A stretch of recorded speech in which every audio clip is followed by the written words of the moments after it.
We're going to be talking with Mr. Sen, also known as SenpaIsHome, kind of known for a couple reasons around the internet very recently. Had a past scandal recently re-exposed just by some former friends, I guess I could say. I don't know. We're going to ask him a little bit about some of that.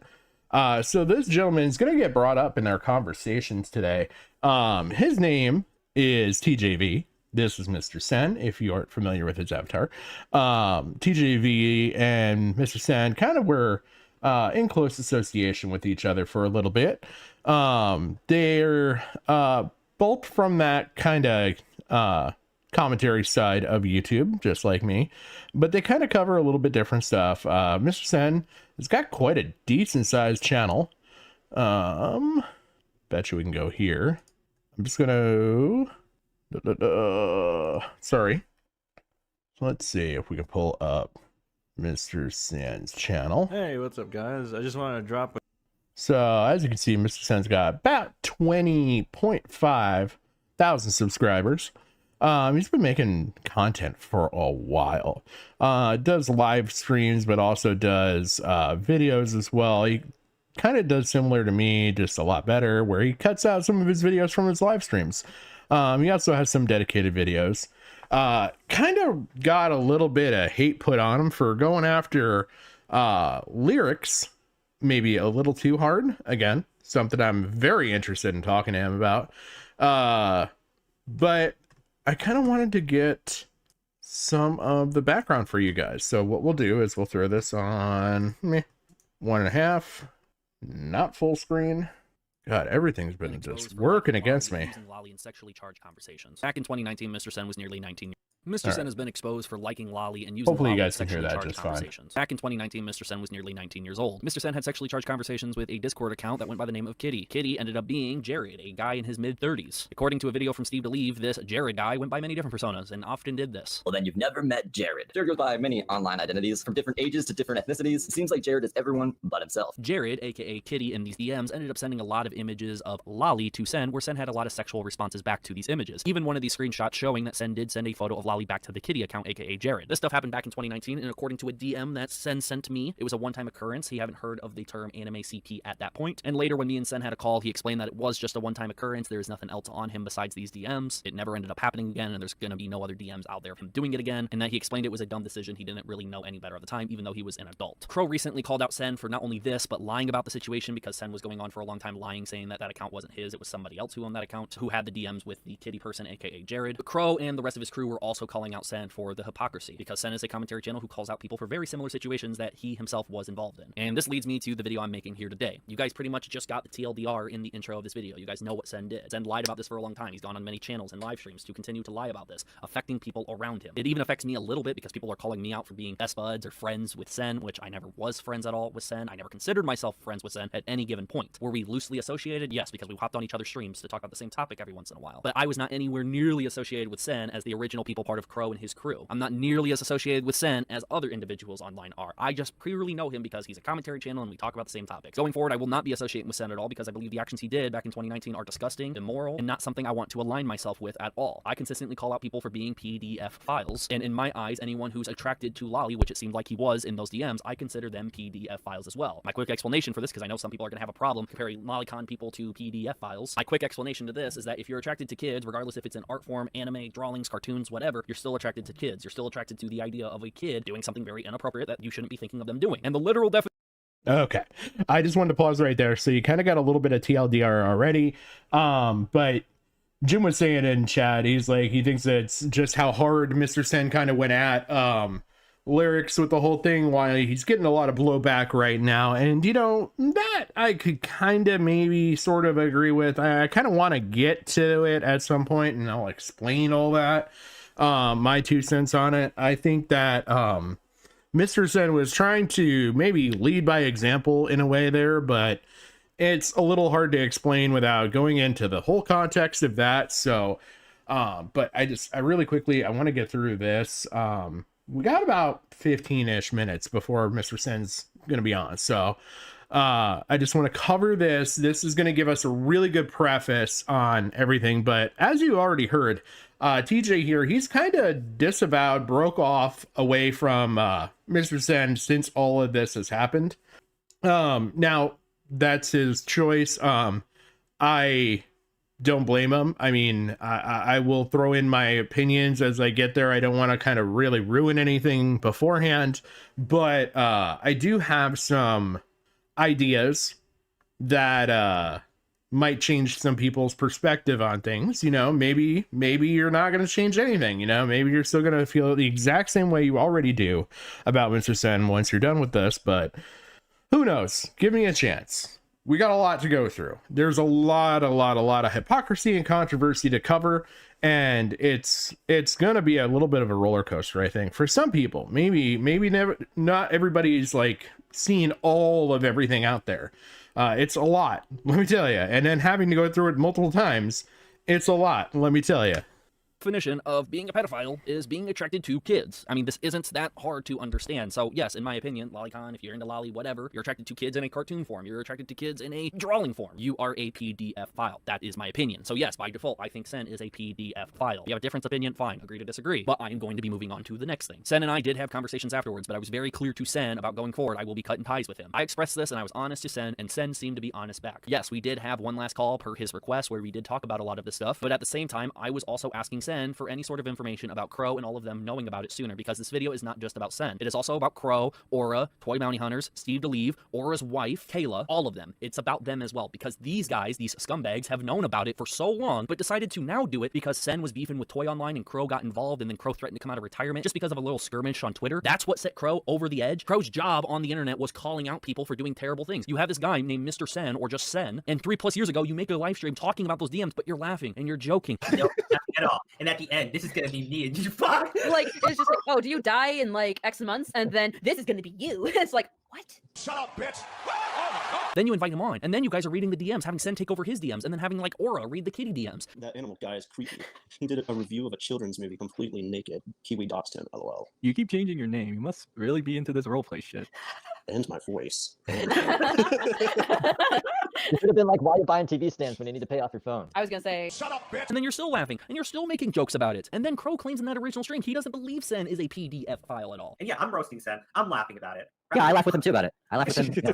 But I'm not trying to put out this video in which I say Sen's a pedo. And Crow saying that 3+ years ago is consistent to this day because Crow isn't even certain on what his own beliefs are. If you are into those images, if you do trade in that craft or whatever you want to call it, then it is the gateway to being a pedophile, right? Those are Sen's words. Those are not my words. I don't think I would go that far unless you are saying creepy shit about kids like fucking Vouch does, or trying to justify being attracted to it. Well, you know, maybe I will agree with Sen. But we will have to see about that. Why is he talking about this if he hasn't came to a consensus on whether or not people who like lolly are PDF files or not? I would love a straight answer out of Crow if he thinks that or not. But what it actually is him just dodging so he doesn't have to make the comparison, because apparently it's such a bad thing to say that people who like lolly or people who are lolicons are PDF files. I don't know why there's any hesitation with just saying that people who enjoy lolly are also PDF files. Regardless, let's move on to Aura and his wife Kayla. They sit here and they have actively sat here and defended this guy named Connor, aka McDaddy, who has also...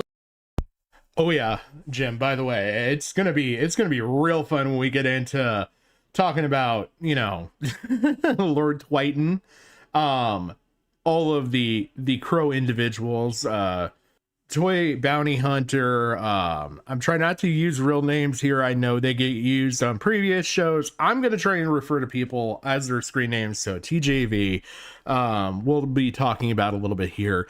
I've got some justice to deal out for him that his ears did not deceive him at one point. So I think it's going to be very fun to point that out, because that's something I've not disclosed to anybody, even in my chat. I also am going to go through and show just exactly how things could work the way that Sen had claimed when it came to the whole chat situation.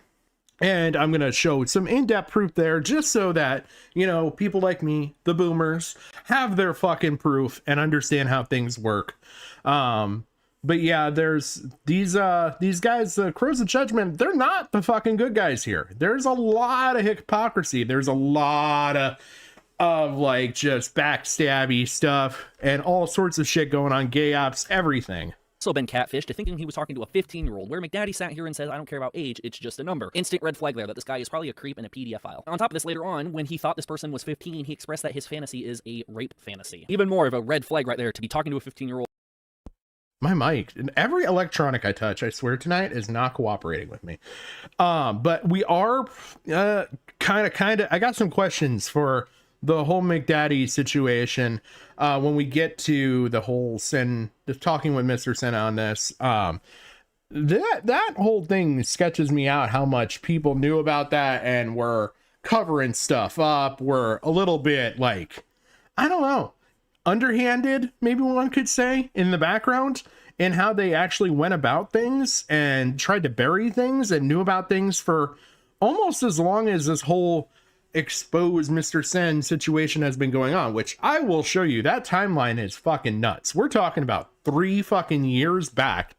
Actually more than that, because this happened in 2019 from what I can understand. So we're talking 4 years now. That's why when you hear Crow talk about 4 and 3 years ago and all that, that's how long we're talking. This was back in 2019 was the original exposed situation and all that, where all of this stuff came from. Who you think is a 15-year-old and be saying stuff like this. Here's a couple tweets of Aura and both Kayla defending McDaddy, or at least downplaying anybody calling him out. Here is Sen asking Aura if it was just him off his meds on why he was acting so creepy like this and having DMs like this and having this type of behavior. And Aura just acts like he's not so sure about it, but it could be maybe. Right here is Steve DeLeve and Sen also having a DM conversation right here, saying, so if you guys want to be friends with the dude who laughs about deceiving you while literally getting caught for doing the same crap that EDP did, you guys do. LOL, I'm not gonna fight with my girlfriend at the time over that. Sen asks you guys, who's you guys? Steve says, go look yourself. I'm so sick of talking about Connor to people. Connor, aka McDaddy. If you don't want to look at the evidence, I don't know what to tell you. I know how to cross-reference and see where there's context missing. Connor's own account to me is sus AF. Aura, Kayla, Crow, Sushi. I don't know if you're for that too. I'm not friends with Connor. I guess his name is McDaddy is what Sen ended up saying. Barely know or have interacted with him. Steve DeLeve ends up replying saying, yeah, McDaddy, there's others, but it's been a while. YouTube made great again. Some others. Again, Steve sitting here pretty much saying that yes, the rest of the crew, Aura, Crow, all of them are okay with McDaddy, okay with Connor. They're friends with the guy. There's actual proof right here of Kayla and Aura defending the guy, going to bat for the guy. And these are the people who called out Sen, the same people who worked with the guy, collaborated with the guy, had them part of the group. On the OG stream, there's somebody down in the comments calling out, wait, you're working with the guy, you're making videos with the guy, you're streaming with the guy? Dude, these guys think that they're doing the good thing by calling them out, but dude, you lied about it for years. You defended the guy, you protected the guy. Then this McDaddy guy shows up, and Aura and Kayla are going to bat for that guy. And according to Steve, the entire group was friends with Connor and McDaddy. Oh, and it gets even worse. It ain't just Steve sitting here and stepping away from McDaddy. Steve also wanted to protect his friend Maya. Here's a couple bad messages that Maya ended up sending. Some pretty weird and gross things here. And right here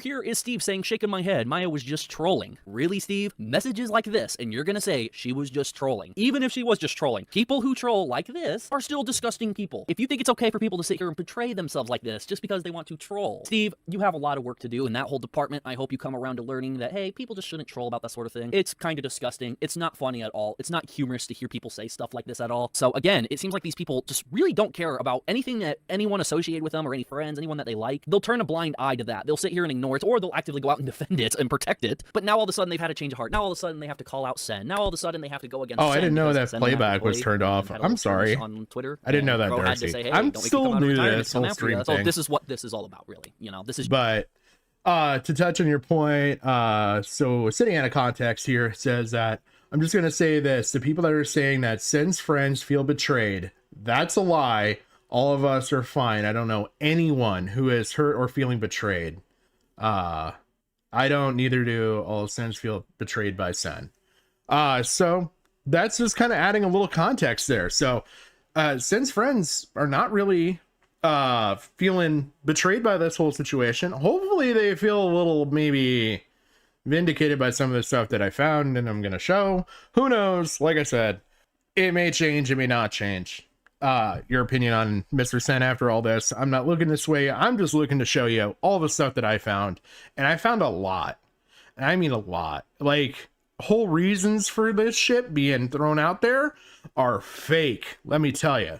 Is just about getting even with another guy. You're not doing this to warn people or to protect people that are close to Sen that Sen has been actively lying to. You're not doing it for anything like that. You're doing it because you have hatred for the guy and it only built up more when he was going after you. I'm not protecting or defending Sen here. What he did is goddamn awful. If I would have known about this a long time ago, it would have been out right away. I wouldn't have sat here and hesitated to talk about any of this, and I would have directly confronted him right away. What Crow, you, and everyone else did is you guys laughed and joked about all this and made a nice friendly environment for him to come join, where there was absolutely zero pressure on him at all to have to sit here and be honest or to explain or anything. Yes, I get it. He's a grown adult and he's responsible for for his own actions. I agree with that 100%. Since you Jokes guys were so about it friendly for and the most jokey and part. laughy with him anyways, no Only wonder he if lied you about it years later. No wonder he's been going completely around saying spurred that me it's out not on him, because he Sen, feels like he really. can get away Yeah, with it. He I've tricked all noticed you that. idiots. He made Well all you done. scumbags look stupid. More stupid than you guys already actually look like. Crow, last time I made a video on you, I brought up your wife saying that she wouldn't appreciate you acting like a fool on the internet. I'm gonna bring her up again. I doubt And by the way, Darcy, you didn't miss much. I've just been going over this video, which you guys could see down in the bottom left, TJV.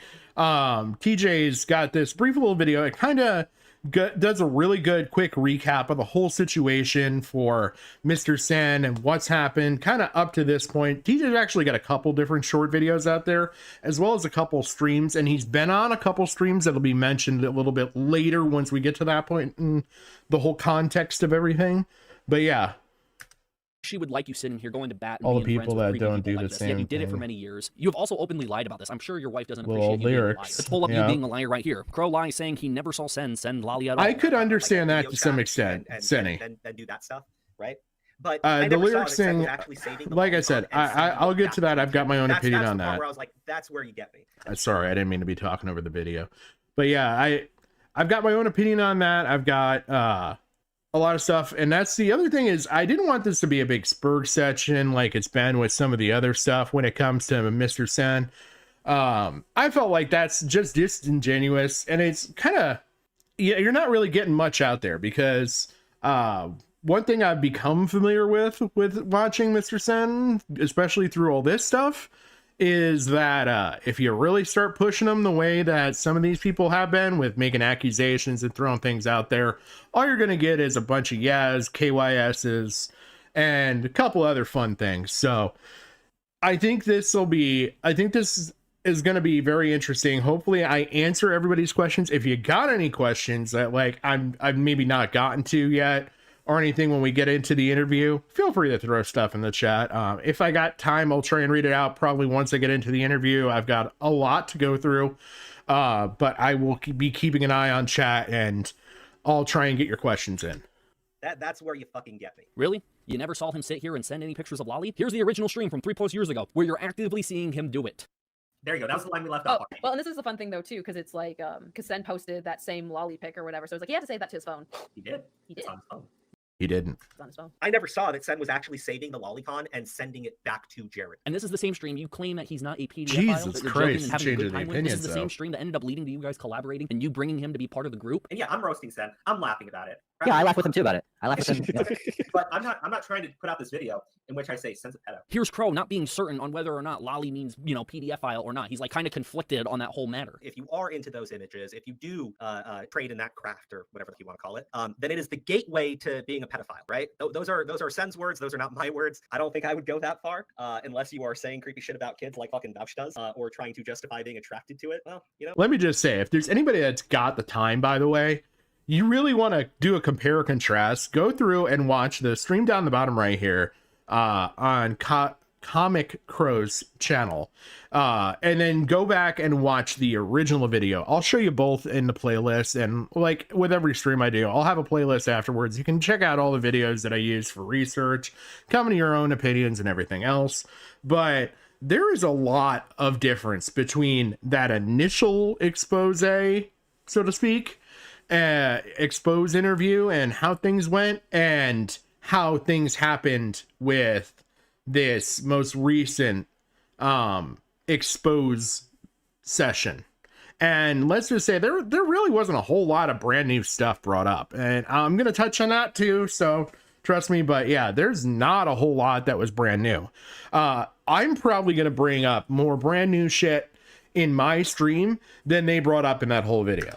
Maybe I will agree with Sen. Well, we will have to see about that. So you're not consistent at all right there either. Here's Crow calling me out saying that I apparently will condone Sen's behavior if I ever invite him back. That's to the pretty cool, stream. Darcy. TJ, let me just say real quick to you. I'm Yeah, I've so been sorry watching if you were Sen for a offended while, by what I too. said about you on Twitter, because again, you looked into this whole thing and you never saw any evidence. He met me through you. Just real quick, at this point, right? The logs, all There those is a stats tonal that shift, are part Jim. of it are displayed earlier in the stream. We've linked the Discord account with Sen. Sen's denying it, right? But the evidence is there. So at a certain point, if I see Sen still going onto your streams, right? You can't sit there and say that you don't get mad at me if I say that you condone that fucking type of behavior anymore. Which, by the way, I'm never associating with him again because I think what he did is disgusting. At least I'm consistent with that. Crow is not, because he actually sat here and went back. Okay, I'm not here to dissuade anybody, Senny. I'm just Bloodsports is totally okay in my opinion. I just don't think it's going to be that great for like getting a lot of good information out there, and I feel like Sen's got a lot of good information that he can offer answers to with this interview. And I've done a lot of my own testing and trial and error and stuff, so we're gonna see once we get into the conversation. To hanging out with Sen right after making that jokey stream about calling him out after seeing those DMs. And I'm not even bringing up McDaddy, aka And no, and I don't think Sen is a according to horrific Steve Believe, predator. and someone that Aura and Kayla actively went out and defended. Either and also, of I'm them. not bringing up Maya. One of Sorry, Steve's that was a friends. broken If I thought. see Sen still going onto your streams, right? You can't sit there and say that you don't like get mad at me if I say that you condone that fucking type of behavior anymore. But yet you Yep. want to sit here and call me out saying, Yep, I condone the behavior apparently because I'm gonna have Mr. Sen on here. that, oh, if I ever see him on a stream of yours again, don't get mad if I say you condone it. You're claiming I condoned it? Dude, you pretty much supported the guy to keep doing it. You try to call out people like that, I guess, on the internet and be a commentary channel or whatever, but you're doing stuff like this. You're actively lying. You sat here and shielded Sen for years. No wonder he lied about it. He learned his shit from you. He learned from the master. You claim right here that you hate misinformation. I hate misinformation. I just absolutely hate misinformation. It's the worst thing. It's a threat to our democracy, in fact. Right? Right, Sean? Don't you want to protect democracy by Sure. stopping misinformation? So this is what this stream is about, defending democracy. And that it threatens our democracy. Dude, you're the king of misinformation here. You're coming out years later condemning Sen for all of this shit. Where was this at years ago? Where was it at in the original stream? Crow, There you really defended is, me. Jim. Like, you said that I was calling you a pedophile, you fucking idiot. I thought I was calling you a pedophile, but I was defending you? You need to stay in a fucking lane, dipshit. God damn. In this clip, you just saw Crow tell Sen to stay in his lane. Dude, Crow, you did defend Sen by being associated and being friends with him for so many years, collaborating with him. After knowing about the DMs that you covered, the DMs that you lied about and said that I never saw Sen send Loli, but you did. Here's the proof. But I never saw that Sen was actually saving the lolicon and sending it back to Jared. That's the part where I was like, that's where you get me. That's where you fucking get me. There you go. That was the line we left Oh, off. well, and this is the fun thing though too, because it's like, because Sen posted that same Loli pic or whatever, so it's like he had to say that to his phone. He did. He did. It's on his phone. It's on his phone. Here's Steve claiming that he's not a doxer, by the way, when clearly he is. It's kind of interesting when you're just spitting shit out of your ass and it's not lining up with facts. You know? Oh, shut the fuck up, you doxy bitch. Who did I I dox? just- Who did I dox? Because I told you Dox where your I was ex, you living. fucking When I bitch. told you where I was living at the time, and that's a dox to my girlfriend after the fact. No, right? you said she Not lived even, like, the here, and exact then Aura told location. me this is her fucking location. Steve's being Aura cheeky told you about that? it. Aura Yeah. told you that? So Aura's Did- doxing her now. No, Yeah. he gave it to me. I mean, technically, we're all doxers here except for John. We're all doctors. So what's the Yeah. point of I even would dox. Show criticizing me if where we're I all the publicly same? posted someone's fucking ass. I will say one thing that I've seen very consistent from Mr. Sen is that his perspective on a lot of this stuff is that he's not trying to come away from this saying that he's better than everybody else. And I think that's really kind of hard for a lot of people to wrap their mind around. Like, he's not saying he's better than the rest, but it's a matter of like, okay, if you're going to call this black and that white, don't suddenly start calling this eggshell and charcoal. Like, don't be trying to like change up the descriptors to fit your point of view on things. Like, if you're going to call it black and white, call it black and white. Like, and that's the thing, is that when it comes to certain people, suddenly we're going to be like, oh, no, you're right, that is eggshell, or no, you're right, that is charcoal, just because of the person and who they are and where they're at. And he doesn't agree with that. And you know what? I don't down him for that. I think if we're going to have a solid, we figuratively are going to have a solid like opinion on people and call people these words, which I'm very, very like, if anybody's seen any of my previous streams, you know how guarded I am about saying certain words and calling people things and stuff like that. I mean, you gotta be really committed to use that word, in my opinion, because it's a life ruination word. Just my last stream, if anybody watched that live, you heard me talk about, and I'm extremely passionate about Extreme Dad and the situation that happened to him. That guy had his life ruined because of that word. Honestly, just a little word from the right person can totally change everything. What was that? That was Vosh. That was, oh God, I'm blanking. I'm totally, Xander Hall and a couple other different people that sat there and basically off of Vosh's word started calling this guy a pedophile and literally ruined the dude's life. He ended up like breaking up with his girlfriend and everything because he lost his job. Tangentially, he lost his home. That situation, I am not blaming on anybody that started calling him that word, but holy shit. It's just a very powerful word. And if you're going to start using that and start calling people that for the smallest of things, I feel like, this is a situation that by the end of this, hopefully I show you everything. Maybe you'll have a little bit more charitability towards people like Lerix, towards people like Mr. Sen, and understanding. I feel like there's been a lot of charitability given towards Lerix already. I don't think anywhere near the same charitability has been given back at Mr. Sen, and that could be because maybe him being more personal in his attacks towards Lerix. Maybe not. Maybe it's just because Lerix is in better with the community. This is all shit that I can direct you at different things and have you look at different parts of it, and you're going to believe one way or the other based on what you've seen of this. If you've seen people sitting there saying that, like Crow, oh, Lerix is only going hard at, or Lerix, oh my god, Mr. Sen is only going hard at Lerix, just for this, and he's got skeletons in the closet. I would say that Mr. Sen's kind of said, yeah, I've got skeletons in the closet the whole time. He said long before all of this started that, hey, we should have a podcast together with Flamenco, Lerix, and I, and we'll call it the Lolicons, kind of play on lolcows and all that. So lolcow live. And you know what? That's kind of funny. I think that shows a little bit of humor and a little bit of self-deprecation on that. But maybe it wasn't far enough for people. Who knows? I don't know. I think there's a lot to show. But here, I'll let the video finish out. But I don't This think is that was your moral question. righteousness, my dude. There's no moral righteousness. No, you're calling me something that I'm not, and it's just like, can you show me? Oh, yeah, you want to see the proof? Here's the proof. You threatened to dox someone, and then here, I have a blurred part of this image because I don't actually know if this is a real dox or not. It might not be, but it definitely says the name of a certain area, and yes, this is a dox, dude, but apparently they're all doxers or whatever, so it doesn't matter. I'm not trying to knock Steve too hard for this, but this just proves that all of them are liars. Every single one of them are liars. I guess Aura recently came out with a new thread. Well, good job, Aura. Years later, good job. You're all pieces of crap. Yeah, you guys were friends with shit-ass people. You went to bat for him, and now you look just as bad as the rest of them. You guys don't look good for calling out Sen recently. Yes, I would definitely be open to interviewing each and every of them. I think that this Mr. Sen portion of this is probably going to be key in going forward because there's a lot of information that I think will come out of this that will help me and aid me as far as like deciding who to speak to from here. I will tell you, from looking through a lot of my research that I did into this, I think probably the most charitable and probably best person to contact up front would be Aura. Aura definitely is going to get shit on a little bit because of the stuff that happened with King Asshole and all the other names that this individual goes by. I just know that's probably the easiest one for me to remember off the top of my head, but I think there's a little bit there. There's also going to be a little bit that I have questions for, and I just want to see how Sen answers them, and I would like to ask them towards Aura.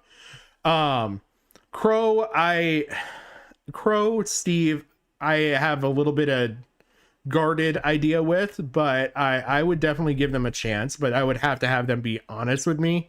Not saying that Mr. Sen's going to be the most honest with me. I'm not saying that anybody's ever going to come on here and be honest with me, but I'm a little more guarded, and hopefully that'll come across in all the stuff that I'm going to show and that I'm going to ask. There's a lot of deniability that's come out of this, so I'm just going to say this. Sen will move on like he always does, and he will stay the same because he is smart fellow. Yeah, I think Sen's already back on the content grind, and I'm not looking to harp and drive the stake into his heart or anything with this conversation. I'm not going to let him go easy. At the same time, I do have questions for him, and I hope that he will answer them honestly. I have a lot of answers already to the questions that I'm going to ask too, so take that as you will. It's not necessarily a mistrust of any individual person, but I'm going to ask questions that I know the answers to in some cases to know whether you're stringing me along for bullshit or not. And I feel like if anybody was interviewing anybody, that's the best way you can go about it. So I'll let this play out though. Sen is a piece of crap. No, I'm not defending him. I'm not sitting here trying to fight his fight with you. I'm saying all of you guys are scumbags. All of you guys are fucking gross. All you guys are disgusting. Crow, do me a favor. Keep fucking writing articles and blogs and doing whatever you're doing. Get the hell off YouTube. Nobody gives a crap about your goddamn content. They really don't. Isn't this your second channel anyways, that you needed a channel to be monetized, so you had to run to a second channel anyways? I don't know. I heard that maybe you got a shout out or something like that, and that's the only reason why you have a channel with any remotely amount of subscribers right now. But I don't know. I could be wrong. Good job. You got about 1,000 views on your live stream, which was just so dumb because you were calling him a hypocrite, but you're a hypocrite for not calling him out anytime like sooner, because you were calling out people like me saying you condone his actions for associating with him when you literally did associate with him for years. You condoned his actions. You guys claimed he admitted to it a long time ago. Okay, well, if you guys knew about it a long time ago and he admitted to it a long time ago, where was the fucking call out? Where was telling the world that this guy is bad and people shouldn't be associating with him? You just now want to be the higher authority and tell people not to associate at least with not him from now, me, just Jim. because he went after your little toy bounty hunters is who I meant there. Oh, and I'm gonna leave you off with this. Toy and Sen had a little bit of a skirmish. Toy is not really associated nearly as much as like Steve, Aura, Kayla, and Crow. Toy's a little bit better than the rest of them, I guess, but Toy does seem like a little bit of a man-child along with Sen. So Toy bounty hunters, please reach out to me. I know you saw my message in the live chat. I asked you to reach out to me. Please DM me. Please DM me. We're going to get into some stuff with him too, because he definitely plays a lot bigger portion into this. Just like Lord Triton, you know, everyone thinks Wall Smashers, Lord Triton, innocent little guy, not to steal somebody's shtick in saying that, but the innocent little guy, Lord Triton, he's not so innocent in all of this. Just to give you a heads up. So Still, I know you're trying to avoid me, and you've been avoiding me for however long it's been, but please reach out to me, Toy. Look at this little interaction between Toy and Sen during the most recent stream. Hey, Sen, Sen, Hey, but wait, hey, get the documents, fire up the stream, see how it goes. Fuck you, Sen. I don't Fuck regret you. exposing you. Fuck you, pussy, eat Fucking shit. loser. You're a fucking loser, faggot. Yep. Go Keep take care of talking your shit. kid, bitch. Go ahead.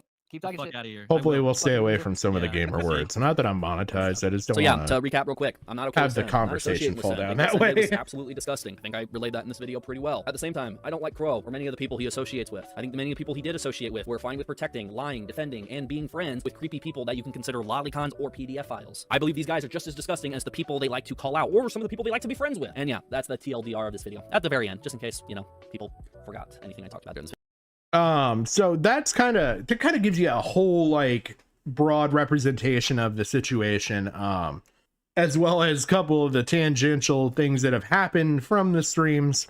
So I'm gonna do this really quick. We'll just jump back in here. So these are all the things that I've gone through. So this is the original stream if anybody's looking for it.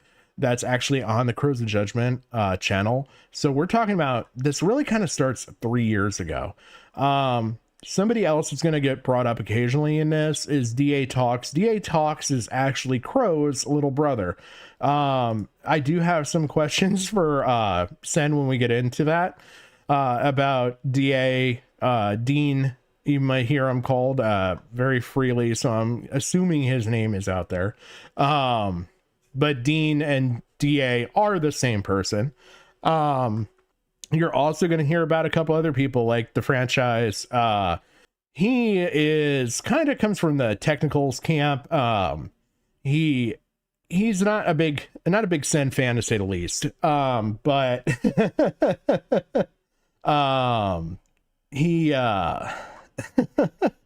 he's kind of a character. He's very known for having a very unique discussion when we get to that, I'll show it. But he had a very, very heated interview, I could say the least. There's also Kumo, which again, going back to the whole Lyle Convoy thing, you might remember Kumo and Akumo coming up. Kumo's kind of got a little bit of a hate boner when it comes to Mr. Sen. Chilled Venom is another individual you're going to hear about. Chilled Venom, I kind of want to, since we got a little bit of time still. Chilled Venom, as you can see, has a very, very in-depth channel. You know, there was a lot of content to dig through on this channel. It was pretty hard to find all of the content related to Sen. But I did take my time, go through his channel, and found the video. So we may come across that later. But he'll be brought up into this. Chilled Venom is on probably more so on the side of Team Sen, we'll go with Colin. You'll also hear about Redski. Redski is brought up in a conversation related to toy bounty hunters and all that. That kind of takes place right in around the timeline here. These are actually in timeline order because that was after going through and finding all these videos. I had to put them in order to actually Seni Squad. Okay, I'll call it Seni Squad. I could do that.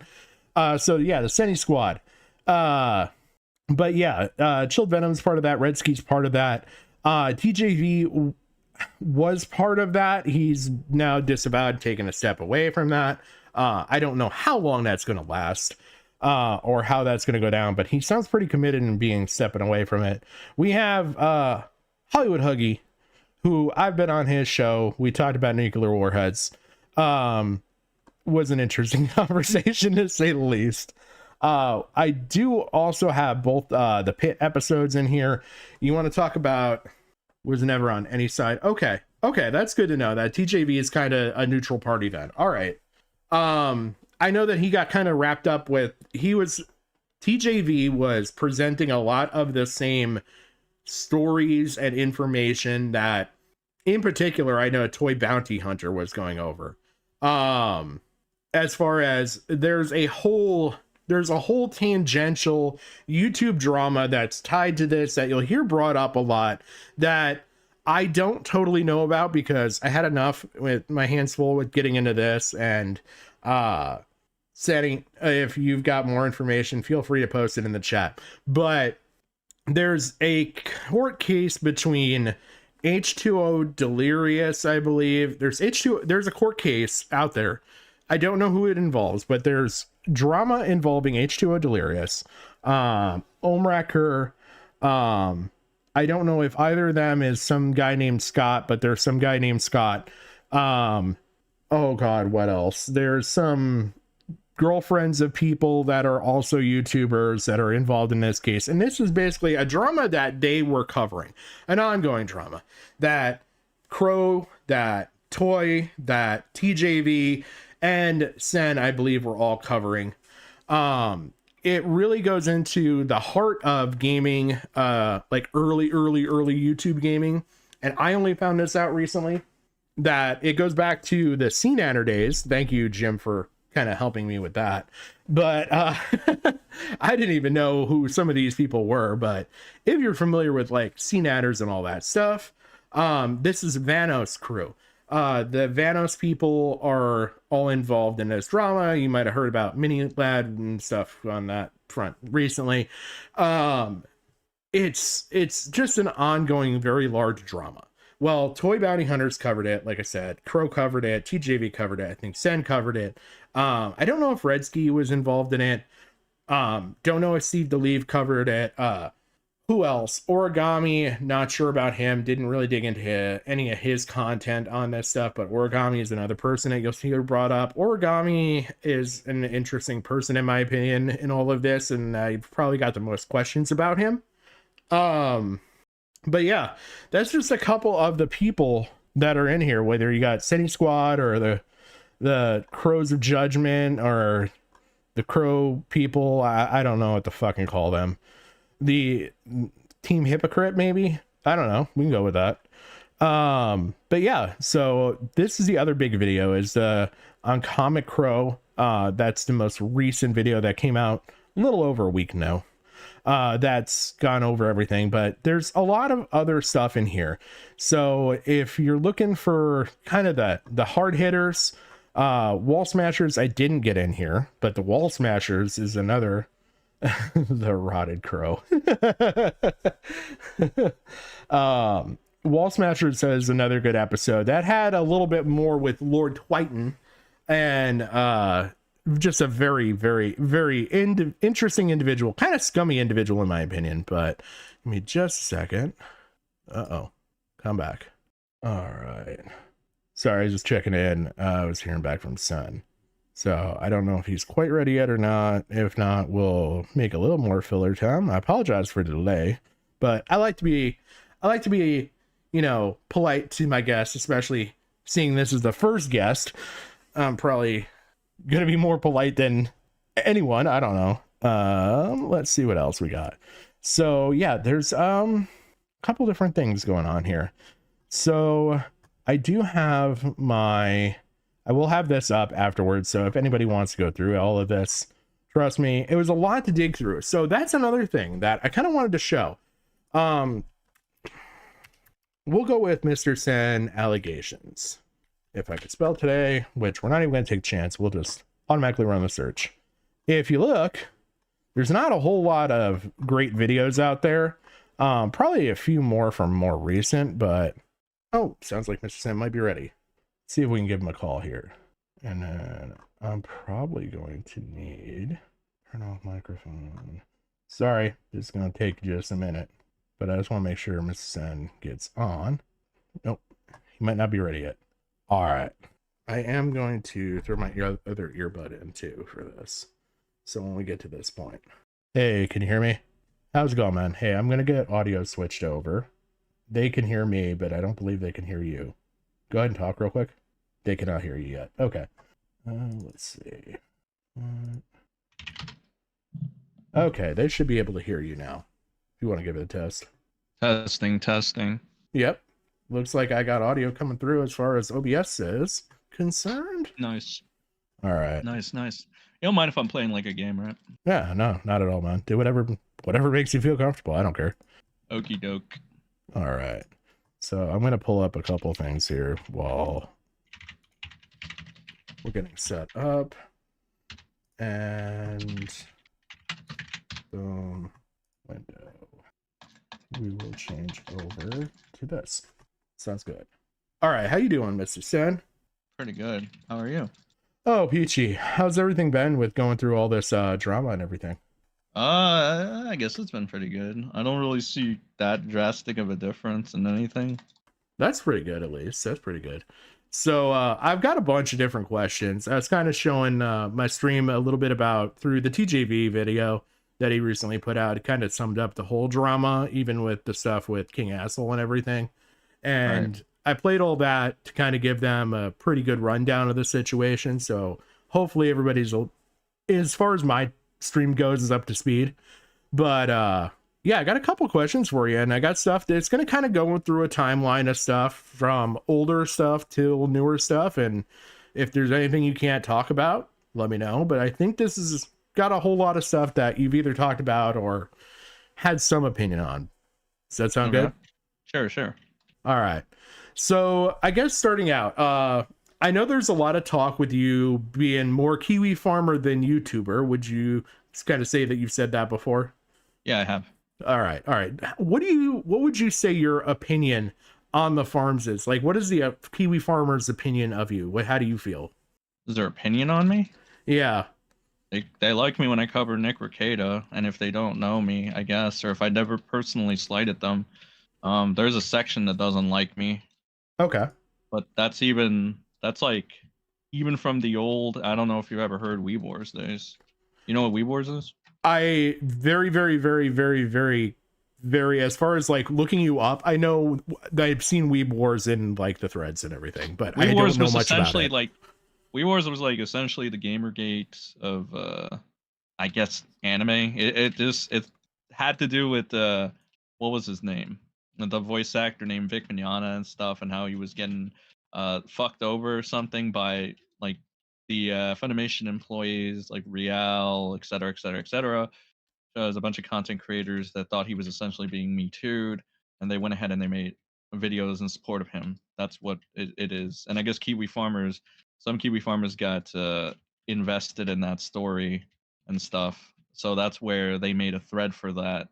And yeah, it was from there. I met a couple of them, and some of them were in my OG server. Some of them I called the OGs because I actually spent more time with them than I did with the, I guess, if you want to call them the pillars of that community, or the pillars of Weeb Wars, which would be, the people that blew up, which would be Yellow Flash, Umbrella Guy, you know them, right? I'm assuming you've heard of these YouTubers, right? I've heard of them, and I've got some questions about things like the Umbrella Guy situation and all that. So, I mean, if you want to jump into that, you can feel free to jump into that. But I know there was a situation with you and the Umbrella Guy.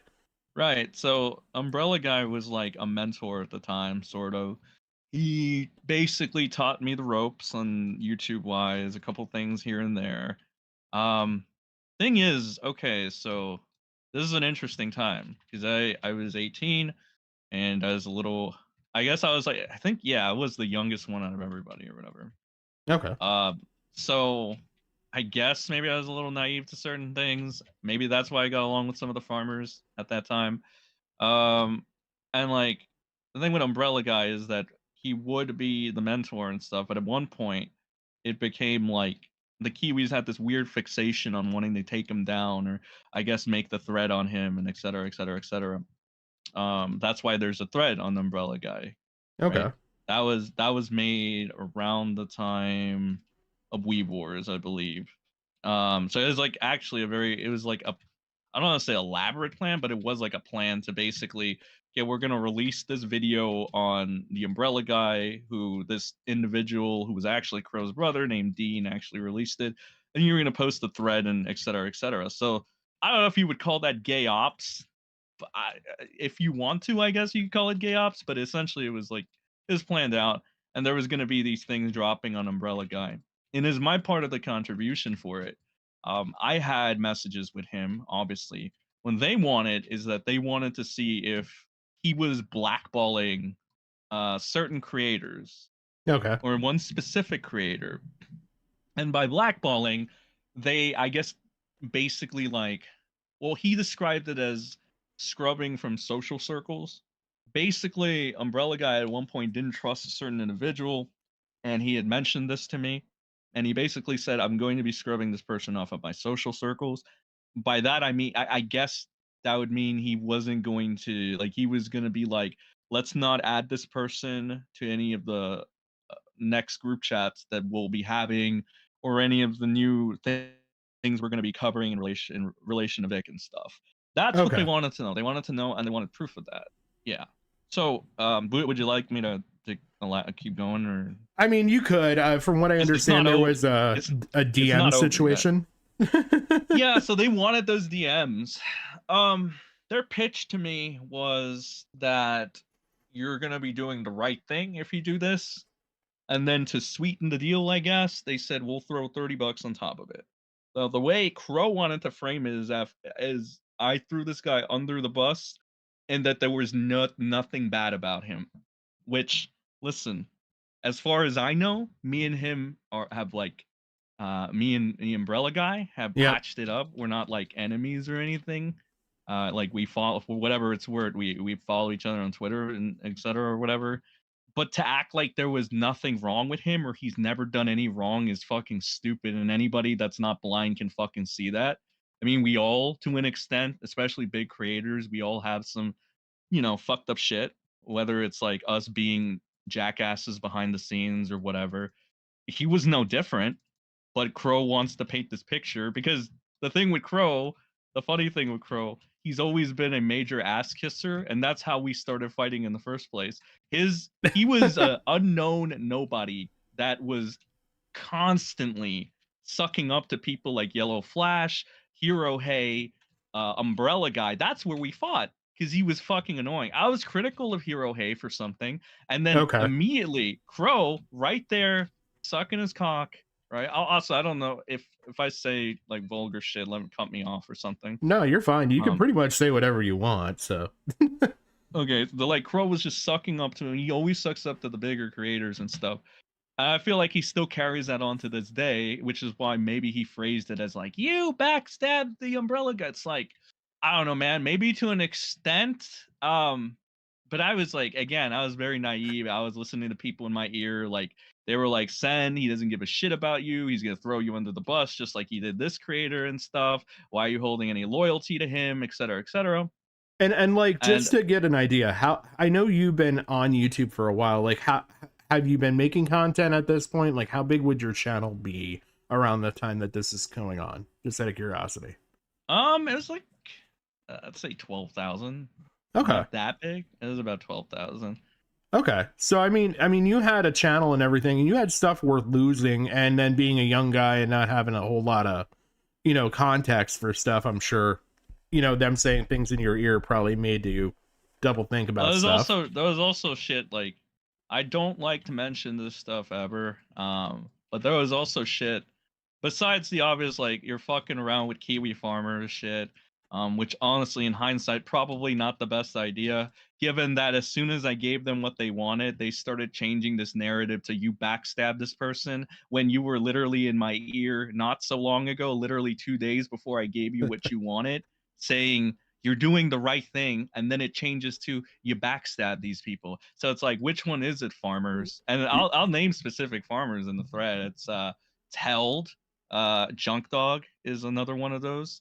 There were a couple other people, like these were their names on the Discord, right? Okay.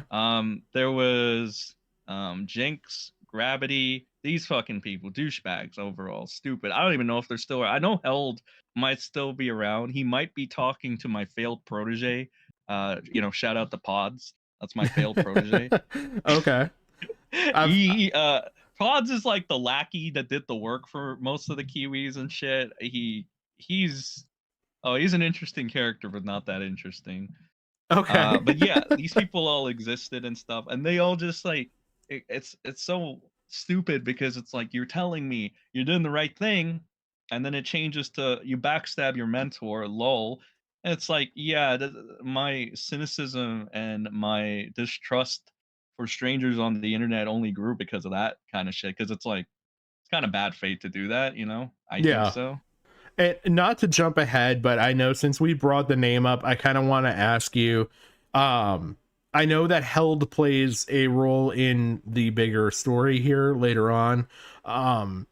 Was there some DMs that I've seen involve, or some DMs that maybe read out at one point that involved Held and things that he's kind of said? And it might have been on the Comic Crow stream.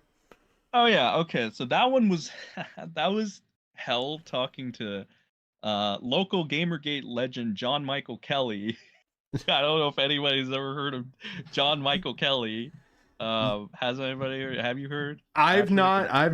I the Gamergate OG stuff, it kind of falls in that weird time between, like, it all happened. I was offline really a lot during that time, so I don't know a whole lot. I wasn't around for that. I picked up the lore after what do you call it? After the Weeb War stuff, and I started watching some old school blood sports bullshit. Like I think my pal GG Evans was from Gamergate, so he kind of filled in the pieces as well. But John Michael Kelly is apparently some OG Gamergater schizophrenic, and I always wanted to know what the fascination between these guys and John was, because they just did not want to let him go. They were trying to recruit him at one point to go and make hit pieces on Nick Rekieta, which the entire irony in that is that Held was one of the biggest Rekieta ass kissers there, right? He even like justified doxing people at one point in Steve DeLeve's server by saying, "Oh, Nick Rekieta's fine with it, so I'm okay with it," or whatever. There's other shit that I heard that was like kind of confirmed. I think I should be able to find the screenshot, but this was provided by like Origami, who I'm sure was provided this information from his wife.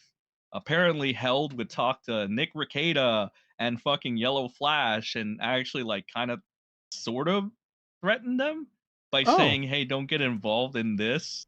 I'm guessing one of the correlated to like the Umbrella Guy shit, because they went really hard on the Umbrella Guy, like really fucking hard. They did not like him.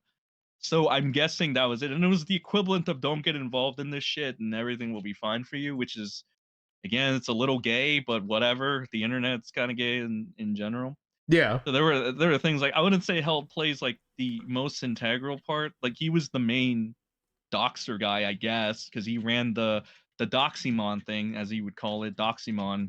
Him and Junk Dog would go ahead and I guess dox the shit out of people they didn't like. At one point, they got this mentally fucked guy named Spirit to fucking basically fall for a trap so they can justify the dox.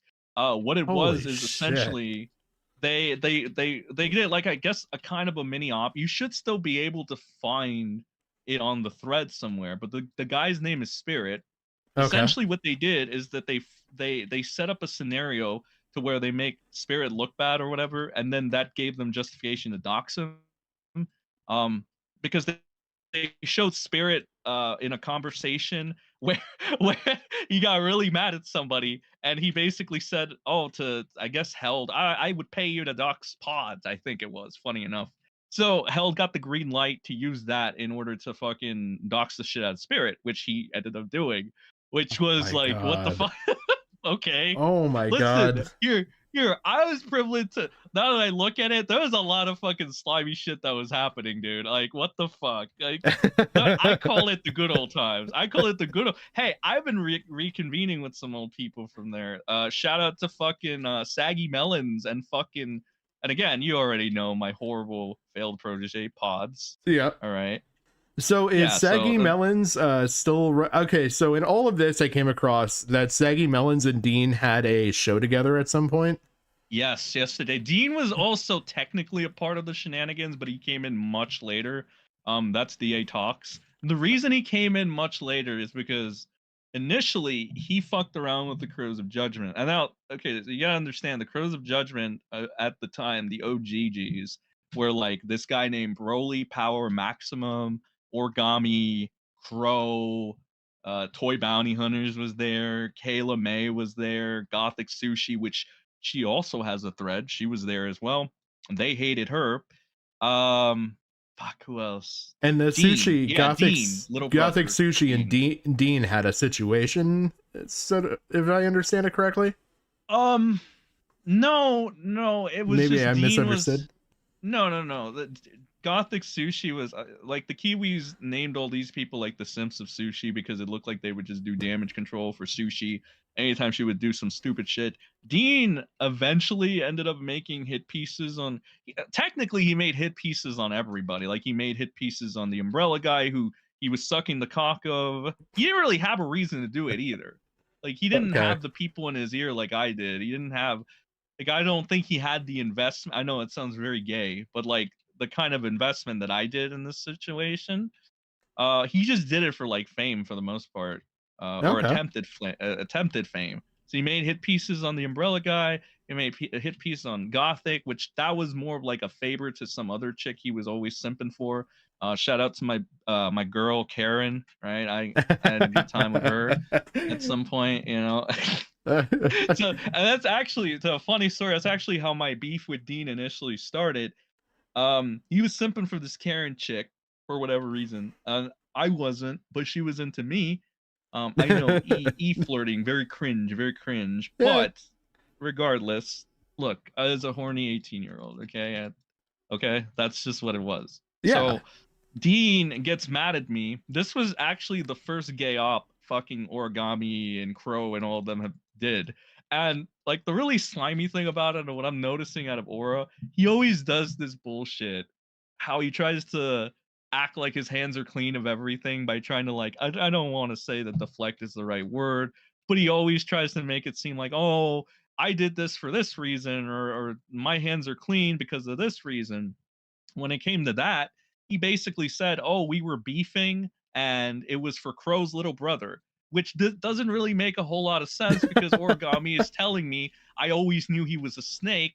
I never wanted to fuck with him, but I had to because it was Crow's little brother. And it's like, motherfucker, you did an entire gay ops on me, like, because of fucking Dean. How does that make any sense? Yeah. It doesn't.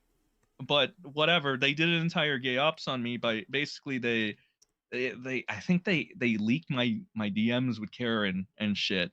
And I guess that was supposed to be some weird own or whatever. That was the first own, if I understand it correctly, because technically the first time all of this stuff got exposed with you was the second own by the Crows. That would be the thing that people deem to be the Loli RP situation, I guess. Yep. That one was exposed by Kiwi Farms because they struck a deal with pedo Jared, who was actually a pedophile, which was kind of like morally questionable at the time, and it's why the Kiwis kind of disbanded, because some of them are like thinking you're making a deal with a literal pedophile to try to get an own on Sen. How does that make any fucking sense? On a kid, basically, yeah. Yeah, like it doesn't make any fucking sense, right? It's like, yeah, I would be, if I was a Kiwi farmer that pretended like they hated pedos all the time, and then I'm presented with a situation where I find out somebody, one of my own, is making a deal with a pedophile and letting them go just to get at a bigger YouTuber. Yeah, I'd be like, what the fuck is going on? Like this this ain't Yeah, ain't it, I'd right? side Like, look a couple people in that situation. yeah, so that's when it kind of like started to they started disbanding. The original spot was called Mock Spot. That was where the Kiwis would hang out and stuff like that, and they would integrate as well like random spurgs. They would also like to do the blood sports thing. Okay. Hey, by the way, if I get sidetracked at any point, feel free to bring me back on track. No, you're Um, fine. A lot of this is actually touching on situations I had questions for, so we're good. Okay.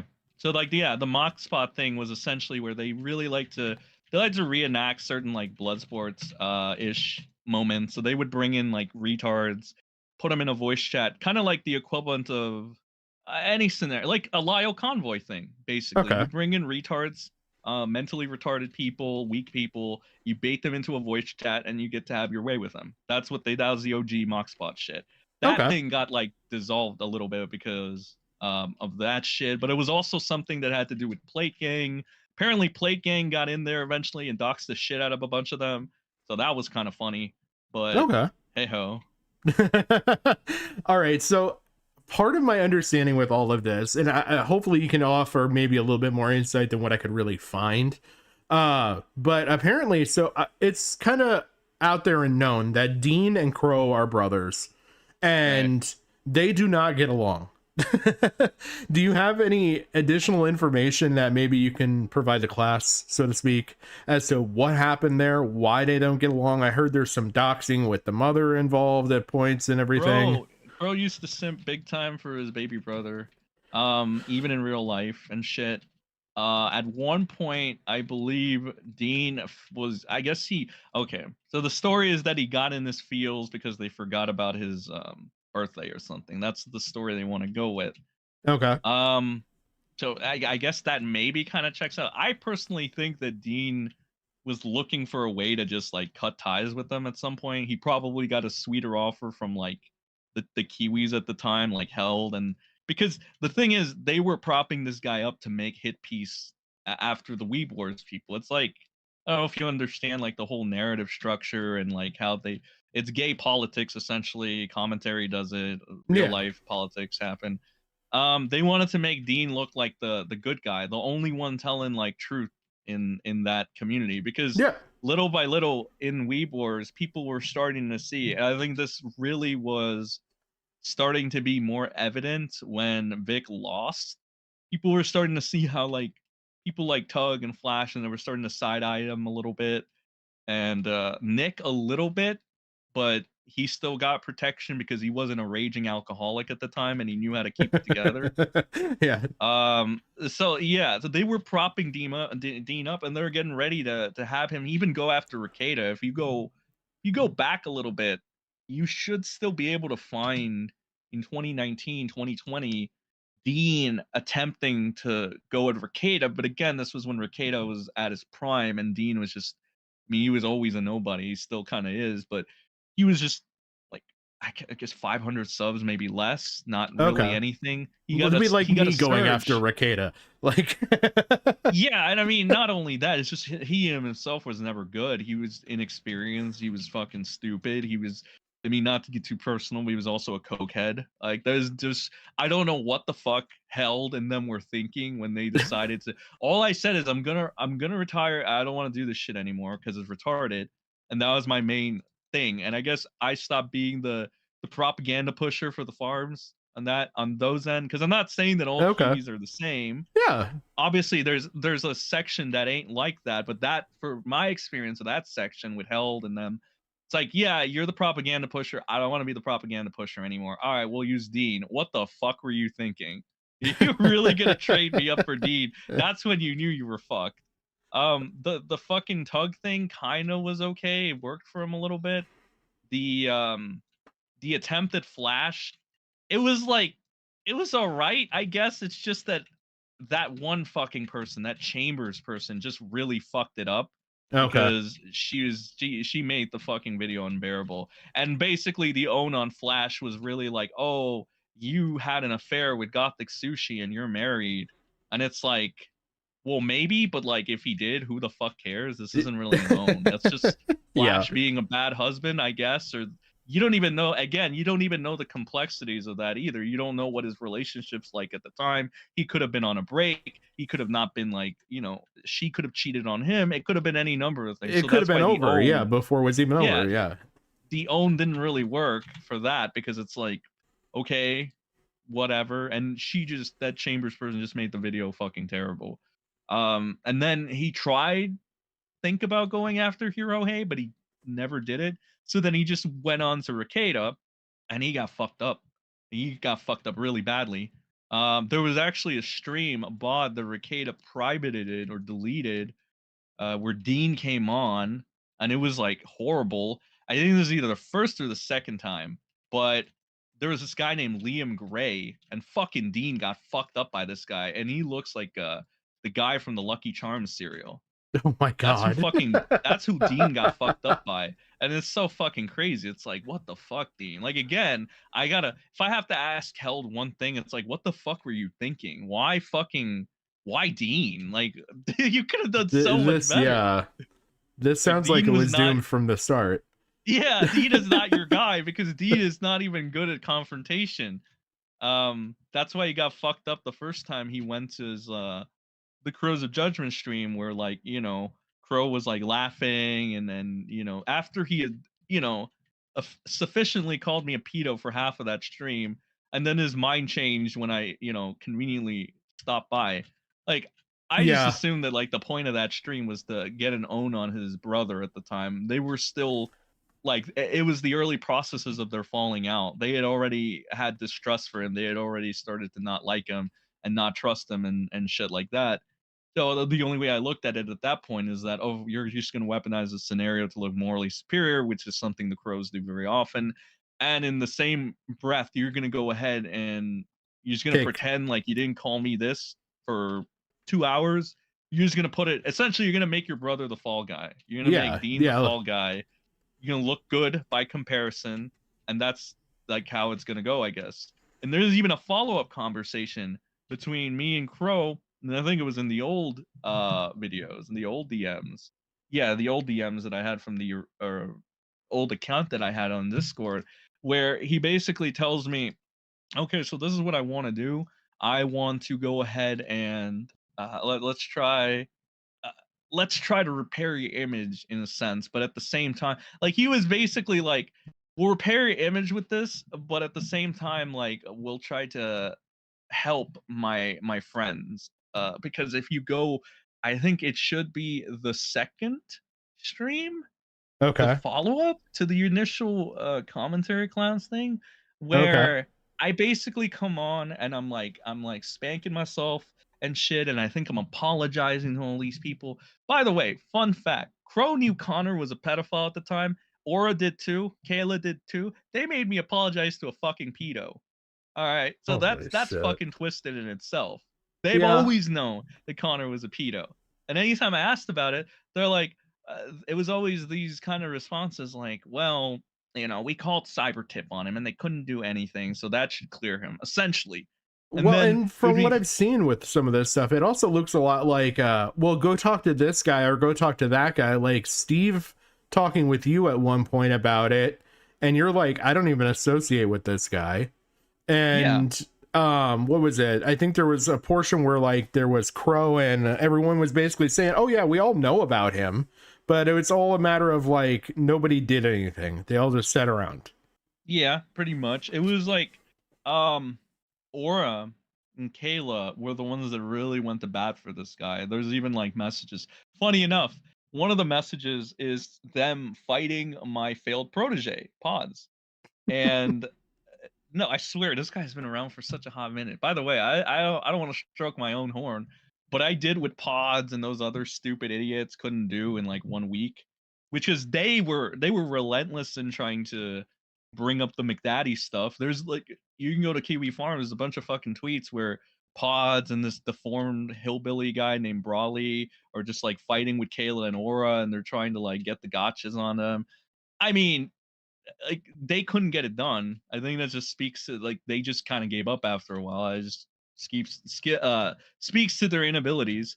But I again, I just digress there.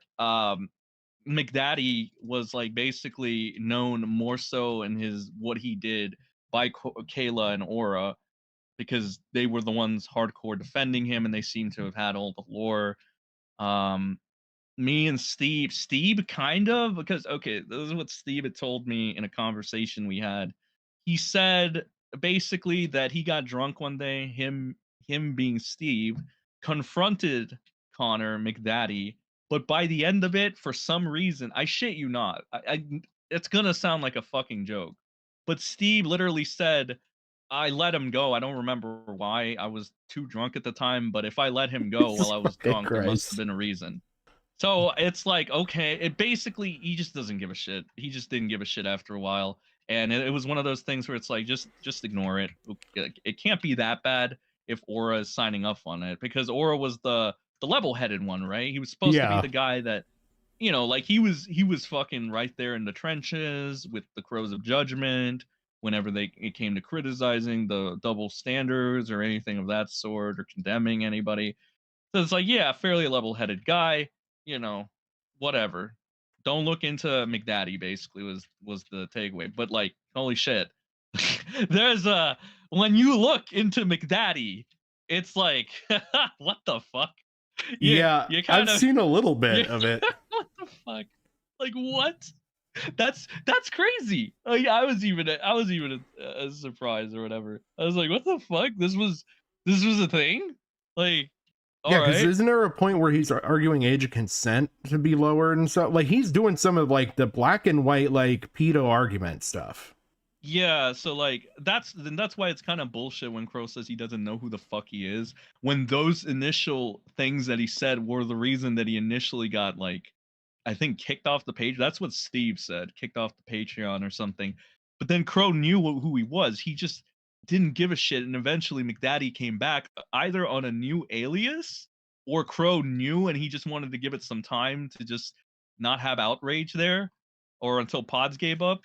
And eventually McDaddy or Connor, he came back and he just became like moderator, like in the Crow server. He was just mod one day, and it's like, whatever. There's, I think, even like, I forgot who told me this. I'm sure there's like some messages where like somebody's warning me and they're like, don't let Connor in your server. And I'm like, I thought he was cleared. And then they're like, it's still a bad look. I'm like, yeah, I guess. But then Connor does this thing where he basically sucks up to you, whether it's like he gives you money, whether it's like he gives you information. He's like an attack dog or whatever, right? He Okay. makes his, like, I guess he hides his fucking, or tries to make you disregard his shit by trying to be as useful to you as possible, whether it's like clipping, get like anything. Like he's literally just, he just does things. He would help Crow too. Like it's not like he wouldn't help Crow. He would, like, you know, be the useful pedophile, I guess. And that's about it. Whatever you want to think of that, it's like, yeah, that's what was going on. So it's not even like a plausible deniability. Like the guy was buried in a large server. Like they're actually using him for stuff. Yeah, he was there. Like I like, again, Steve said he had him dead to rights. He just, like, he does this stupid shit sometimes. He's like, oh, but I let him go when I was drunk. That must mean that like there's like, I guess he saw a bigger picture or something, and I don't know. Steve's retarded sometimes. So he did that. I was just like, fuck it. Aura cleared him, so I mean, it can't be that bad. And that was pretty much my thing.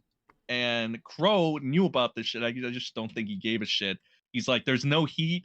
Pods finally stopped. The Kiwis finally stopped. We're good. Just carry on as normal. Jesus. I don't know if you realize this by now. I think only people with the intelligence of a Lord Triton will know.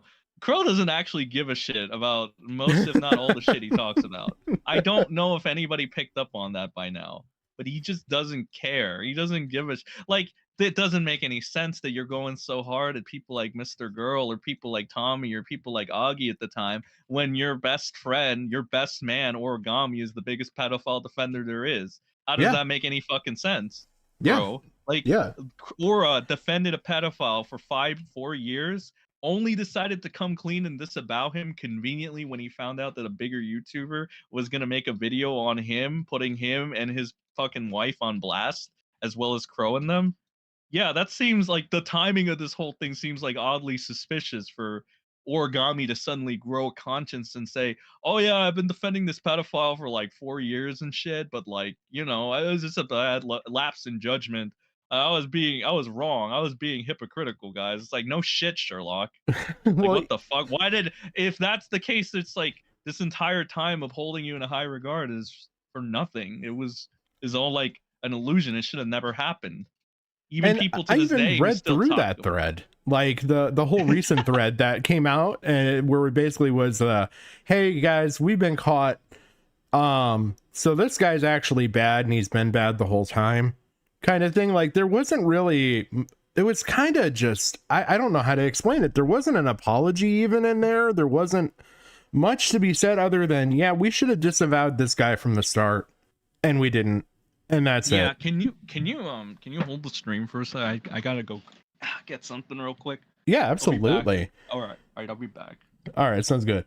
But yeah, so I kind of almost should bring this up for you guys. Let's see if I can pop open another window here. But yeah, if you go on to Origami's, I'm trying to pull it up and I'll bring it on stream here if we get to it. Let's do it this way. Should be able to. Oh, if I gotta pull it up through my bookmarks, this might take a second more. Let's see what we got. There's my bookmarks.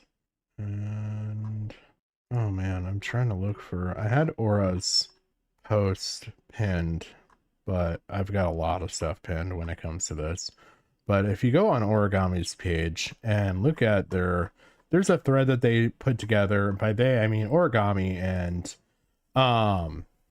his spouse, wife, girlfriend, I don't know, significant other. They put together basically this whole thing saying that, hey, this king asshole guy, he's not really that great of a dude, and we've known about it for a little bit, but we thought we should let everybody else know about this guy now. So here you go. This is us letting you guys know. Okay, thanks, bye.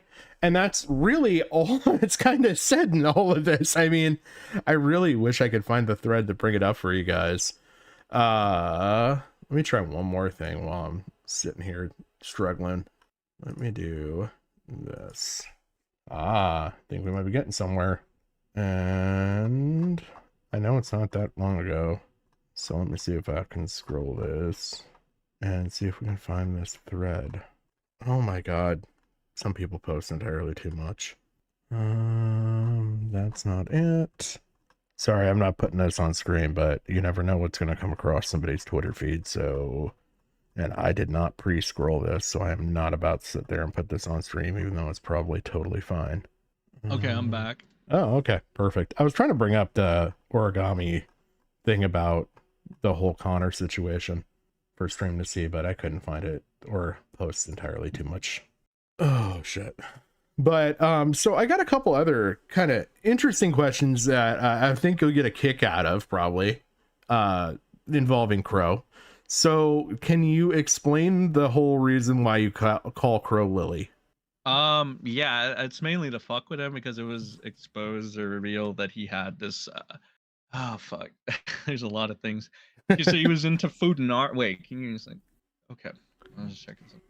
Nope, you're fine. Yeah, so Crow had this Futanari kink or whatever that the Kiwis dragged up. They found a bunch of shit on him. They found like the Futanari stuff. They found that he would try to get his parents to fight for his fanfiction role plays and stuff. Just some really weird scuff shit. I think he named himself Lily in one of the fictions or something of that sort. But it was like a name that's very close to him, I believe. There's also Asherin. In a stream, he claims that the reason for that is because he had like a World of Warcraft character, but the only thing that Kiwi Farms dragged up and when this was starting to be used was this whole like his email was leaked and they tried to cross-reference it. They cross-referenced it between like a site and stuff. I'm guessing that the way they got the email in the first place or any of the information on Crow was from Dean, which I think is a fair, educated guess. Yeah. So the legitimacy of this could be validated not only because, Dean, but also if they went out of their way to cross-reference and get some of these things, and then Crow's actual reaction to the whole thing, current day as well as the past day. I think it's safe to say that there's something there. He also told a story about how he was like sexually confused during like uh this is because he put it on like 9/11 or some shit, like because he was Muslim or he was Arab and shit, and he was like getting shit and bullied and stuff. So like he essentially tried to say that this was a contributing factor to why he got sexually confused. And again, I think he said this on a throwaway stream of sorts, Okay. but you gotta understand his attendance never really after a certain point was never really that high. He started being just fucking reckless, careless, kind of stupid. Like when he was wishing death upon random countries for whatever reason, to try to look cool, I guess. He literally said that all of Ukraine should like die and get bombed and stuff, and then like Origami would like laugh about it in the background because he'd be like, "This guy's fucking stupid." He wants to keep Jesus. saying, "Oh, for the children, for the children." He's saying that like a fucking country with a bunch of children should be fucking massacred. And it's like, yeah, that's what Crow does. The Crow Okay. be doing this stuff. That's what people love him for. His unhinged rants that are like just kind of really fucking optically bad and terrible.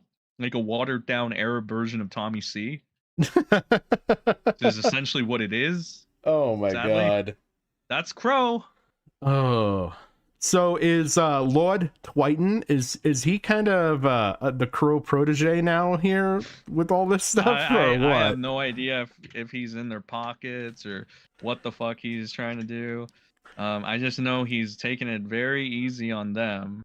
Nothing, no real pushback, not much at all on the like on the Crow front. There's no like real highlighting of the only person that's highlighted any of the bad shit that Crow has done is the TJ fella. And other than that, Triton just seems to be like, oh, he's gonna take his sweet time, either calling Crow out or he's not like he's made like Triton has made at least like today 3-4 posts about me. Oh, Jesus Christ. What the fuck? This guy is obsessed with me. I don't know what reason, but he just doesn't want to address the fact that he's still showing loyalty to Origami. Like to this day, he doesn't want to leak his messages, even though it was gonna like prove a point. And I'm like, why are you trying to prove your loyalty to like a guy that defended a pedo? Like, if that's such a big deal to you, Triton, like you parade around pretending like it is, why the fuck is this guy who defended, Connor? Why aren't you going in on him? Like, it's very selective who you want to go ahead and make a video on, who you want to paint like a, some would call it a hit piece on. It's very selective. Yeah, because I even came across tweets out there where he was running back to Crow saying, oh, TJV said something mean about your wife on stream and stuff. And I mean, this is going back to things from January even. So he's been on that dick for a minute. He's been an ass kisser, and he'll just try to deny it as like that he doesn't mean anything by it. This isn't anything. This is a nothing burger kind of thing. And it's like, no, it's something. It kind of shows that you have a bias for this guy because you think he's like smart, or I don't know what it could be. Like, my other thing is kind of like related to Triton, but it's somebody that's more important than Triton, I guess. So it's really interesting. The Technicals has had no disavowal of Crow for having the affiliation, with the pedophile Connor, which again kind of like makes me wonder, Technicals, where are your priorities? Because after I compare you to Nick the Oreo, you were right there, coming at me, whatever it is, disavowing, whatever the fuck you want to hit campaign, smear campaign, whatever it is. You're trying to make me look as bad as possible. So just, whatever. But with Crow, it's like Crow doesn't get anything. Origami doesn't get anything. And you were in a group chat full of those people consistently, the fucking added to technicals added to group calls, they're still there. You were there. You were in the gay ops server, right? That was revealed to not be what Crow said it was. Crow said that server that Origami called the gay ops server, that it was just for pure research purposes on bigger people or people that you were going to defend, you know, cases like the pyrocynical shit. And then it Yeah. turns out that he has people that aren't public figures in that fucking, Oh. you know, server, right? People like Ross. I'm not going to say his full name, but he's Ross, aka the White Silverback. That's all he needs to hear. That's who he is. He's Ross. They have him. They had fucking Rebcast. Reb, you know who Reb is? Back when he wasn't even making content really. He was like an absolute nobody. They had Reb there for some reason. They had it under a folder called Backstabber Reb. Now, does that really line up with what the picture Crow is trying to paint? No, like, no. Oh, it's just a server yeah. for research. It's like, really research on Reb and fucking what's his name? The Ross? Like that I don't know, man. I don't know about that one. All right, and so I'll get into, so we're kind of like, we got a lot of the backstory stuff, and we got a little foreshadowing too with a couple things, but on the DM situation, so this is going into the whole role-playing situation. So I want to get timeline wise. So from my understanding, you were 19 when all this happened, correct? 18 turning 19, June 4, 2000. I think this happened around April, May, something like that. I'll just round it out to 19 because we were like pretty much already there. So okay, all right. And by the way, odd fact, you actually have the exact same birthday minus a year as my wife.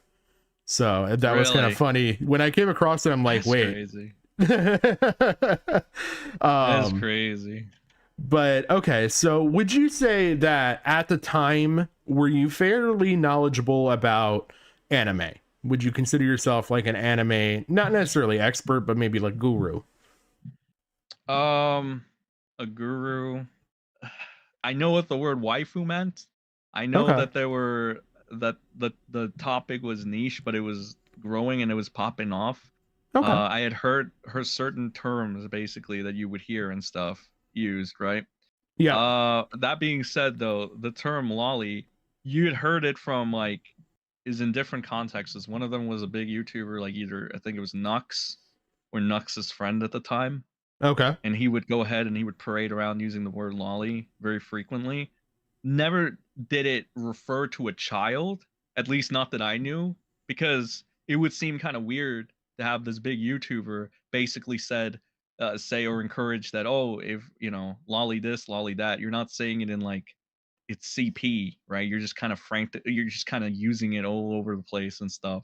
Yeah. So what I understood it as is like, so you mean like flat-chested drawings, right? Or like petite drawings or whatever, right? Yeah. The whole argument of like canonical age and whatnot and shit did not really cross my mind. And in the anime community as a whole, for some reason, I'm guessing I kind of guess the reason now, but they would just loot up literally almost anything. They never really thought much of it. It's just like, oh, it's another one of those people that just do that. There's never a meaning of like getting off to the as people say, the drawing depictions of animated CP and whatnot. And now, just for context for the stream, I got this image pulled up, and I don't know if you're watching the stream or not, but you could look at it. You can. This is just kind of for context, but I've got this image pulled up, and I kind of want to see if people on stream think that this person that's represented here, if they would fall into that lolly category, or if maybe they might be more knowledgeable on anime stuff than I am. I'm not going to say that I'm the most knowledgeable person, but I just kind of want to see if anything on stream is said. We've got someone named King Asshole in chat. That's very, very, very, very enthused by this image. Listen, to my knowledge, Connor didn't like John Schuller. He only liked the real teenagers, so he's a hebephile, guys. I don't know. Well, you did say age is just a number to him, so I don't know. Maybe. Yeah. That was definitely said. But just for context, if anybody's wondering, this person here that's on screen is 20, according to the anime. They look like they're probably about 14 in this set of images, and all it is just this. Again, I don't know if you're watching the stream or not, but it's this girl in a dress. And it just got like all sides of her, totally clothed, nothing wrong. But this drawing, this individual looks very, very, very young. I would say just out of prepubescency kind of thing. And it's definitely not Loli, because here's where I found the information. So I was looking, I was like, how the hell do you tell on an anime drawing how old something is? And basically there was this answer of there is no good way, but this person was like, oh, if you look up this anime called School Live and look up the teacher, which is the image that I just had up on screen, they're in their early 20s, but when you look at the image, they look like they're fucking 13, 14. So like, yeah, that's the thing. This is kind of why I dropped the anime thing, because like when you're 18 going on 19, right, get your college age and stuff. Like I was in the community in deep, and I guess if you want to call it grifting the community around 15, 16, 17 on there, because I was there for a decent amount of time. After that, you kind of just like, and when people are straight up telling you this stuff, like, yeah, you know, oh, it's just animated CP and stuff. It's like, yeah, I mean, I don't want to sound like one of those people, right, that just frantically try to, I guess, like validate the reason why they're into that stuff or anything. It's just like, that was kind of like the mindset, right? It's like, how the fuck do you tell and stuff? yeah, And I think like this other misconception of the whole thing, which nobody wants to believe it, because why would you want to believe it if you want to weaponize it against somebody? It doesn't really work. Or if you just don't understand it as a whole, it's like in the messages, I initially got confused by the wording, the buzzwords of Loli RP. From what I understood it as, it was sexting. yeah. But the reason that they add the Loli RP, I'm guessing, is because they think that by the catfish sending the messages back to back, they essentially thought that they were taking the image of what they were sending, which is like, okay, I like, that's not how I looked at it at all. I don't even know why they fucking started sending that shit in the first place. Did I freak out about it? I didn't freak out about it at the time, because it was just like, the idea of it, like this being CP, was not in my head, basically. Yeah, I don't know how certain people can differentiate that super fucking easily and that being their go-to thing, but like again, like I just don't know, man. yeah. I've heard a lot as far as, okay, I'm not going to say I'm like in any way, shape, or form like any sort of an expert on anime. I've watched a couple different anime, and they're probably more horror related, so they're not going to be stuff that probably anybody outside the anime sphere is even going to know. But when I was looking at all this stuff, you keep hearing the context of the, oh no, she's a 9,000-year-old whatever, like insert buzzword. And I was like, you know, okay, but then if you're going to say that, there's got to be some actual definitive way to tell. And from what I'm understanding, there's a lot of different art styles. Like, you know, like people have chibi, like profile pictures, especially around the holidays. I saw quite a few chibi. You could say that that's technically Loli then, but just by the broad definition of it just being an underage depiction, like a younger depiction. So like going to wherever it doesn't necessarily mean porn per se. And then to get into what I saw with your situation, and I got a couple things I really want to touch on there. But from what I saw, it kind of started out sexting. And then this person was just bringing in imagery to like kind of maybe facilitate the sexting, I guess is the best way to say it. And not necessarily like, it didn't even, I don't know, maybe you can answer this better. Some of them were positional references. Like one of the images in question, I believe, had somebody on top of another person and stuff. And that one was like, that's the image that they say you saved this onto your phone and you saved CP or something. Yeah, It's like a copy and paste of an image they sent, and the following message says, "This is going to be me on top of you," essentially saying, "Oh, I'm going to be on top of you" and stuff. and for the stream, that's these here. I'm not going to open these up because I believe these might have a face docs of you, as well as they've also got the tied picture of the Jordan individual that's been tied to this. But there's in this way they can see kind of the zoomed out censored versions of the picture that are not as heavily censored as what was on the original Crow stream. And one was from you and one was from the kitty individual, and it was basically going back and forth kind of saying like this, like you're saying, like positionally wise. Yeah, it was basically like, I'm gonna be on top of you, essentially. And I don't know, man. Like I guess like I can kind of see why people would go that route. Especially if you don't like me. Like I guess I can kind of see I don't like it. Is it's at that point you've already made up your mind. There's no level of charitability at all. Because there's none of the images where I'm like saying that I'm getting off to this or I find this to be hot. It's just one of those things where you're just going ahead and you're assuming that based on the fact that I guess I'm not telling them to delete it and I'm not freaking out about it, or anything of that sort. In which again, it's like, I don't know, man. I just they never told me, hey, do you want these images? I just kind of it's like whatever, if that's your thing. But I never thought of like the person, because there was already an image to the person, and they had already been going ahead and larping around as another individual. I didn't think it was. I already had like an idea of what they look like based off of Yeah. like the fact that they're trying to put an image over there. They have put an image, and it's like in one of the screenshots, because I don't know if you have it, but I'll send it over. Because another one of these ideas that I guess Crow wanted to really hammer in was that I was lusting after a teenager. That's what he started leaning into. I was actually going to touch on that, so I'm glad you brought that up. Yeah, so okay, but I want to point out how bad faith this is, because Crow is saying all this shit on his stream, right? He never talks about my age, never says what my age is, never says any of that. He just says Sen is thirsting and lusting after extremely young teenagers. Where's a screenshot for that? Then keep in mind, initially this person said they were 20 something. And then we went ahead and I guess they lied about it. So then I proceeded to ask more about their age. I always ask for the ages. Yeah. Right? That's fucking stupid if you're not.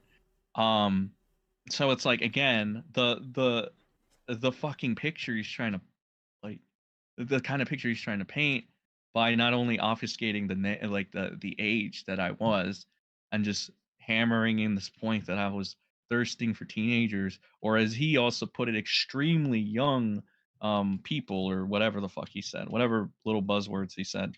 Yeah, he It's kind of like, chose a couple different buzzwords there, as saying that, yeah, there was worse pictures in the chat, which is something I wanted to ask you about. yeah. Was there anything worse than kind of the stuff we saw? Fuck or no. That's already out there? What the fuck? Fuck no. Crow had the entire logs. He went over the entire thing. He was lying through his fucking teeth. He wants to get on me for lying. He's the one that lied. Oh, funny enough, he was caught like the following day. It was on a stream on another small channel. He was caught lying because the TJ guy, right, debated Crow. Yep. The following day. I don't know if you caught that. Yeah. Basically, yeah. So basically, I brought him in because I had found out that Crow was going to try to be a weasel again, and I didn't want him to get away with it this time. So I went ahead and I told TJ guy, "Hey, do you want in this this thing that Crow's gonna be in? I can set it up." And I set it up, and in that stream, fucking Crow gets caught in 4K. Now, keep in mind, Crow lies a lot. Like, this isn't the only one, but this is like the one where it's like, you claim that you never saw these images, but here you are acknowledging that these images exist. And then Crow goes into the whole, oh, well, my memory is a little fuzzy. It's like that. Well, that's the thing, Crow. If your memory is a little fuzzy, but you're so sure about these statements and you're passing them on as, oh, I'm very sure that this happened. I can guarantee you. Please trust me, bro. Because that's essentially what he did throughout the entire stream. Like, trust me that there are worse images out here and stuff. It's like, but then that kind of gets fucked up too, because if you're claiming that there are also way more fucked up images, yeah, you're hesitating to call me a pedophile. That doesn't even really, that doesn't work either. So that means like you can just tell he's fucking lying, and it's just people wanting to believe him. because they just don't like me. Because again, the logs have to be out there. There's just no way Crow is gonna just say, oh yeah, there's worse stuff in there, but it doesn't exist anymore, so just believe me. That's fucking stupid. That's dumb. What the hell is that? This is the one I wanted to pull up. And there was another lie that kind of came out of that stream that I just wanted to touch on this briefly, because it's kind of, you might find this interesting. But in that stream, so it's on Chthonic Echoes, it's the pit number 7 episode, where Crow and TJV are going back and forth. And at one point, it's kind of discussed, and TJV's got a video out there where Crow even brings up this whole thing where he's talking about cease and desist letters just before TJV dips off the stream for a little bit. Well, he says that, oh, I made up the whole thing about the cease and desist letters. It was just leading you on, blah, blah, blah. Well, if that's the case, tell me why there's a post from February 1st, 2014 that everybody can see on stream right now that says TJV falsely accused people, got a cease and desist for his problems, and I didn't do that. And that is a post from Wholesome Crow on February 1st, 2024, before any of this stuff ever happened. So I what can I say? Crow kind of just talks out of his ass. This is what I mean, man. This is what I mean. Like, the fact that everybody, like Triton and shit, anybody that believed him and hung on to his every word, it's like, it's so dumb. It's like, you might as well be believing people like Jisoo at this point, which is another funny thing in itself, because so the Zero case, I'm not sure if you're aware of that. Are you? How it went? Yeah. At least some of the information. 19-year-old Zero was talking to 14-year-old Katie, and he was extremely flirty, if you want to call it that. And there was even apparently some Ice Cube stuff. Yeah, the Ice Cube. There was talks by his own like account that apparently he wanted ice cubes from her pussy or whatever. And the funny thing about that is that the Zero would be 19 at the time, roughly my age. And what was Katie's age? 14. And Crow defended that shit. Hard body, like extremely bad. Like, because again, Crow wants to be either he's LARPing or he's like, there's some dark shit there. It's one or the other. But Crow wants to be, oh, let's give Zero like the benefit of the doubt or something. And it's like, okay, but like, why? Because you have a big hate boner for me, or apparently, in your words, essentially doing the same thing as Zero, right? To an extent. Yeah. So then you're gonna have to go back on that. And it's kind of dumb for you to go back on that, since you suck. Like, again, this goes back to him sucking off bigger creators, and this is what he does, and this is how he grows. He did it for technicals. Again, like, you'd have to go back on pretty much all of that shit. But Jeez. I don't know if you'd want to do that. Probably not. It's the reluctance of somebody. I've never seen. TJ pointed this out too, like the reluctance to even call me a pedo when you've described every criteria for that to be the case, right? And this is Comic Crow. This is Crow Judgment, the guy that positively dislikes pedos so much that he'll just freely call people like Flam, Mr. Girl, and even in a fucking stream I found, apparently he called Lerix one too. So it's like, yeah, really? This is the guy. This is the guy. Yeah, I gave Crow like a heads up in like 24 hours or so. It's been longer than that. Delete the VOD, because this is on his second channel, I believe. Okay. And I'm sure, like, the thing is, Crow calls everyone a pedo he doesn't like. Like, there was this one guy called a narrator. He called a pedo for an entire fucking week. Narrator shows up. Narrator gives him like $15. Crow walks it back. Crow says, I believe he did the whole, technically you've never been caught with anything, so I guess you're off the hook, basically. It's like, that's so stupid, Crow. Like, you have no shame. And he played it off as a joke too. Oh my god. It's like, we literally, I believe somebody in that fucking StreamYard said, I can't believe you're like taking that shit back just because he gave you $15. Oh and my it's like, god. I don't know. He's shameless. He's such a fucking asshole. He's so that shameless. That is beyond shameless. $15 fucking dollars. Christ, to walk back my whole opinion I had on stream? Shit. Well, it's like a narrative, because he was just going on and on and on about how narrator's a danger to kids and he's a pedo and this and that.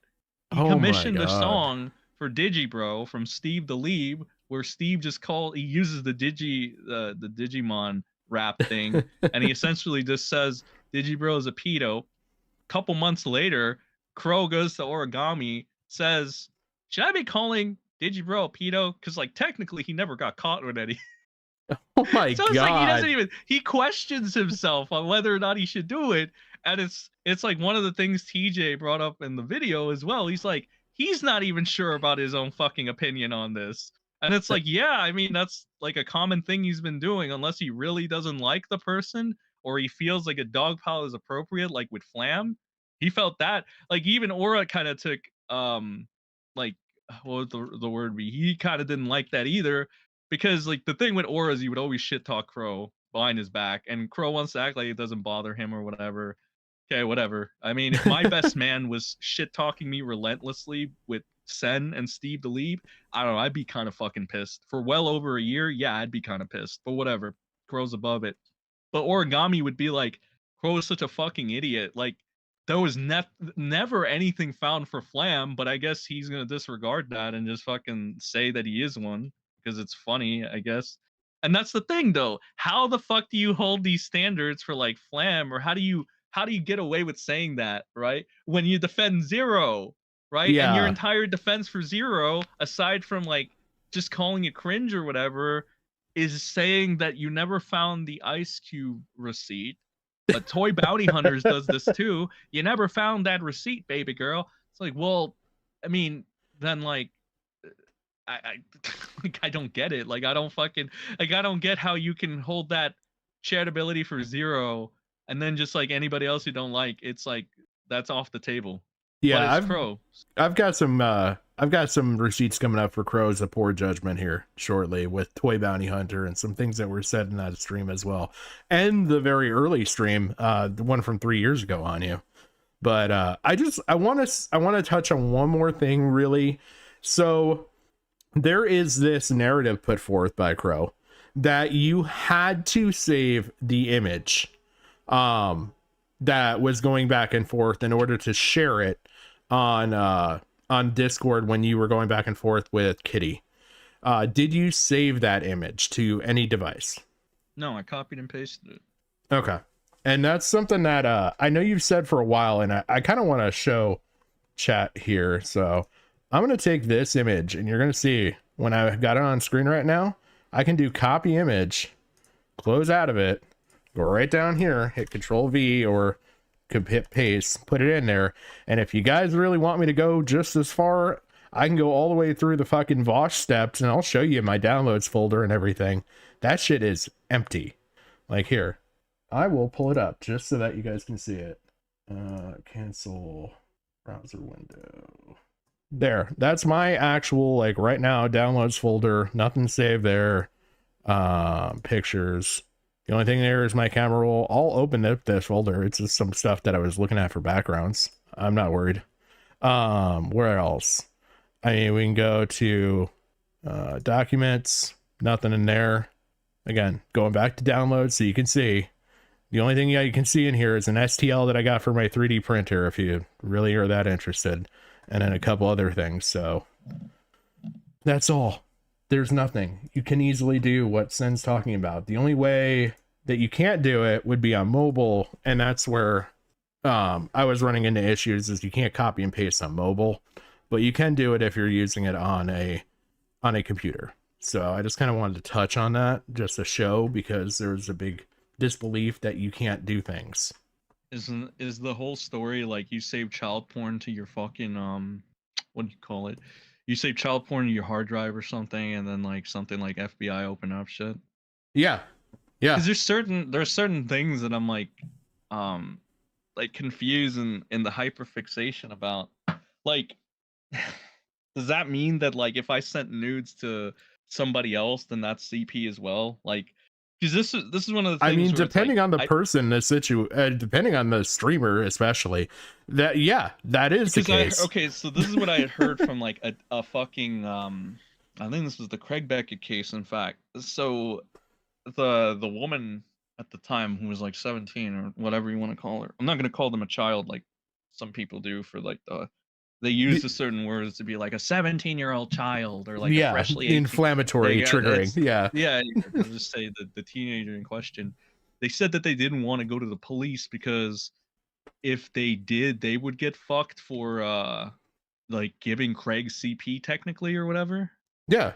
Yeah, so it's like I guess I get the maybe the hyperfixation to the extent, but is that their way of saying that like, oh, we want you to go to jail or some shit? It's like, I don't know, man.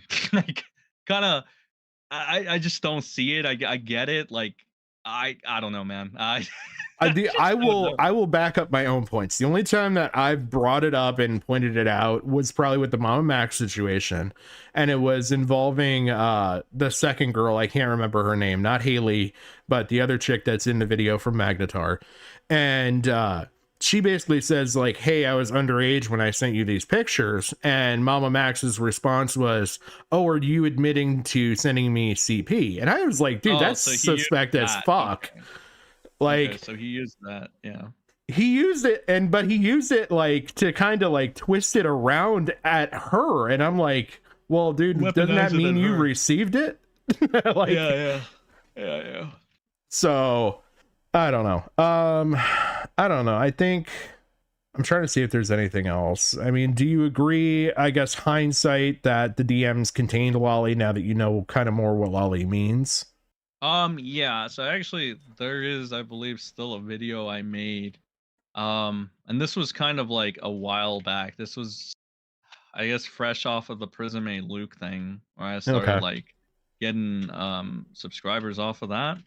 It was a Moist Critical video that started seeing people continuously reference Moist in this whole, I think it was part of like this Loli debate of sorts, where they would reference Moist and they would say that, oh, Moist signed off on this shit or whatever. So in the comments when I made the video and I pointed out, like, I think I criticized Moist for that, or I said it was like selective degeneracy when you want to go at somebody for the shit or whatever. And there were some people in the comments that were like, they were saying that the term Loli isn't like predominantly used to describe basically like what do you call it, like it's not your CP weaponization buzzword tool like they are, like it is in blood sports or commentary or wherever you want to use it. Which is like, again, to them, like exactly like to them it's like, oh, what are you talking about, foreign concept, could never be. Then again, you know what was a foreign concept to me? Hearing somebody say to another person that was underage, you're worth going to jail for. That was a foreign concept to me, but I had to fucking accept that. Apparently that's not fucking crazy at all. Yeah, it's like this is really stupid to try to act like you're above this in any way, shape, or form, because none of you are. Technicals isn't, commentary isn't, like, you know. No, I think the anime community there's... really isn't either, in a sense, but that's an entirely different argument all in itself, because they always fight with the commentary people over this shit. It's like a never-ending fight. I think there's a lot of nuance to the situation, and to be honest, I was trying to look at videos and I had a lot of stuff going involving you and the whole Lerix situation prior to this. Oh, I actually found it's like, okay, I want to address that real quick, because I feel like this entire thing that Crow brought up from 4 years ago is used as a deflection for the Lerix thing now, or as a new saving grace for the matter. Yeah. Listen, man, the whole thing is like, okay, what he did was bad, but look at what you did. It's like, okay, here's the reality of the situation. I have been around, and you have never, ever, even when Kiwi Farms was looking into me, ever seen me fucking parade around liking over 1,000 lollies, whatever you want to call it, safe for work. I know there were NSFW ones there because somebody sent me a new one that Lerix tried to hide. There's another one, and this one's blurred. Don't worry, I made sure they blur it, but it's another one. It's like, my dudes, you really want to give this guy so much charitability. Here's what you really should be asking: if he's gonna shamelessly like these things, like on main in the timeline because he was horny, what the fuck is he doing behind the scenes? There's a reason Lerix has like 3 fucking Discord accounts. Does nobody know about that? It's either 2 or 3. Did nobody want to bring that one up? Oh Like, no, what the I fuck, didn't know dude? that. I always feel like this guy is so guarded, and by people all these people in small commentary, it's just really pathetic for you to guard this guy and try so hard for something I did. Like, again, mind you, same age that he was. Here's the difference. Lerix, after learning what it meant and the ramifications of fucking with that type of content, he proceeded to review Arrow Manga Sensei. Me, I fucking fucked off of the anime community and started realizing how fucked up this could be. And hey, maybe I should exit stage left because this is only going to get more fucked up, and it's only going to get more fucked up as you grow older. Yeah. It it's like it's not worth it. It's common, I guess, in the anime community is, again, Lerix wouldn't be very comfortable reviewing an anime like Arrow Manga Sensei if it wasn't like common practice to have these types of events happen. Again, it's like it seems a little dishonest to say, "Oh, this one event happened to you." Meanwhile, Lerix is free to like any lewd up fucking drawing. Everybody wants to play semantics when it comes to Lerix on whether or not his shit is lolly. I'll show you the newest one where people are like, "What the fuck was this guy liking? We need to find more of this shit." And it's like it's ever growing. It's always something new. It's again, I wish he hadn't deleted his account. As somebody that deleted their account and clearly had something to hide, what does he have to hide then? Like, Oh, you know what I man. mean? It's like, Well, I think you've always had in all of this with Lerix, I think you've had a pretty solid, like, continuous, I guess I could say, stance on all this, where you've never sat there and called yourself better than Lerix. I mean, you've even gone no, as far as I called him little bro because I mean, look, we have the same controversies or whatever. We obviously both didn't like it, and we were obviously like, people are like, "Oh, you think Lerix is a pedo?" No, I think he made the same fucking mistake I did. I think he legitimately was like, I mean, granted, some of his responses are like really sus, but I'll just take that as him being like not knowing how to cope with the thing, I guess. Because one of the responses are so dumb. It's like, you guys think that when you see a cute fucking baby that you sexualize it? That's not me. And it's like, no, nobody said that. What the fuck? Why are you saying this shit? Stop saying that. Don't say that. I would have definitely, if I was him, yeah, I don't blame him for deleting that tweet, but like, holy shit. Like, my entire thing is like, you have no problem demonizing people that you deem to be into child porn or whatever, but then Lerix, who's like your next top guy, is like technically had a controversy of that sort, which deals and dabbles with the similar content, and he didn't even like technically learn from it until he realized that his new anime channel was a flop. He came back to commentary for whatever reason that might be, and then all of a sudden he knows the rules of the commentary community are like, well, look at what happened with Tipster. So that's just unacceptable. Of course, he's gonna take down the video he made about Arrow Manga Sensei. Um, that's just what it is. If all it takes for him to be clear to this shit is to say, I was reviewing this to say it was wrong, even though I already knew it was wrong. I'm just gonna review this to say it was wrong, and all these idiots just kind of eat it up. It's like, is that not what I'm saying? I didn't know it was wrong because it didn't. The fucking term lolly is so broad, whether you want to accept it or not, by many people. Like, again, I don't think people like Nux or any of those sorts of people would just casually say, "Oh, the lolly over here is this, and that," if they meant it was like child porn or like a yeah. child or some shit. I don't think that would be normal, right? It's like, and again, like, if we want to get into the actual images, in some of those images, right? Like, I raised this point and and it was told to be like cherry picking or something. But it's like, you're wanting to say that all these things are prepubescent children or something because you can tell that's the case, I guess. But then, like, in one of the pictures, they have breasts, and my entire point on that was like, I don't know why, like, would a prepubescent person, have breasts? I'm not aware. Uh because my idea is that if you're not prepubescent, you're not supposed to have breasts, I guess. But then it's Yeah. like, no, you're talking about kitty titties now. I'm like, what are these terms? What are you talking about? Why am I arguing this in the first place? This is clearly just set up. Like, I gave everybody an entire week to say whatever they wanted and get their licks in or whatever, because I know they've been begging for it. But it's like, realistically, at that point, it's like, what the fuck is this? What am I doing here? This is so stupid.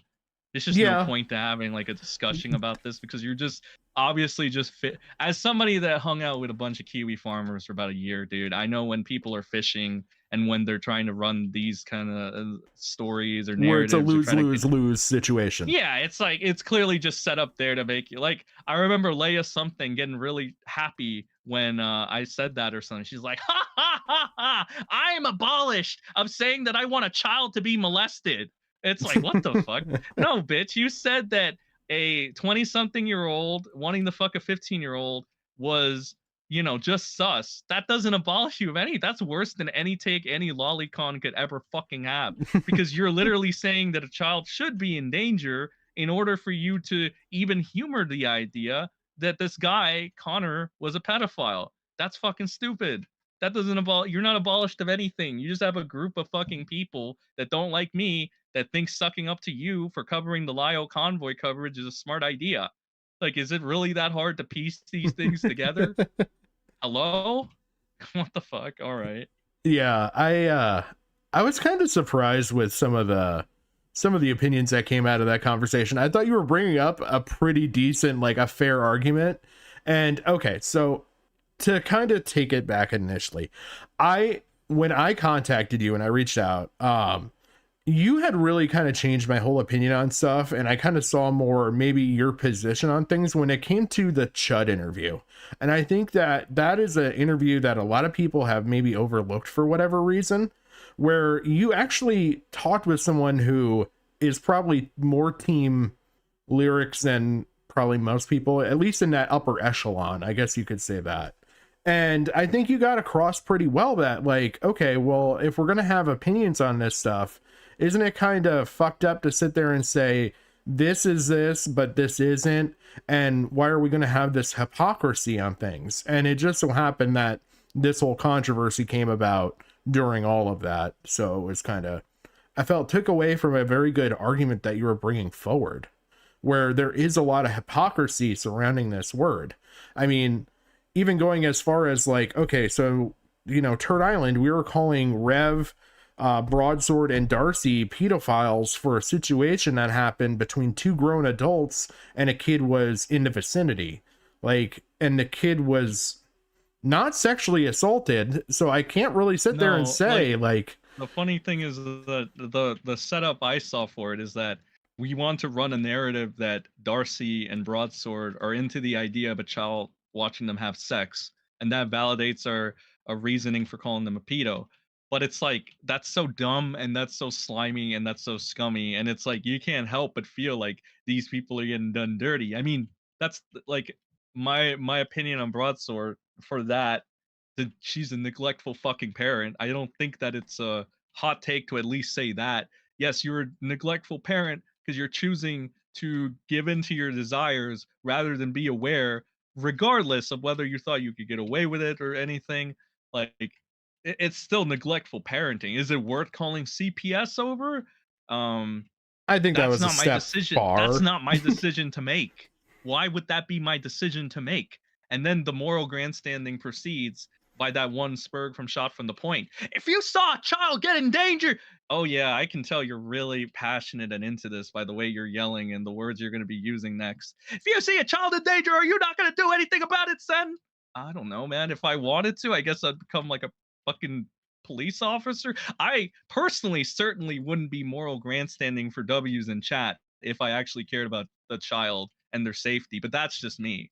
You know, Yeah. This is a little bit of common sense. If you're gonna go ahead and moral grandstand for W's in chat, a little dopamine rush, please can you tone down the whole, oh, we're doing this for the children. It's like, you don't give a shit about Broadsword's kids. You don't give a shit, because here's what happens after you call CPS. That kid is going to be fucked, because I don't know if these people are actually aware of what happens when CPS is called. You are still pulling apart the kid from their parent, bro. Yeah. Yeah, Why even the fuck would I temporarily be the for deciding factor for that because of like virtue on the internet? That's fucking stupid. Not only that, you clearly don't think these people are dangers because you still let them be in the server. You let them put this fucking circus show for everybody, or like the limited 30 people that always come to your shows, the Jerry Springer hour. It's like, don't bullshit me. I know you don't fucking give a shit. Anybody can fucking tell you don't give a shit. And you don't actually think that fucking Rev, Darcy, or Broadsword are pedos. I firmly believe that. That you're just, like, for example, Sailor went out of his fucking way for hours to try to paint me as a pedo. Yeah. Only for the next day on the Cumin stream, or Queeman, whatever the fuck he is, to literally say, Sen, you're not a pedophile because you're a danger to children. You're a pedophile because it's funny. Oh wow, this is articulate Oh, assistant man. Sailor over here, buddy. Yeah, like I'm like fascinated by his intellectual takes, and will definitely take him seriously in the future. This is what I mean. It's like this entire, like, holy shit, man. Like I don't I don't even know what to say.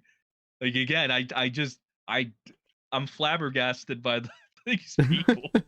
Well, and that's where like I feel like we're devaluing the word when we bring in stuff like the Darcy situation and start throwing around the P word.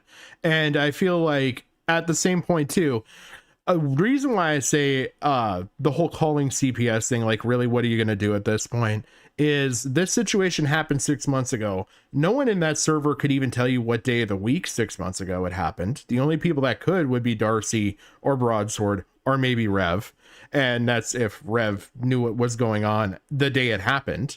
Like, it's just we're trying to retroactively, just like you said, kind of interfere with It's the honestly, family. you want to know what I put it as a slug move. It is, and I don't hate Slug at all. Like, he's surprisingly enough, everybody warned me this guy was gonna backstab me first and that he's unloyal. He's one of the few that didn't backstab me. But the people with the squeaky clean records like Sailor, oh, that guy was immediately quick to fucking change up. And then his reasoning for the whole thing is like, well, that's before I found out you were a pedophile. And it's like, Sailor, what the fuck? Like, really, bro? And then the next day on the Cumin stream, he's like, oh, it's just funny to call you. And it's like, I don't know, man. Like, that's pretty scuffed, but whatever. Like, the point I'm trying to get across here is like how everybody always complains about Angry Slug. Everybody always says Angry Slug practices life ruination, looks for any excuse to do it. So do all of you. You all did it last night or that night on Third Island. You did it to Reb, you did it to Darcy, you did it to Broadsword, you did it to me. Yep. It's like, Jesus Christ, are you guys like not self-aware? Do you not know how you're not any better than Slug on like a core level? Like, you got to be kidding me. I just Like, I don't think they I don't think they look any further than Pat beyond the in the moment, basically. Like, I don't think they even understand the repercussions of like what they're saying in some of these cases. To like they've devalued the word pedophile, like I said, so far that when you call someone that, I feel like that should be like a target on your back situation. I don't feel like any of the four of you have done anything that would declare you a pedophile. I don't. Yeah, apparently not even by assistant, dipshits eyes, because like, again, it's so stupid how performative you are. Then you're tag teaming me with a Spurg from Shot from the Point, some hillbilly bitch, and I don't even know who the fuck Joe is, to be honest. I think he's Flatley's bitch. That's all I know about him. And it's like, this is so dumb. It's like, you're getting cornered. You're getting cornered. I'm getting fucking yelled at by a bunch of retards on the internet that I can't do anything about. I'm testing my mental limits, if anything. But realistically, I could have just left when Sailor said, "Why are you here? I thought you didn't care." I'm like, okay. I could have just been like, "That's a really good point, Sailor. Bye." I thought you were gonna do that for a Fuck. second. I'm not gonna lie. I thought about it. I did, but then I'm like, no, I said I was gonna stick it out. I'm just gonna fucking stick it out. Fuck it. Give them this entire week. So then, without a shadow of a doubt, none of you can ever bitch that I quote unquote run or that I hide on anybody else's fucking streams. Like, listen, I put myself in danger, if you even want to call it that. I let myself be cornered, if you even want to call it that, for an entire week. You guys got to do whatever you want. You got to say whatever you want. You got to prove whatever point you wanted. I gave you that. no more bitching from any of you, ever, Yeah. because I think that's pretty fair. So going back to the lyrics thing, I did want to ask you, do you feel like you ever went a little far with like the name position on lyrics, like calling him Liam and stuff like that? Oh God, it really, I want to say it depends. I don't regret it. Okay. I'll agree with one thing. It depends on how mentally there he is. Like, so I'll reveal this info. Origami tried to justify his friend Steve to leave. He's gonna say that it's not justifying because at the end he conceded to me, but he basically tried to justify Steve trying to get my friend Redsky to kill himself by saying, well, it's the same thing you do with Lerix. And it's like, no, it's completely different for a big factor. And that's that Steve DeLeve knew about Redsky's mental condition beforehand, and it's clearly not the same as fucking Lerix. Because Lerix had never even, like, sure, he had little mental breakdowns, left the internet, started acting like a whiny bitch, all this, shit.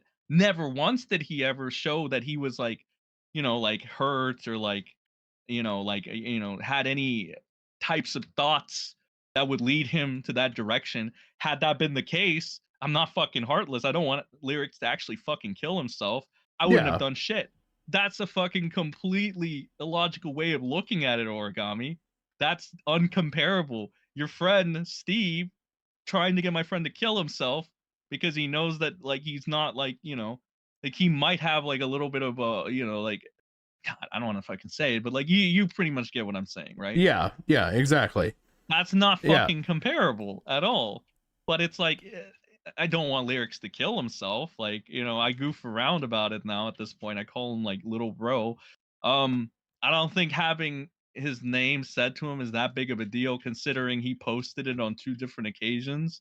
And this was when he still had his sorry, it wasn't a small, person when he did this either. It was with his Onision video, which fucking blew up, which you can still find. Okay. It's unlisted right now, but there is a way to find all the videos that he at least has privated at the moment.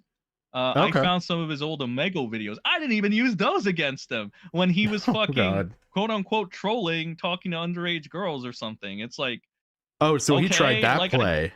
yeah, he did the fucking prank thing for a bit, I guess. Like, I'm Like- just saying that if this was me, I would be nailed to a fucking cross or something. This was anybody else. But this guy, again, he gets the pass on literally everything. He can fucking... Sniper Wolf didn't even get a pass with this.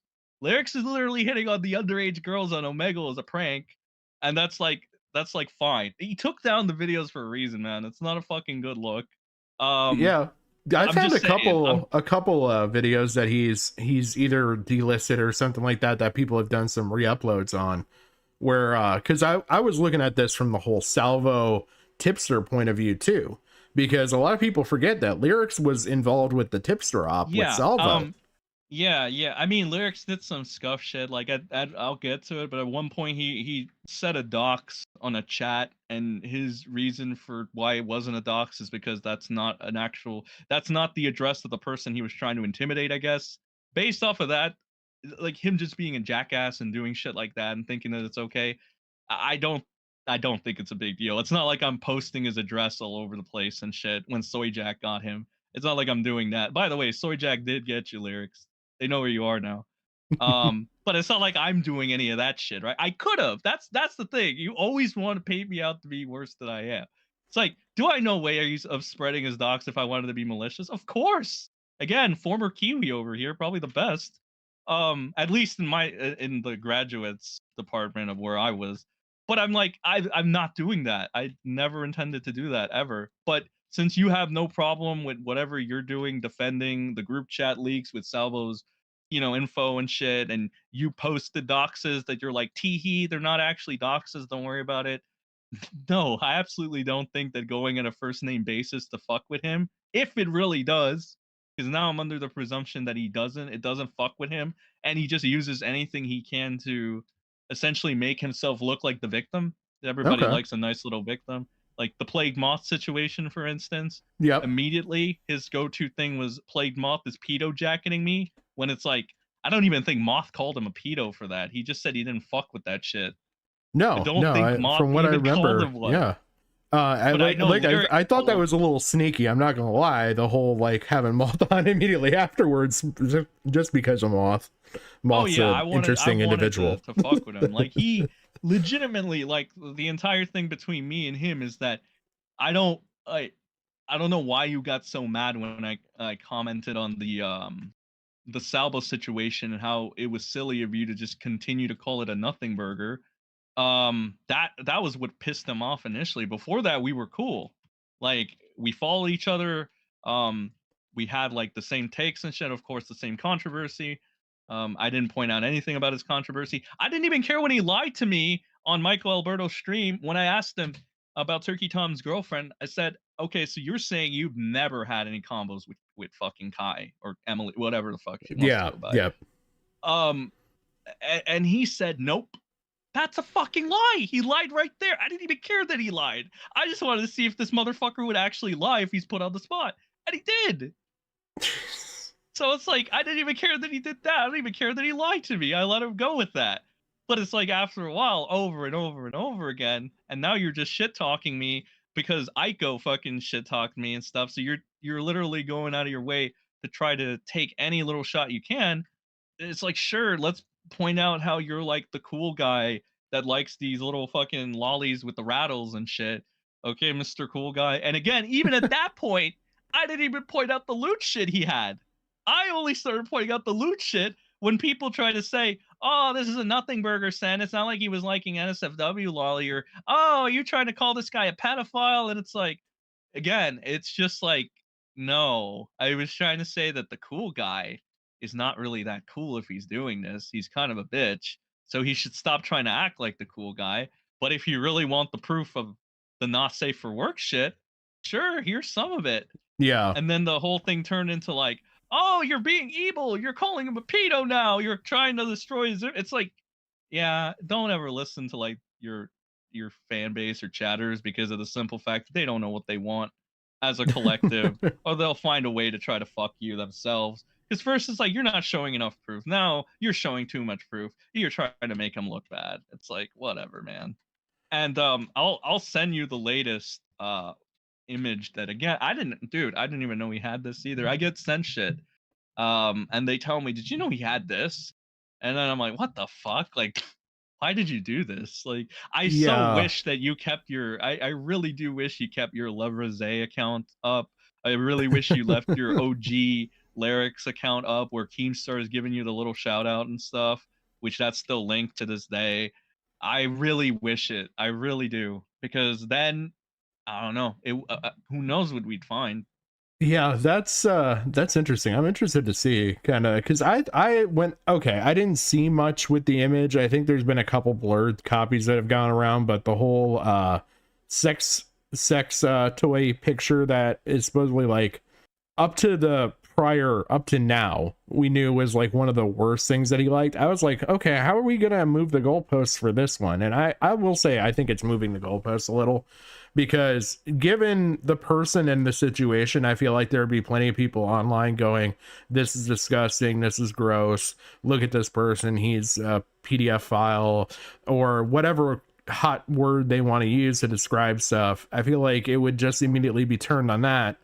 But I don't know, maybe it was because you got the most nuanced person when you were talking to them, and you got Chud kind of does give a bit more benefit to Chud doubt. Is even he acknowledges that the message or the image in question, I believe he does acknowledge that it fits the criteria to be a lolly. It's just, to him it looks more of like a teenager, right?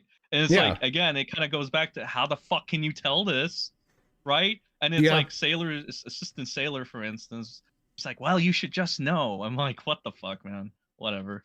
Like, it's just like, "You should just know." You're like, what? Okay, whatever. And I was strongly on the side of that until I recently found this whole the school live thing, where that fucking picture, that teacher looks like they're like prepubescent, like, not kidding, like 13, maybe 14, if I had to give an age to a picture of an animated person, and they're supposed to be 20. So then it's like, okay, well, this shit's a lot more nuanced than I thought it was.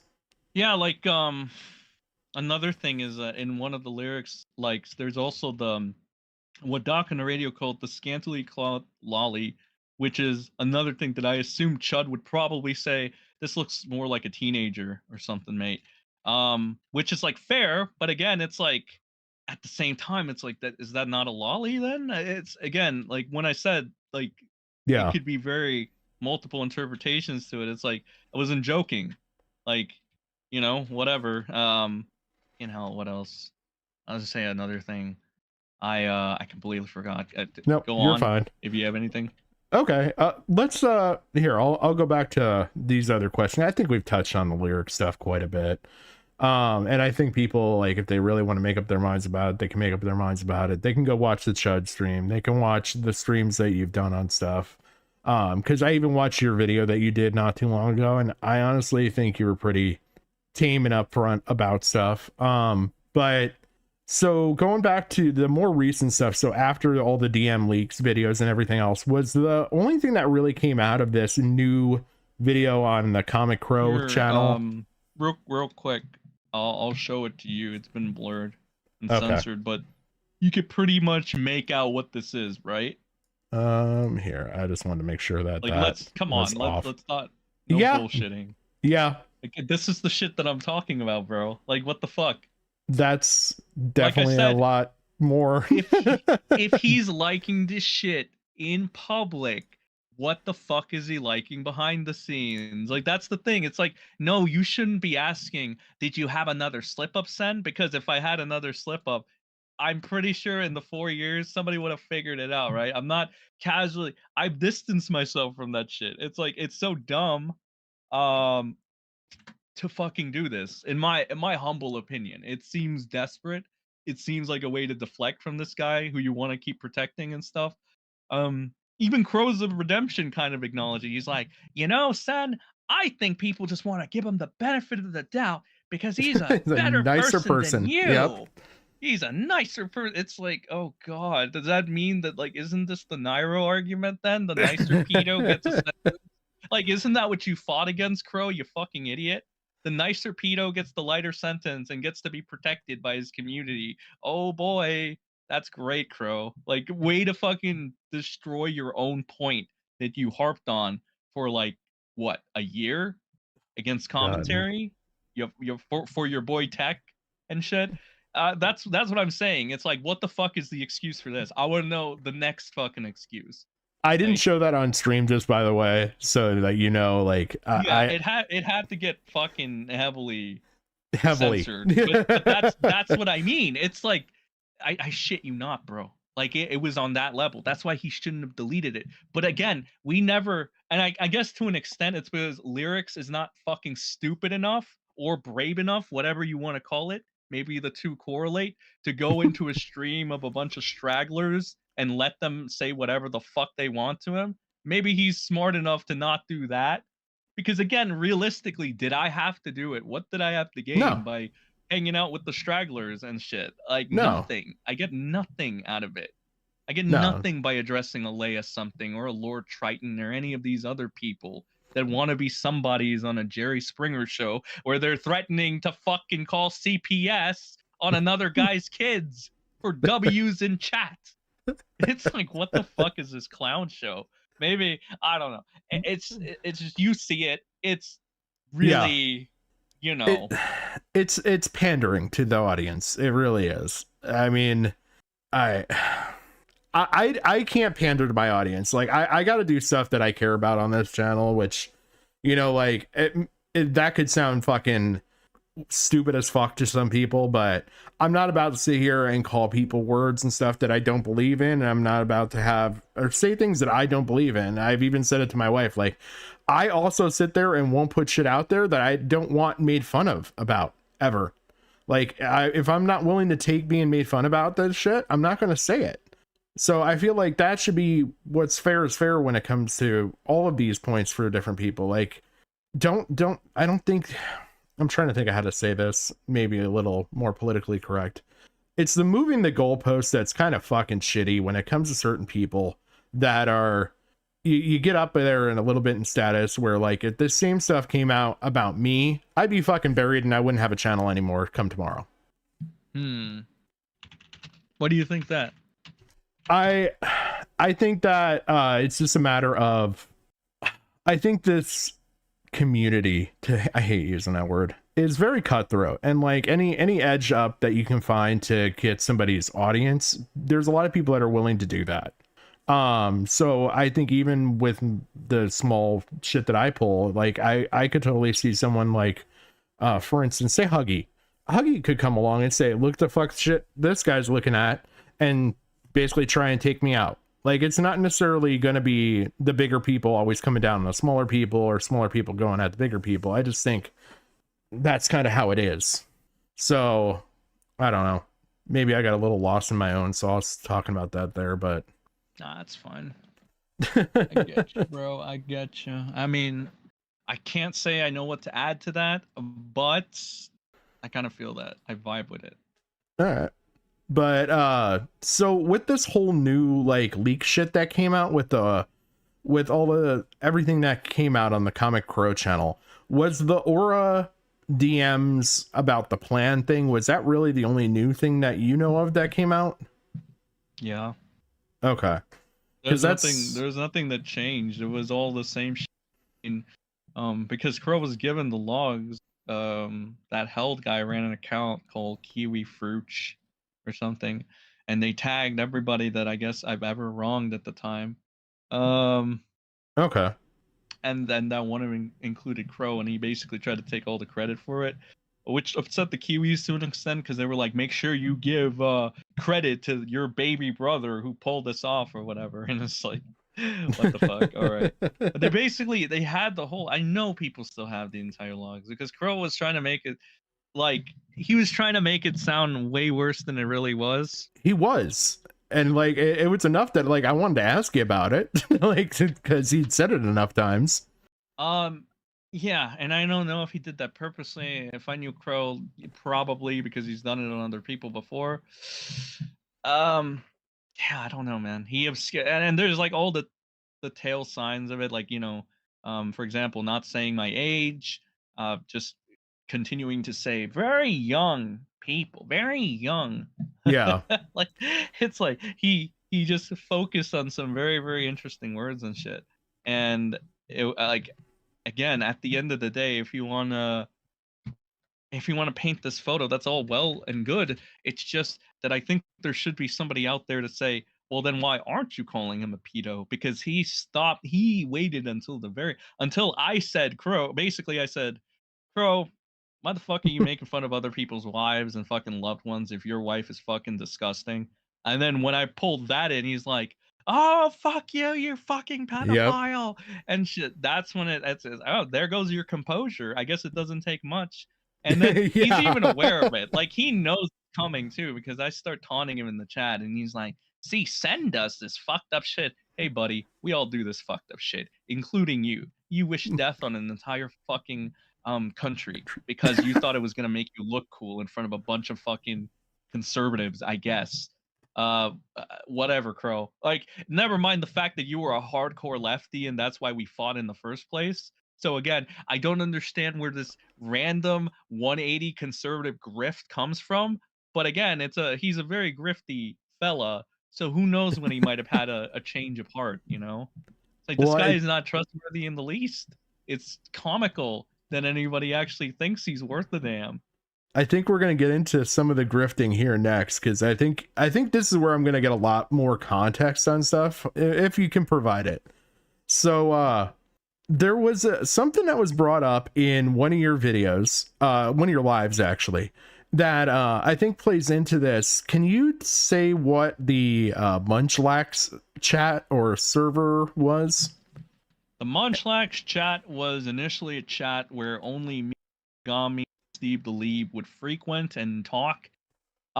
Because the thing is, Crow was marked the not trustworthy person and the person that just talks out of his ass and says details that he shouldn't. As you could see, that was demonstrated on the stream with TJB, because he talked about TJ getting 2 cease and desist, which apparently never happened, but to Crow Crow kind of had a derp moment, and we didn't want those things to happen because, again, like he was a liability to put Yeah. it short. So it was just me, Origami, and Steve the Leap, and we bonded. The thing with Origami, massive simp for his fat wife, decided, and yeah, Aura, I don't care. You want to be a little bitch? Fuck you too. But yeah, Aura and his fucking fat wife and shit she would be the tag along, so he needed to bring her. So then it's us four concocting our plans or whatever have you. And I think I brought in Toy Bounty Hunters because I thought it'd be funny. And then Okay. Toy Bounty Hunters was there, Origami was there, fucking Kayla was there, his wife, and Steve the Leap was there, and that was the people in that group chat. And what essentially it was is anywhere from like planning certain things, because everybody wants to talk about the anti-Jared plan. It's like that's not the first plan you guys have put together. Remember that entire plan for the smear campaign on TJ? That was a thing too. It was that big channel that helped us out with that. Oh, we don't want to talk about that right now. Okay, that's fine. So there's like a bunch of things. We also chat talk, people in there like commentary. Okay. Crow was shit talked a lot in there. Lol. Even at one point, my friend Redsky as well, when he was like the new guy and shit. Okay. So stuff of that sort. Just generally shit talking, plotting sometimes. And stuff of that sort. This was different from Munchlax. the garbage server, correct? The garbage server was the gay ops server that a big 1 mil channel decided to make. And what it essentially was is we planned against this other YouTuber named TJ, and it was his server, and that was all that would happen. Like generally shit talking, planning when the videos were going to release on this guy, planning what interviews that you were going to line up. So then at some point there was the interview with his moderators, which the purpose you can kind of guess. Like I said, there's like a lot of things on the internet that happen, or in like the Kiwi farms that are the equivalent of like, like what you would see in the real world, like campaigns, politics, and that shit. And basically, what it was is let's make TJ's image look really bad for quote unquote falsely accusing someone of being a pedo. Make multiple videos within the span of these select days, drop them at around this time. Yep. What narrative are we going with? Like essentially that's pretty much what it was. That was the gay ops server, Like a smear campaign. Yeah, pretty much some of that sort. And again, there was that one big 1 mil channel, which I honestly, why do I even care to keep their identity? Fuck them. It's like I don't know if people have ever heard Louis Caliber. He'll deny it. The Louis Caliber, whatever. I mean, he shit talks a lot, goes on monologues for like 3 hours. Really boring guy overall. If anybody is a fan of Louis or is a Banos fanboy, it's not all it's cracked up to be. That's all I can tell you. Trust me, you're not missing much. Well, I say this and from experience. Louis and John were the ones that actually kind of cornered TJV at one point and did a little strong arming of their own, if I understand it correctly. Yeah, so TJ, okay, so John and Louis probably were the closest of like the people that Louis befriended. Probably John, because John was like the ultimate kiss ass for Louis for whatever reason. I Okay. once asked Origami why that was the case, and I guess his answer defaulted to like, I don't know, he was a fan, he's a big fan, something like that. Okay. I'm like, okay, so it seems kind of gay, but I guess I can kind of get it. It's just when you take into consideration that John is like a 40-something-year-old man with a wife and kids and is praising this other guy that's a washed up relic of the past, living off nostalgia, can't even pull in 100 viewers per his streams now on his fucking main channel of over 5 million. No, not even 5 million anymore. 4 million subscribers now. Jeez. I don't know. I have the screenshot to prove it though. Like I could literally, I remember making fun. This is the guy that was going on like 3-hour I want to say tirades or like ego trips about how he's better than commentary and how these people are clowns, which is like okay there, or he's better than this and this person. And then I see that fucking small commentary 4K channel at the time Chris the Narc has more viewership than fucking Louis Caliber. Ha ha ha. Yeah, I'm kind of laughing about that one because how the fuck did you manage that, Louis?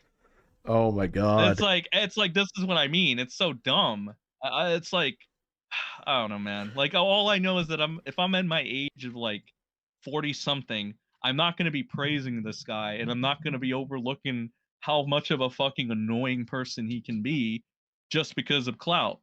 Like after a point, you have to kind of like, come on, like it's not like you have to stop thinking like that. And it's like if Toy Bounty Hunters can't, and he's still super enamored with this guy, I don't know, man. It's a little pathetic. Yeah, because Toy got exposed for being in messages with, what was it? H2O Delirious, wasn't it? Yeah. And he got exposed by TJV with all that. And I've heard that you had a little bit of a hand in playing within that. Yeah, okay, so that, which is super ironic, though, for anybody wanting to run the "you're lying to your audience" narrative. It's like, Toy Bounty Hunters did it before anybody. Well, not before, I shouldn't say that. He did it as well, so does that mean... But there was no moral grandstanding about that one. It was kind of just like, oh, John, you goofy goober. Good, yeah, look at what you're doing here. That's at least how everybody tried to damage control it. Because essentially what it was is that John went into a debate with TJV of sorts. He was already taking the necessary precautions to make sure this wasn't going to go bad. Unfortunately, I was in chat and I was being suppressed in John's chat because I wasn't allowed to ask questions after a while. So I switched over to TJ's. And what ended up happening is essentially when I felt like John should have been pressed, I told TJ, which I honestly, I don't even know like why TJ was ever going to take this guy at his word. It was set up as like, basically, John, have you had any conversations with H2O Delirious from the past year or recently, right? No. What happened when he said the past year, he said, no, I haven't talked to him for a year. Okay. That's what he said. That is literally what he said. So TJ, I don't know why, he was going to say, oh, okay, I believe you. Basically, he was going to take him at his word. Yeah. Which is extremely fucking stupid. So I tell TJ, what are you doing? Press him. Tell him you want to see the DMs. And then TJ looks at the chat and he's like, oh, yeah, Mr. Sen puts it all on me, of course. Mr. Sen wants you to show the DMs, Toy. I'm like, what the fuck? Okay, fine. So he tells Toy to, and then I swear to God, you hear all you hear is silence. And then he's like, okay. And then like at this point, he takes way too long to just turn on his display.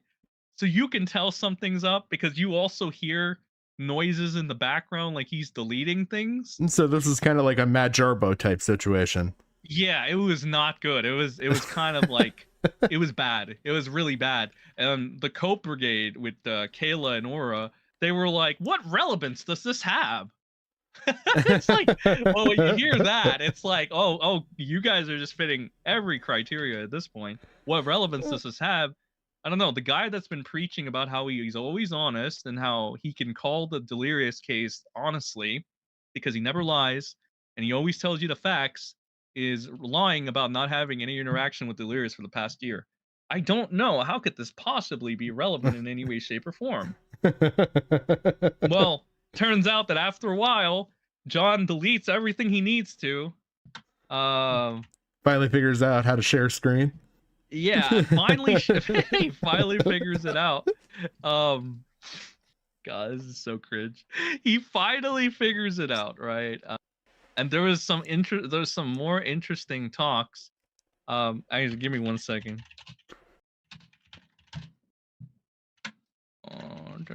Sorry. No, you're fine. So yeah, there was also some interesting thing that I heard. Apparently, during the time that John was struggling to put his messages together or something or whatever the fuck he was doing, Louis Caliber stopped streaming on his end, on his channel, and then all of a sudden, when you see and you take a peek at John's DMs in his desktop, the person that shoots to the top of the list is Louis Caliber. So there was like a lot of shenanigans going on that it's like, oh, just pretend you don't see that, and it's like, Yeah. I don't know, man. And then finally, when everything, all the sweeping and the cleaning is done, John is like, okay, well, you see, yeah, that's my bad. I actually did have a conversation. I could actually get you this clip because I think this is the funniest shit ever. And yes, it is clipped as a short. And you're Awesome. gonna see it for yourself. But yeah, the he's like, yeah, that was my bad. You know, I should have been forthcoming about that. Here it is. It's called H2O Delirious asked for what in DMs. Here, I'll send it to you. All right. And in that, you can see Louis at the top, right there, Louis Caliber. Come on now. Okay. What?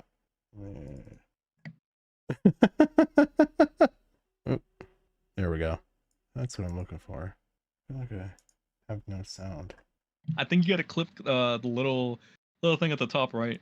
Yeah, I got that on. I think it's just because I didn't switch sources on my audio. Oh, come on. Let's do... Oh, that's audio. I don't know why I have no sound coming out of it. That's weird. Everything says it should be working. Nothing's muted. Oh well. Did you try the little button at the top right? Yeah, because I can click it on for mute and then unmute it. Let's see if it's... Why is it not even showing on my stream? That's what's weird. I'm gonna do this. I'm just gonna reopen it. I had some weird tech issues earlier today. Alright. Let's try this again. Browser window. Okay. I got it showing on stream now. It just won't play sound, even though I'd opened up a new tab. Yeah. Oh, okay. Well, Yeah. that's where it happens if you ever want to take a listen to it. Yeah. It is legitimately very funny. And Yeah, that's it's just... when, you know, the jig is up at that point. And then TJ even asks him, did you know that you were lying, basically? Like, did you try to get away with it? And John says, yeah, it's because, you know, like, you could tell what the implication would be there. And it's like, what the fuck, man? Like, that's so stupid. That's so lame. You just lied straight up to everybody's face. It's like, okay, whatever, dude. Is Yeah, like the same fucking, you know, the same criticism applies to you. And like that was that. Oh. The craziest part about that whole thing, though, to be honest, is when you take into consideration that apparently Crow only came out about the information about me because of the John thing. Because yeah, I wouldn't stop bullying John, because the thing with John is that he was a massive shill for H2O Delirious, whether you want to admit it or not. Now, they won't admit it, even though all the signs are there. At least for that, he didn't want to admit it, and he would always cover anything related to H2O Delirious. He would always try to give H2O Delirious the benefit of the doubt, always make him look less slimy than he is. Like when he tried to tone down, like, the fact that Delirious lied to his fans about spreading this guy's Kiwi Farms, this Wrecker guy, because he did it on alt accounts and he lied to his fans about it up until he couldn't lie in like the court of law, so he had to come clean about that. And yeah, he just lied about that, doxing the other YouTuber. For what reason? Who the fuck knows? So with Crow, with this toy bounty hunter situation, I kind of looked into this quite a bit, I'll be honest, because Crow bounced back and forth quite a bit on this whole thing. Basically, he says two different stories. So the first story is that you went after toy bounty hunters on Twitter, which I'm showing on my stream now, and he told you to knock it off. And basically, it kind of devolves into this situation, which, depending on which rabbit hole of these comments you go down, where he is basically saying that you initially, and then it became you and Chilled, and then it became you, Chilled, or Redski, and then it became you, Chilled, Redski, or TJV, was doxing John's kid. No. John doxed his own kid because he's a fucking retard. I'll tell you what happened. No, I'm serious. This guy is so stupid. For somebody that wants to be super protective of their family, they sure love putting their Facebook public, mind you, public, not even private. They love putting their Instagram with their location all over the place. That's how I know it's all fucking bullshit. But here's how it happened. John was fighting some guy named Scott, and Scott Okay. was, I guess the argument here was like as a father, right, or whatever.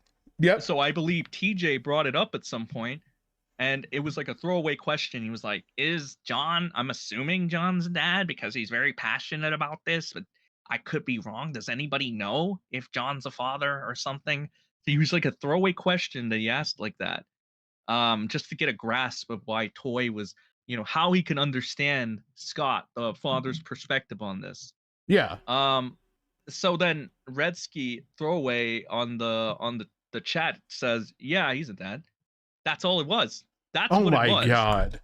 That's what it was for him. And that was some grave sin to Origami, who got mad on John's behalf, by the way, to the point where he started trying to give dirt to franchise for whatever reason.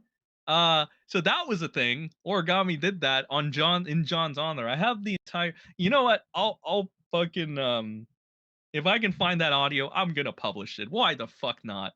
My Yeah. conversation with Aura for like about an hour. Maybe that'll be interesting. Where fucking Aura is basically justifying like whatever with Redsky because he's a traitor, because he answered that question. Didn't even do anything besides that, mind you. And then Aura tries to make it like this breach of privacy, and that basically tries to make it sound like Redsky owes him and John for certain things and shit. And I don't know. It's just some really convoluted bullshit. But that's what Origami typically is. So we got that scenario going on. And then on a follow-up stream, now keep in mind, I'm still trying to keep the peace between these dipshits, right? Like Origami, for whatever reason, right? You're still like, I still don't completely dislike him at this point. But like, my God, I can't stop Chilled Venom, who is, I guess, invested enough to, like, the thing with Chilled Venom, he kind of has a reason to dislike these people too. Because when he was covering this stupid shit, right? They were so adamant about defending Delirious, or any of the sus people that they defend, mainly Delirious, that they went ahead and they try to bury Chill. Like the typical damage control bullshit. They bury Chill. Louis Caliber was telling me, don't trust fucking Chill, stuff like that. They were technically fucking him over, right? Okay. He has his own reason to dislike him. So he would be like, it's even more amplified when he finds out that like he's right or was right about Delirious, because Delirious in his like legal filings for whatever reason decides to call himself an ebophile. So whatever. I mean, I guess he saw no better defense than to do that, but he does that, and people had already known that this, Delirious guy had phone sex with an underage person, right? This is like a well-known fact. In fact, like some people would even put that on the Vanoss crew itself, like that Wildcat guy, Marcel as well, because they essentially what they did is they got this underage fan basically to talk to Delirious, and with the sole intent of making Delirious do a face reveal. Unfortunately, they didn't have the idea that Delirious was going to have phone sex with this fan instead, because they thought that getting a jailbait, which that's what they described her as, jailbait, to talk to Delirious, they thought that was a good idea. So that's what these idiots ended up doing.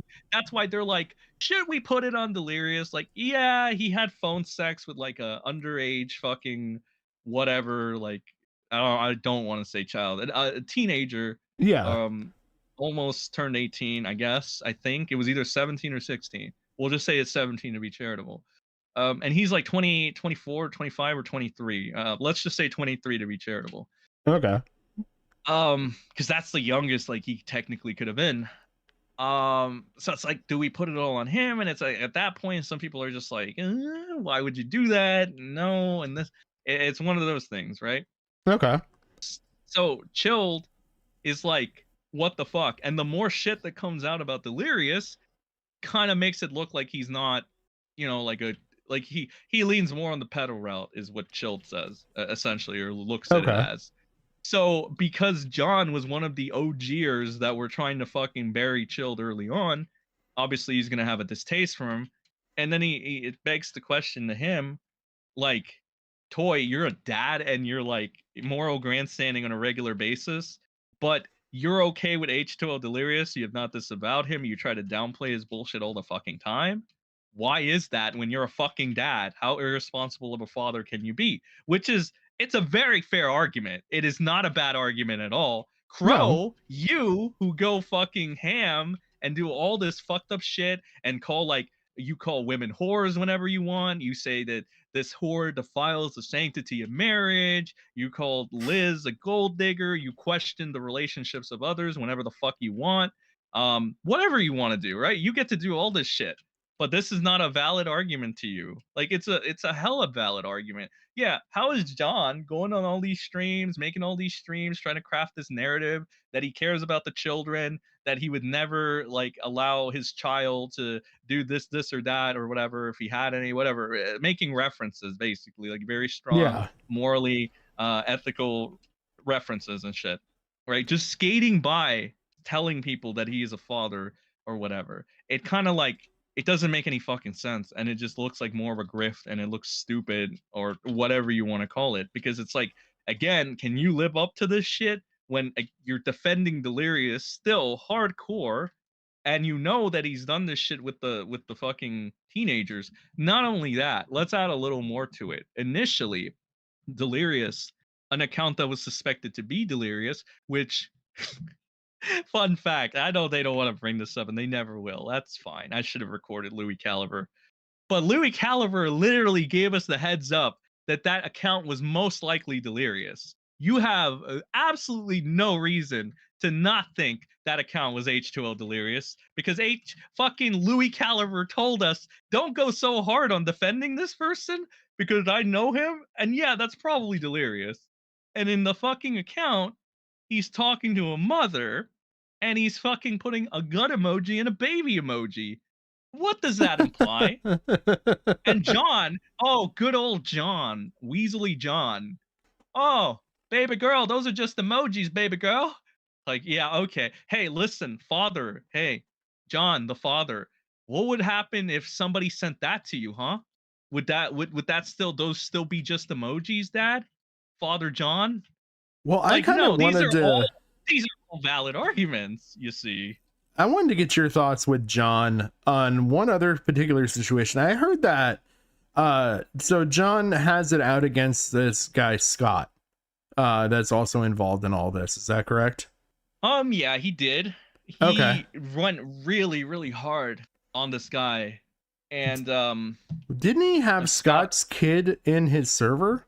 He talked to him. From what I understood, from what I could put two and two together, the only way John would have been able to have certain things is if he spoke to him, or because that's also where this situation kind of coincided with whether or not you're in Delirious's DMs, right? Because John got involved. John, for some reason, was going very hard on defending Delirious and Liz and making fucking Scott look like shit. Which, I mean, look, here's the thing.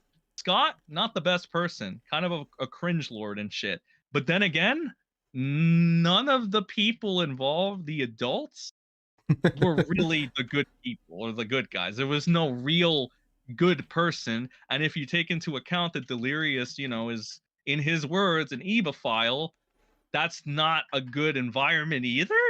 No. You know, so why John is going so gung-ho on fucking burying Scott, just like he did with that Wrecker fella, and he's just completely giving Delirious the pass to look like a saint. That's where it kind of like kicked off there. It's like, John, what the fuck are you doing? Like, this is so obviously you damage controlling for this guy, trying to neglect or trying to put away any horrible thing that he's done. You're not even calling it down the middle. Like, what the fuck? You're not even trying to call it down the middle. You're not even gonna say that both of these people suck. You're not gonna say that Liz and Delirious suck, but you'd rather see fucking Scott with them at least. And at the time, there was really no reason to be saying that or pulling that. But that's where it's like speculated that, yeah, John was getting info from Scott's kids because Scott's kid. That's the only way it could have been. John didn't specify a source when he got secret audio that there's only a select amount of people that could have had that audio. I was gonna say, because there was some publicly privately leaked stuff, I guess, on Scott's end. Like Yes, it was leaked to a group of people that was very narrow. I believe it was in his private Facebook, maybe, or private or protected Twitter account at the time. That would mean that only select few people that were following Scott on those would have been able to get those little bits of audio. The thing is, the reason Scott posted it initially was, I forgot the reason, but it wasn't nefarious. It was, I think, to prove something of some sort. I don't exactly I want to say remember. it was. But the thing to note is that, like, yeah, it's well, who else could it be? Just narrow down the amounts of people it could be. And Delirious would be at the list, I guess Liz. But then again, when Scott's kids started making like an appearance and started being in these live streams and talking and shit and being a part of the actual drama, if you want to call it, that was going on, then that's like, oh yeah, it definitely can be this guy, because like he doesn't sound like he's stupid. You know, he sounds like he's pretty well put together. It looked like he was like taking more so his mother's side than his father. So again, you can easily put this 2 and 2 together. It's just John wouldn't be forthcoming to tell you about that, and that's the thing with the audio and shit, the hidden audio that got uncovered and shit.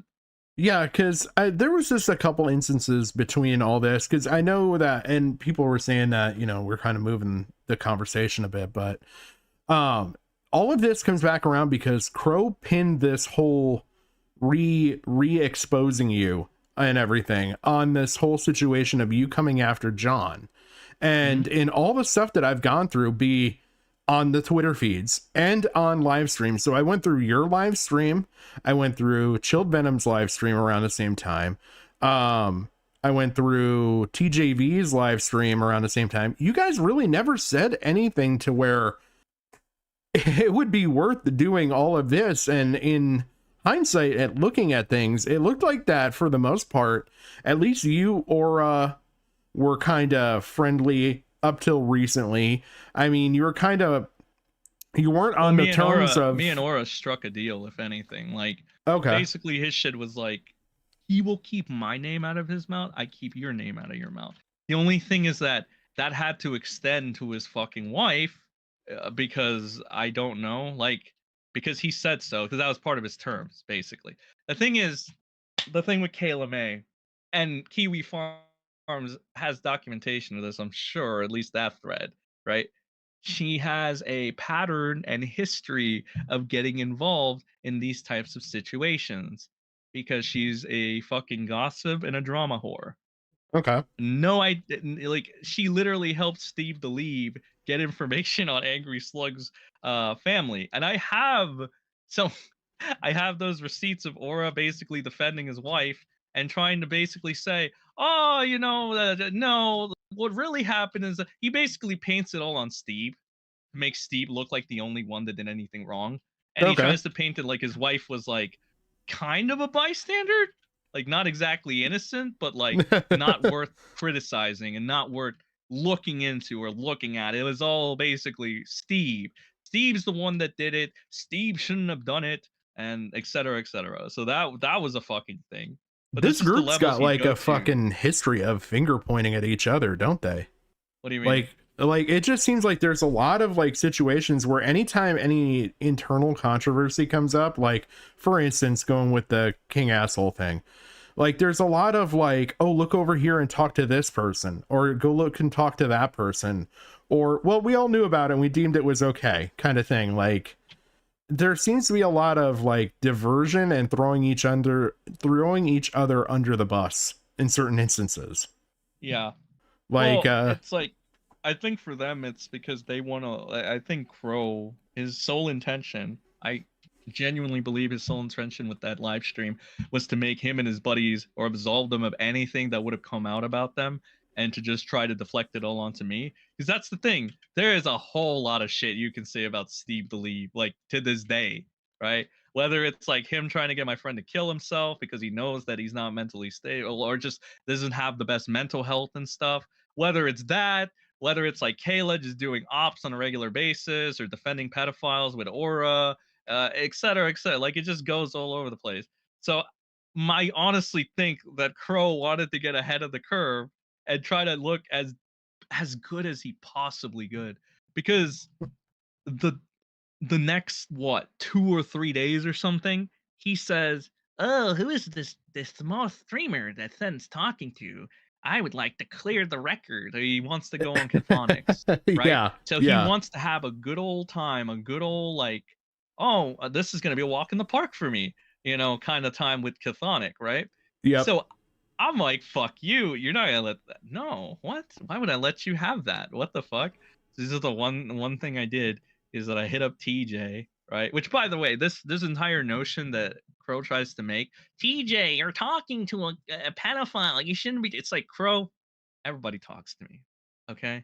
You don't actually have an issue with this. It's all the smear campaign shit. You can't even live up to your own rules because you didn't call me a pedo up until I made fun of your fat, oily wife. So again, like Mr. Consistency here ain't too consistent. So people like Triton should stop fucking believing everything he's saying unless he has like a personal axe to grind with me.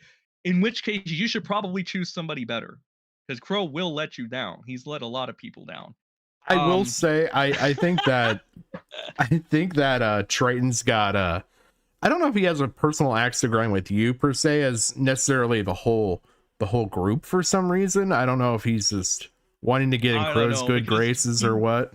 He probably is, because so he makes a fucking tweet, and Technical is a little bitch too. He retweets that a grand 29 likes from personal beef, because Technicals is a little bitch that can't let shit go either. So he retweets Triton, and Triton's entire thing is that he's gonna show Crow calling, like insinuating I like to fuck kids, while at the same time playing a clip that Crow says, "I don't think you're a pedophile." It's like that is the most bad.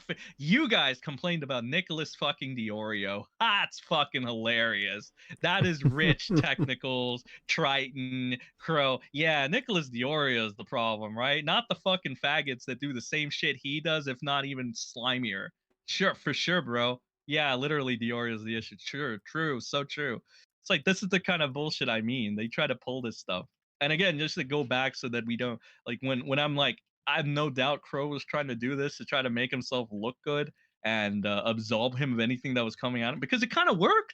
Look at what happened. Everybody hyperfixate on me, not McDaddy, not the actual pedophile that Crow was okay with having as moderator, having as his fucking king asshole, whatever the fuck he was doing on the Crows thing. Not him. That's not what the attention's on. Not any of that. Not Steve just doxing people. Not any. The only person that focused on that was TJ, not Triton. Triton's too busy talking about me for the 50th time. Like, that's why I also think, like, yeah, this was just strictly to deflect everything onto me and make these guys look like they're the good guys, even though they're not. And then fucking retards like Triton or people that have an axe to grind with me will just believe it hook, line, and sinker. Yeah, I could see it's that. It's just common shit. It's like, it's not like it's very easy to catch a mile away if you know what's going on. Yeah. Oh man, I'm trying to see what else. I think we covered that. Oh, why do you think Aura, I mean, we kind of touched on this, but why do you think really Aura decided to betray you or break the whole keep your word or keep my name out of your mouth and I'll keep your name out of my mouth kind of situation? So the thing with Aura is that it's he's always very sneaky with what he does and what he says.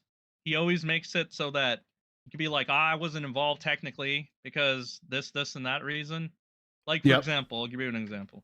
Triton, I told, ask anybody about McDaddy and see what response they'll give you. Ask them about King Asshole, McDaddy, Connor, and the relation. He goes to ask Origami. Do you know what Origami tells him? If you think this guy's a pedophile, go to the police. It's like, what the fuck? That doesn't answer any of the questions. That doesn't. What the fuck is that, Aura? Oh, go to the police if you think he's a pedo.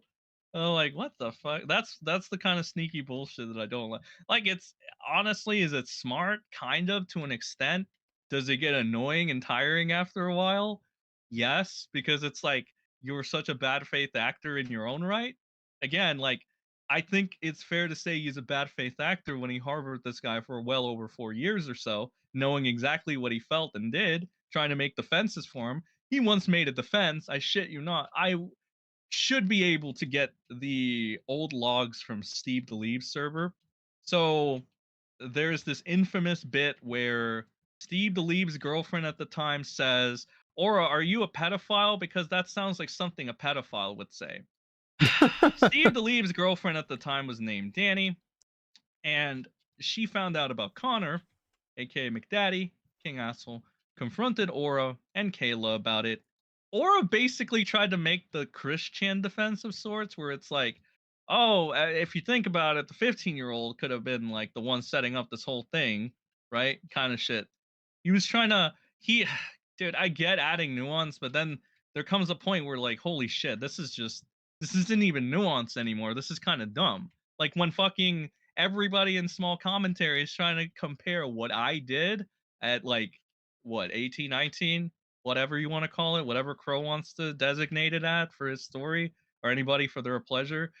You want to compare that to McDaddy being 20 something, mid 20s, wanting to fuck a fucking 15-year-old. Like, what the fuck is that? That's such a fucked up comparison, bro. Like, I don't, like, what the fuck? This is the bullshit that I'm talking about. Yeah. But I mean, to go back to the question without like, straying too much about it, it's like Aura technically sort of kept his word. Like he was getting prepped to make a video on me, I believe, and then he said that he canned the idea after a talk. I had heard from behind the scenes that people like Steve the Leave, and I heard Ty, like that gay token guy that's around Crow all the time. Okay. McDaddy, Connor himself, they were trying to egg Aura on to like come at me because none of them could do shit. So it was up to Aura, like always, to be the one to take out the problem or whatever. He's the smart one. So Aura's all on his feels and shit. I'm guessing like people like Connor and Steve are highlighting the fact that I'm pointing out a fact about his wife being overweight, disgusting. And here's the reality, Aura. Right? I would tell you if you weren't, quiet after what was it that I said? I don't know. I teased you one last time, and I told him a quote. I don't think he wanted to hear it anymore. But here's the reality, Aura. Here's the real reality. Your fat wife, your fat, ugly, disgusting wife. You guys want to harp on Karen. You guys know who Karen is. Listen, bro. Be 100 with you. I've seen what both of you look like. You guys are in no position to ever be making fun of that chick. Especially not your fat, round, ugly, disgusting wife. And Aura, I mean that, buddy. I mean that with everything. Because I'm not lying. All right? I'm not lying when I say this. People are like, how can we trust you? It's like, you didn't trust me before. I always had the fucking battle to even prove a point that was already established. Like, for example, the Jessica Pizzle quote unquote debate, if you even want to call it that. She said that I made up the thing about Lerix reviewing a loli incest anime. I proved that I didn't. And then all of a sudden, she tries to change the whole thing to an argument about what loli is, I guess, or like who the main character is and why it's okay to review this and shit. It's like, realistically, I should have fucking left right there because it's, again, I proved my point. I lied once because I didn't want shitty people like you guys on Third Island to call me a pedo, and I didn't want my fans like Dev or Gigi or any of the people you try to weaponize against me to continue to be harassed by people saying your favorite content creator, your favorite streamer is a pedophile. Oh, boo fucking who? What do you guys lie about? Whatever the fuck floats your boat, whatever the fuck can make you look good, whatever the fuck you can moral grandstand about. Like, Sailor, you're a pedophile. Actually, you're just a pedophile because it's funny. It's like, so fucking stupid. That's just one example off the top of my head. I hate how he was so quick to fucking go from like a ball licker to all of a sudden he's like, oh, he's got all that. Okay, buddy. Really? All right. It's like they're so quick to turn. Yeah. But again, Yeah. I lied once for these specific reasons. You guys lie any fucking time you get away with it. Anytime it makes you look good. Anytime like that. We are not the same. All right, that's what I'm trying to say. We are not the same. I'll never be as fucked up as you people are, ever, because I don't try to mask this whole moral justice thing for like because again, if you notice Crow when he talks, whether it was from the anti-commentary arc, whether it's current fucking day, he always makes these moral arguments. He always leans on morality and he tries to look like the bigger man until the mask slips off. And they're always like, Crow, you're such a good person. You're such a morally consistent. It's like, this motherfucker can't spell consistency to save his fucking life. Like, he's so passionate about what he's talking. Yeah, he's just fucking talking out of his ass. It's probably the fucking marijuana making him act up. Fucking hell, man. I'm sorry, but I still think the funniest fucking moment of all the streams that have come out from Crow and everything recently had to be in the Echo stream, where he's basically, well, I can't say that word right now because my wife's in the room. I just, when he goes on and he was calling you all sorts of names, saying all sorts of shit beforehand and even somewhat afterwards, but could not say the word retard because his wife was in the room or something. I don't fucking know. Like, the fact that he could turn that switch on so quick for just that even like was kind of funny to me. I'm not gonna lie. It just kind of pointed out like his willingness to change no matter who was literally in the room or figuratively was in the room. Oh, I'm sorry. Can you repeat that? I was looking at the fucking docs of my friend that was in your chat. Oh, yeah, I got rid of that person. I apologize. Oh, did you figure? Okay. Yeah. I don't know. Mysteriously. So, let me put this little fun fact before I address what you had to say. So, the reason I point my suspicions at Steve Deleve for that is because Steve Deleve conveniently about, let's say, a month ago, decided to voice message my friend and say his first and last name or something as like a dox intimidation, I guess. That's why I think like that's probably Steve or one of his like friends like Ruby Violet or Maya Moore. If you ever were around for the Maya, saga and whatever. As a viewer, I caught the Maya. Yeah, the eat my ass, eat my ass. Yeah, Ruby was like the one filing the false CPS reports. Maya was the one doxing pretty much anybody in that one secret garden chat with Steve in there. Steve had plausible deniability because he chose to not interact as much in there and pretends he did not see anything. So it was like, is that kind of shit. And again, Steve has always been a better doxer than Angry Slug. I was in the fucking call when he was spamming Angry Slug's docs in the chat of Angry Slug while Slug was trying to have like a fucking shitty workout, which he failed at miserably. But Steve was just spamming it on one of his alt accounts, which is why, again, I think, it's probably Steve Deleve. There's plenty of fucking instances where Steve is like just saying that he's gonna dox, his ex for getting mad at him, or him getting mad at her rather. There's plenty, like he fucking named the actual place. There's a ton of stuff. But like Steve Deleve is a legitimate doxer, which is why I always say it's morally right to say his first and last name. He's actually allegedly getting sued by like a Scientologist or some shit. Oh, really? Which is like fine. That would be funny if he did. Yeah, it's some guy. I don't know how that's going along, but yeah, whatever. I think it would be fun. Like, why not? Steve is just too fucking old to be doing this shit. Like, again, 30, 33, 32, 34, whichever. Like, he really gets mad when you mention that his dad left him because he tried to put that on his dad. I won't, you know what, Steve, I'll do you this solid. I won't talk about your dad and how he left your mom because, she cheated. Let's not get into that. But Steve, I have no reason to lie about you. I just have the reason to use the secrets you told me against you because I know it pisses you off. But hey, man, hope you're doing well. Just please stop doxing and stalking my friends. I mean, you can go back to trying to stalk and dox me. And I will say that is something that I want to prove a point too. Unlike Lerix, unlike Steve, unlike all these other, I'm not gonna weaponize my first name being used against me. It's like, okay, doesn't matter. Yeah. I will say you've always had a pretty, I guess one could say, nuanced approach in that, and where you've legitimately challenged people to dox you.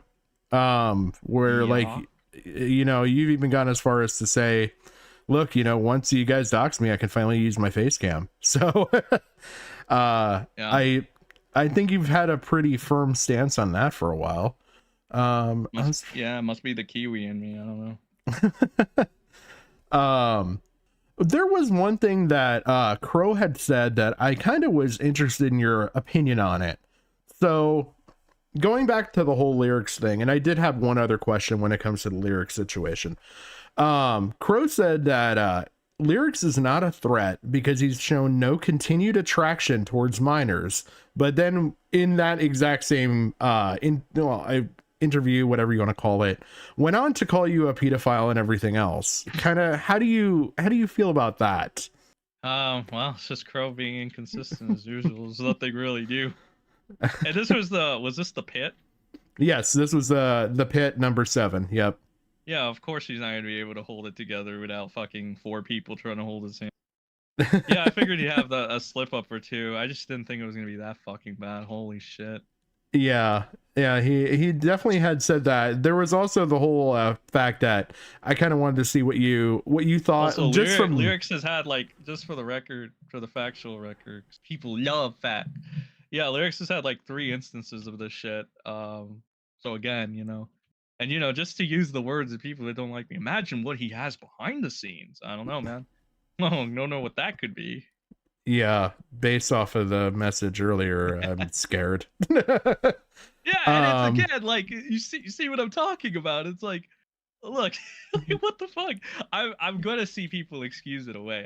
Assistant fucking sailor, that retard, is gonna excuse this away, like he always is. You ever, even when the exposes on Lerix came out, and it was undeniable that it was Loli that he was liking and shit. Assistant sailor, that fucking Shaggy clone over there, that fucking faking piece of shit. Oh my god, he's almost as much of a fraud as fucking Crow.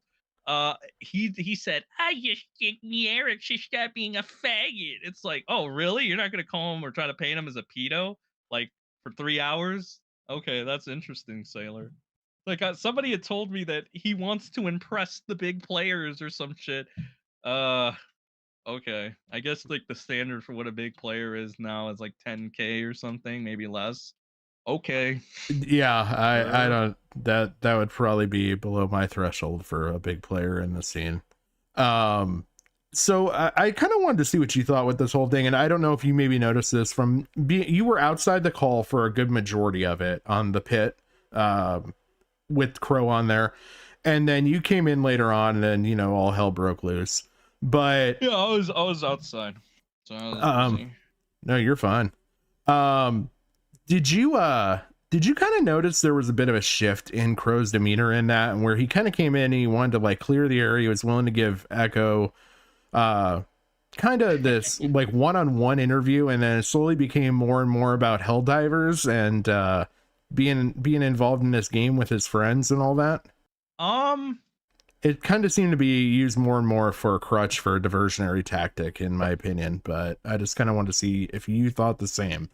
I think he went in with the sole intention of doing like PR, right? To try to make himself, because if you really look at how he entered this entire thing, or entered like the pit or whatever, you know, he didn't come in with the same energy that he did before. He wasn't obnoxious, you know, he was actually trying to be really nice and you know, trying to look like the good guy, like, hey, you know, I just think that he wasn't, basically what it divulged into, I just think he's not being a nice guy. It's like, okay, buddy. And then he's like, you see what Sen's doing in chat? That's what he does to get a rile out of people. It's like, sure, man, sure. But again, like, your boy Steve tries to get people to commit suicide in DMs. So I don't know. We're not, like, again, if you're going to reprimand me for saying the fact that Crow, wife, fat, ugly, and greasy, and he has no leg to stand when he comes to criticizing other women, that is a fact. It is a fact because you can see it with your eyes. then come on, man. Are you not gonna call out Steve, you know, your buddy that you're suddenly friends with all of a sudden for trying to get somebody to commit suicide? Like, is that gonna be overlooked? Like, come on, man. Like, really? It could be I could be way meaner to you, Crow. Like, you don't understand. I could get people to be way meaner to you. You really, really are like, man, you're not understanding the gravity of your situation. Right? When I tell you, like, Patrick, you're always wondering, or if anybody ever wonders, why the hell doesn't he care about being doxxed? Kind of Yeah, I've like the kind of wondered Keemstar that. thing.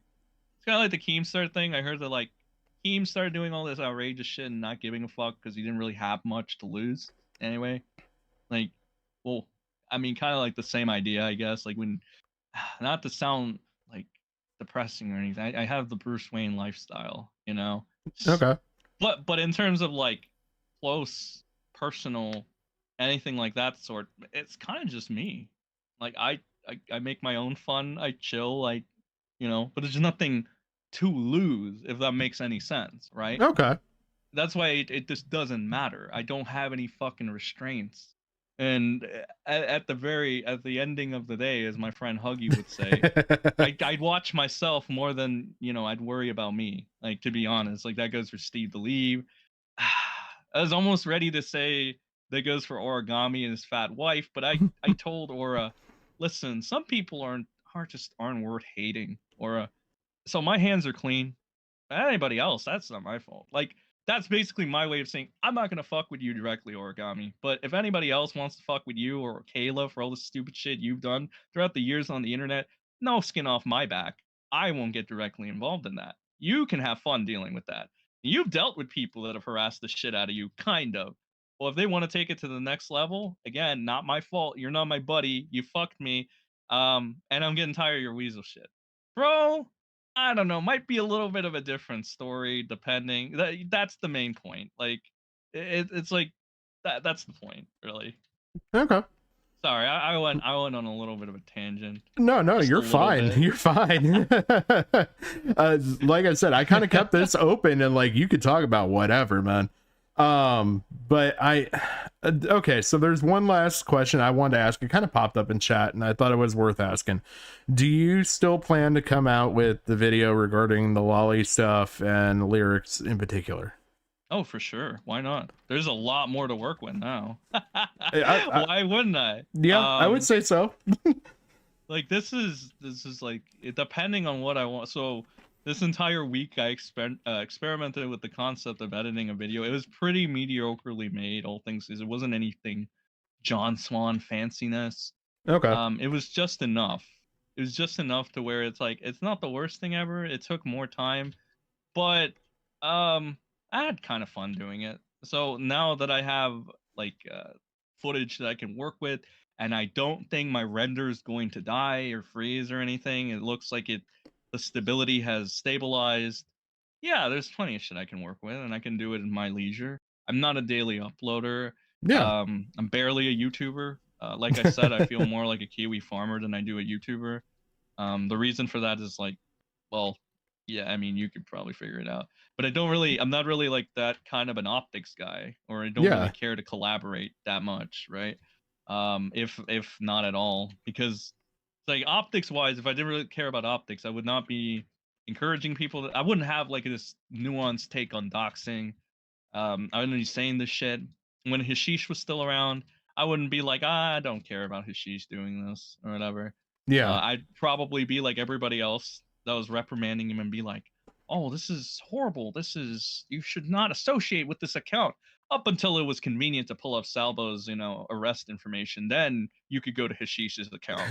Then Hashish isn't bad, right? Then Hashish is useful, right? Yeah. This is kind of stupid shit that I'm talking about. It's like, and then we to some level, like, this isn't even hate, but I'm like, they can take it if they want as hate. I don't give a fuck. Quite frankly, I'm getting tired of like walking in eggshells. But this is not intended as hate. However, like, if we're gonna start making the arguments that like IPs are not doxes, right? And then we got idiots like Peepaw trying to explain away how IPs aren't doxes because there's rarely anything you can do with them. I guess IP grabbing everybody in commentary should be fair game for anybody, right?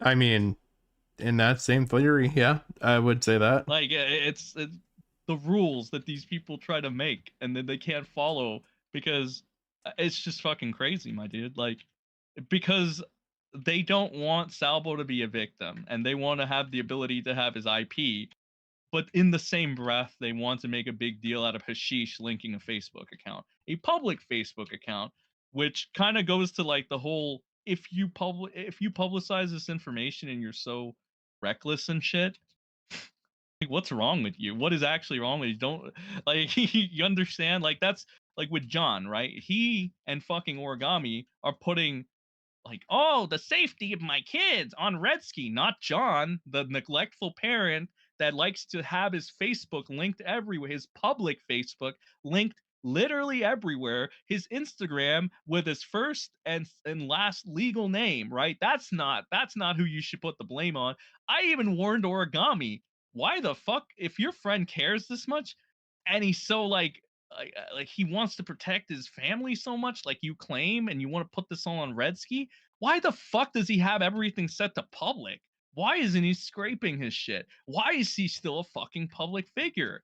Like that doesn't make any fucking logical sense.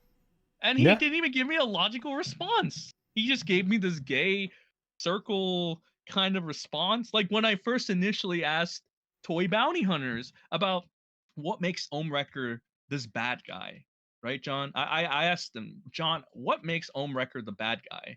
And what he amounted to is this circular bullshit that eventually came to him saying that Omwrecker's the bad guy because he essentially didn't let things go. And he chose to dug up old shit between, like, what, H2O and fucking anybody else that has done sus shit in the Vanoss crew. And apparently that was some evil thing to do. And that's what made him the bad guy because he couldn't let things go. That's the most retarded thing you've ever said. It's kind of ironic hindsight. That's so, yeah, like, what the fuck, man? Like, these people are not the good guys. They've never been the good guys. Like, it's all been, like, the one thing I was promised is, like, Steve might be retarded, basically, but he's a loyal guy, right? Then Steve stabs me in the back, because he, like, I know people want to have this story that I stabbed Steve in the back. No, he stabbed me in the back. He's always really kind of stabbed me in the back when he was like being really passive aggressive about how like, oh, you're ruining my plans with Maya and shit. And it's like, what? I'm just saying that she's full of shit. Like Maya lies like a lot. And Steve just let it go because of like an illogical reason that didn't even make sense. Like if it had like a little bit of logic behind it, I'd be like, okay, you know, at least it's not stupid. But Steve had no reason to defend him or defend her. Like he didn't even give a substantial reason at all. So it's like, what the fuck is this bullshit, Steve? But he's always went ahead and he took little petty jabs. He went ahead and he was like, he wants to trivialize this as like, oh, you know, it's just because I like the tweet. It's like, no, you were liking several tweets that were false, that were shit talking me, that were like I don't want to say smearing, but they were outright lying about me just because Maya was mad at me at the time. And it's like, you didn't even, your entire reason for it is like, oh, I saw the tweet and it looked funny. It's like, you're such a retard, like, whatever. And then when I point out the whole age play that Maya did with fucking Salvo or some shit, it's like, oh, Yeah. well, you're a pedophile, Sen. Fuck you. And he got really angry. He's like, Sen, shut up, and this and that. By the way, he was going ahead on that Twitter space and he was trying to rile people up against me in the same space. He was trying to get everybody in that space against me early on before I even joined. They even say, if you go back to that Twitter space, you can even hear them say, well, I'm glad that we can all bond about how much we hate Sen. And that's what Steve was doing. He knew what he was fucking doing. He's not stupid. He's a crafty little fucking weasel. I was gonna say, hold on just a second. Apologies. Come on. Sorry. Someone was coming back with that same docs thing. I just wanted to get that taken care of. Shit. Now I lost my train of thought. I guess really that's kind of all my questions for everything. Oh, one other thing. Someone had brought up, you know, you kind of, they feel you lied about this your lie about this is the stupidest thing ever. Why did you lie about this? I know you've said this kind of already, but why did you lie for so long about the whole situation? About the The Loliversy? Yes. Yep. So initially I didn't lie about it.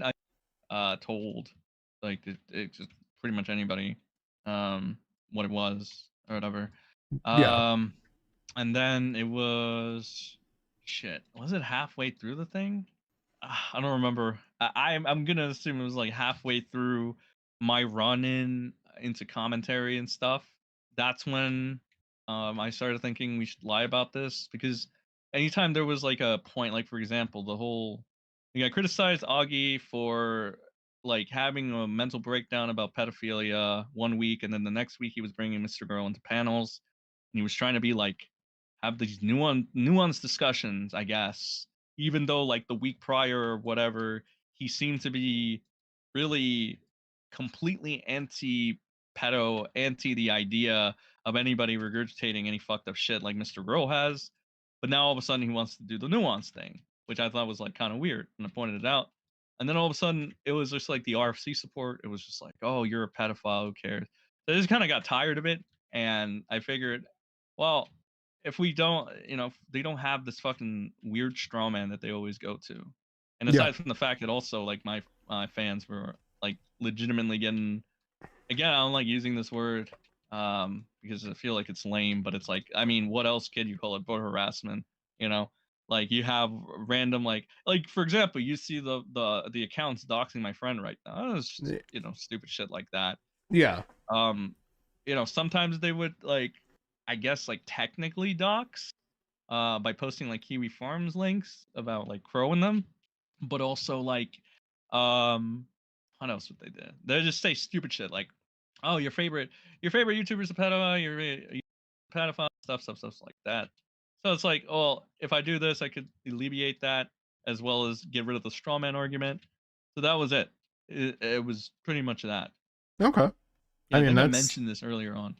yeah. I think you've mentioned it a couple times, even on a couple different streams, but I just kind of wanted to have it out there so that way nobody could say I didn't ask you about it. I'm trying to think of anything else. Is there anything else that you think is worth addressing while I've got you here on stream and it's quiet and you don't have people screaming and shouting in your ear? I have like a million people calling me a pedo and shit, and then walking it back the next day or the next second. Yeah. No, I don't really got anything. I think I've said pretty much everything. I said a couple things on Huggies too. It was a little more amped up back then because it was earlier. Okay. But it's essentially like, I appreciate the people that have checked in and stuff, but I would never be as weak-willed as to just give up YouTube, if you even want to call it. Because like, again, I'm barely it's just like the topics are just so uninteresting. Yeah. Times have kind of changed for multiple reasons, whether it's like on my end or just like the I guess the community, if you want to call it that's end. Like a lot of things have changed, right? Yeah. So it's not going to be the same as before, and you just grow disinterested as you see allegation after allegation after allegation, repetitive shit that always happens, and some of the times it just slips through the cracks, and it's allowed to happen, like the Shelby Shovel thing, or Max grifting for like 3 years, and Yeah. it was so obvious, and yet nobody wanted to say anything because they have to they have to wait for the perfect time to do so, or whatever. Yeah. People disregarding things, trying to pin the blame on other people, like stuff like that. It just, you see it so often, you get bored of it after a while, and you want to do it even more sparingly until something like actually gets your attention and you think like something's worth you're investing some time in. Because at the end of the day, regardless of whether it's like a 1-hour stream, a 2-hour stream, a video you're just casually editing, or just even doing what I do and doing a one take for a recording or a OBS capture, that still takes up time. Yep. Yep. It's crazy. Like the more shit you have going on for you, the less time you have to give. This is a fact of life, which really makes me wonder what half of you motherfuckers are even doing here. When you're like, again, not to talk down too much on you guys, but let's be honest, if you have all the time to do this stupid shit, can I really confidently say you have much going on for you? I'm 23. I'm about to be 24. You guys are well 6 years plus older than me. Oh Right? yeah, I definitely am. I'm over 10, more than you. Oh, like I'm not So like again like we have people like what I'm talking with like Leia something like fucking Crow himself, Steve the Lead, people like that. Even fucking Angry Slug has gone off. Like, did you notice this guy has like gone up? Like, I know where he is. He's telling me like he basically spoiler. He's living his best life right now. He's having a great fucking time. He's been fucking gone. yeah. I know where he is. I know what he's doing. He's having a fun time and shit. But that just like kind of goes to show. It's like, wow, Slug is being IRL more than these people. He's one of the most terminally online people ever, and he's fucking doing things that these motherfuckers like. They're not really doing themselves. They're just chilling, playing Minecraft with each other. And keep in mind, these are all strangers. You don't know who the fuck these people are. You have no level of investment in them. And especially if you're a loudmouth like, again, Leroy, you're going around saying, oh, none of you people are my friends. I don't trust any of you. And then she'll play Minecraft with these people in a fucking shitty Discord server. And it's like, all right, I definitely believe you, man. Like, for sure. Yeah. Hold on just a second. One of my regulars kind of had a question. Said Crow said Sen rebrands because his rep is damaged and to escape situations like this, but Sen keeps his name similar and uses Sen in them all the time. Yeah, so What's the reason? Here's the crazy thing. Okay, so this is one of the things he lied about too when he was talking out of his ass. So my name wasn't even Sen initially. Sen was a nickname the Kiwi farmers gave me. I was SenpaIsHome, right? Yep. I think at one point, which is why I partially don't give a shit about the fucking the first name drop. So I think at one point it was my first name anyway, but it's just like a fancy iteration of it. I think it was like C4L or C41V1 and something like that. Whatever. I didn't Okay. mind. But eventually they were like, oh, you know, we'll just shorten your name for Sen or whatever. So then I just took that name after in fact it was after the expose that I took the name and I put it on my channel. So if anything, I'm doing the exact opposite. I haven't done these rebrands. The only thing that I changed it to, it was SenpaIsHome, then it was Sen, then it was Sen is here, I think, and then it was finally Mr. Sen. Okay. Those are not rebrands that are gonna make me like, you know, fly under the radar. He's saying I don't know. I don't Well, close they up were new just channels. wondering, like why. Well, my chatter was wondering why you keep the Sen moniker in each one. I think it kind of answered that. I like it. It's okay. It's not bad. I don't mind it. It's an okay name. It's like short, sweet, to the point. Yep. That's pretty much it. There's no attempt to rebrand at all. I don't know if Crow's like projecting there. Probably he does that more often than he wants to admit. But I've never tried to escape my controversies in a way where it's like I'm going to completely change my name and persona in order to, you know, just escape it. Like if that was the case, I'd be like that Puddle of Mud guy and just go full on. I'm just gonna use AI from now on. I'm never gonna show anything, and I'm just gonna name myself some stupid retarded thing. You know, I wouldn't do that. That's fucking stupid. Like again, I don't know how else to say this, but none of the. Do I trash talk a little bit? Yeah, I will. None of the losers that interrogated me for the past week are ever going to break my spirit or make me do any self-harm stuff. Like I know that that's more common for you people than you want to admit. You know who you are, but it's not going to happen for me because when I say I have more going on for me and I'm better looking than all of you and I'm, you know, let's just be honest, I'm sexy compared to all of you. I'm not joking. When I say like I'm not kidding, my dude. I'm not kidding. When I say that I have a theory that the entire point of this was to try to make sure I don't have any internet friends. That would be a very good master strategy if I was self-reliant on internet friends like Leroy or something of that sense. Now, don't get me wrong. I like my internet friends. I like GG Evans. I like Devenya. I like Gretzky. I like these people. And you know, I like Slug. And funny enough, those 4 people didn't drop me and feed me to the wolves. So Yeah. that's good. That's what you could tell you have a real friend. I like these people. They're cool. However, it's not like as if like you know, like an internet friend, like I don't know, like a sailor thing. Sailor annoys me more than it like hurts me, right? Like if a fucking assistant sailor who was again licking my asshole for the longest time up until this happened, there's somebody like that just drops me. It's like, that's cool. It doesn't really matter. Leroy, I wasn't expecting because I bought into their bullshit. They're like they're the female Crow. They're what Crow would be if he went along with the sex change. If somebody like I don't know, like if a bad wick drops me or something, I'd be like, hey man, that's fine. Do your thing, you know.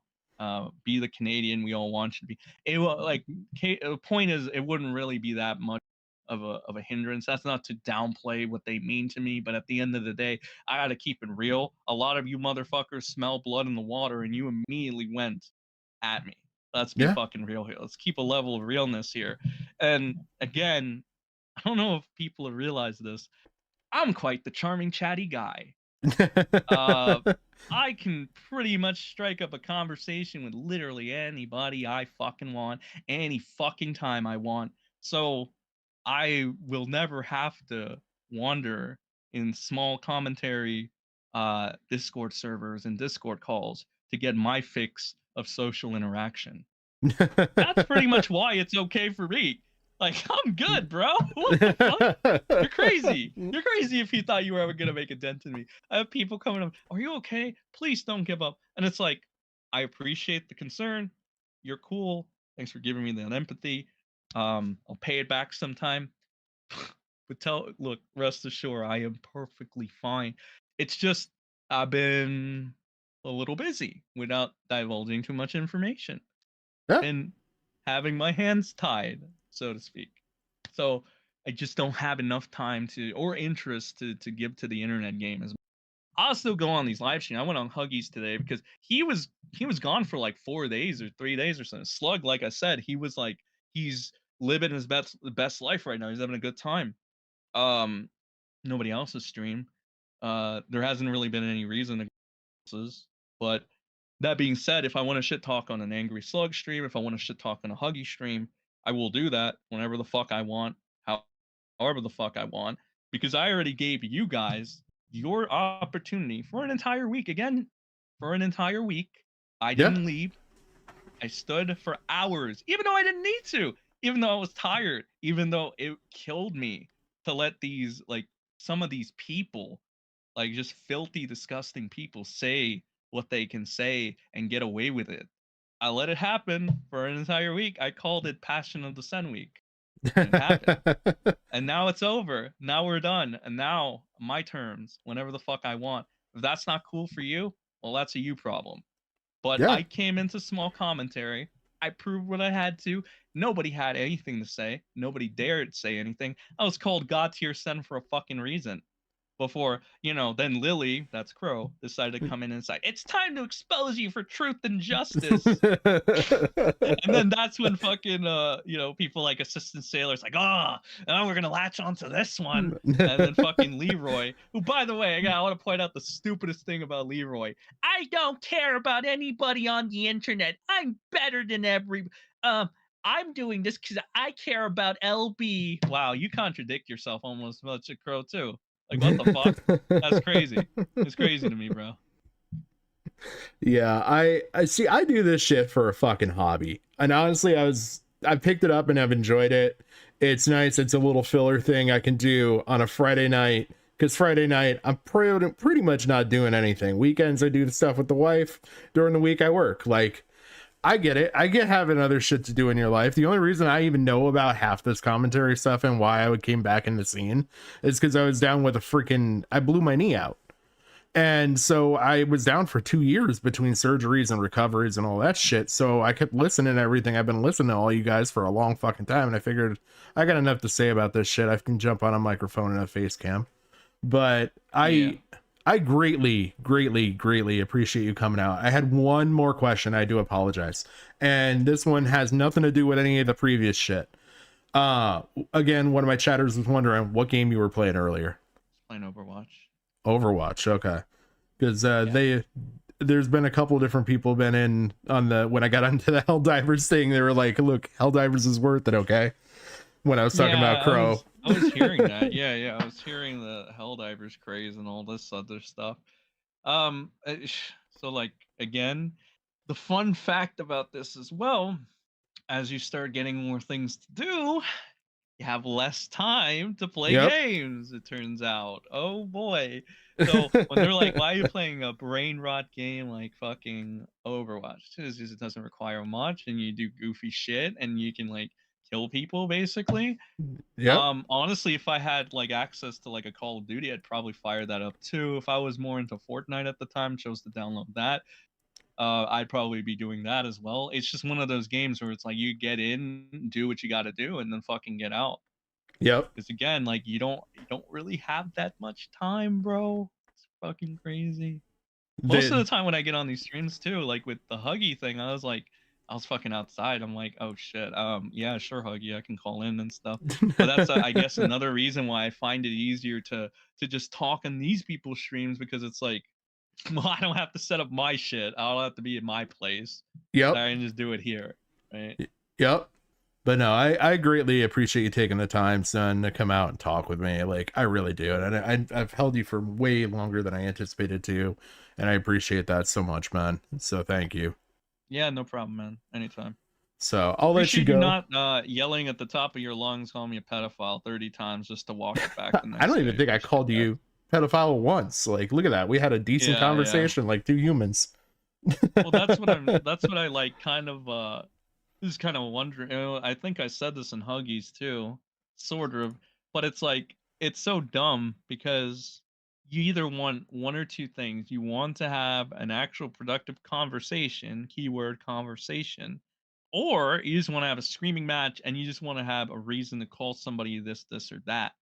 But it's like, my friends, for 5 days you did that. Does that not Leia in particular, she was following me everywhere. She was my biggest groupie. She went everywhere I went. And then it's like, why are you here, Leia? Like, she asked me that question. I always had a reason. I'm like, because I want to shit talk people, because I was asked to be here, or because, you know, otherwise I'm running. Yeah. And I'm like, why are you here, actually? Because this is like the 5th, the 4th, the 3rd fucking stream you followed me on. Holy shit. And it's like, what the fuck is this? Like, you guys are so stupid. Like, you try to psychoanalyze me. It's like, my God. I'm doing you, like, again, not to be on the narcissism beat, but I'm doing you a favor. You are not doing me any favors. I am doing you the favor. I am making you momentarily interesting for this week. And then you'll all go back to being boring individuals that you are, and that you need to go on this Jerry Springer theatric show for white trash fucking comedy, whatever that might be. I guess it involves calling CPS on people.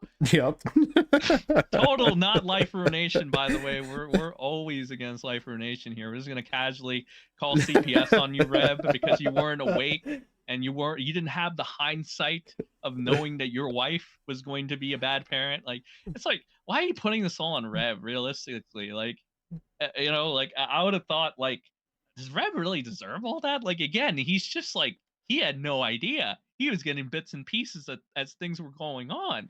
He even admitted that it was bad. But you guys just want to fucking torch this guy. You just want to have a fucking reason. And it's like, realistically, what's the running? Like, the running from a bunch of randos on the internet? Like, annoying fucking people? Like these people on the Turd Island? It's like, is that running? Like, what the fuck? Okay. It all comes down to like let me again, as long as you're not harming yourself like Jessica, it should be perfectly fine to not want to show up in like a fucking chat full of, I mean, idiots, for lack of a better word, that are just hammering you. Even fucking Burn the World got tired of it, and he was never my biggest fan. He was like, are we going to just circle on the same fucking thing over and over? Yes, Burn, that is exactly what we're going to do, because these people are stupid. And even when they try to ask fucking questions, like logical questions, or like Sailor the Pretender or whatever, it just circles back to him just trying to use it as a gotcha. Yeah. That's all it fucking is. It's never like you don't legitimately want to understand, which doesn't make any fucking sense either, Sailor, because then on Queeman's fucking stream, you say you're not a pedophile because you're a danger to kids, you're a pedophile because it's funny. It's like, how is that funny?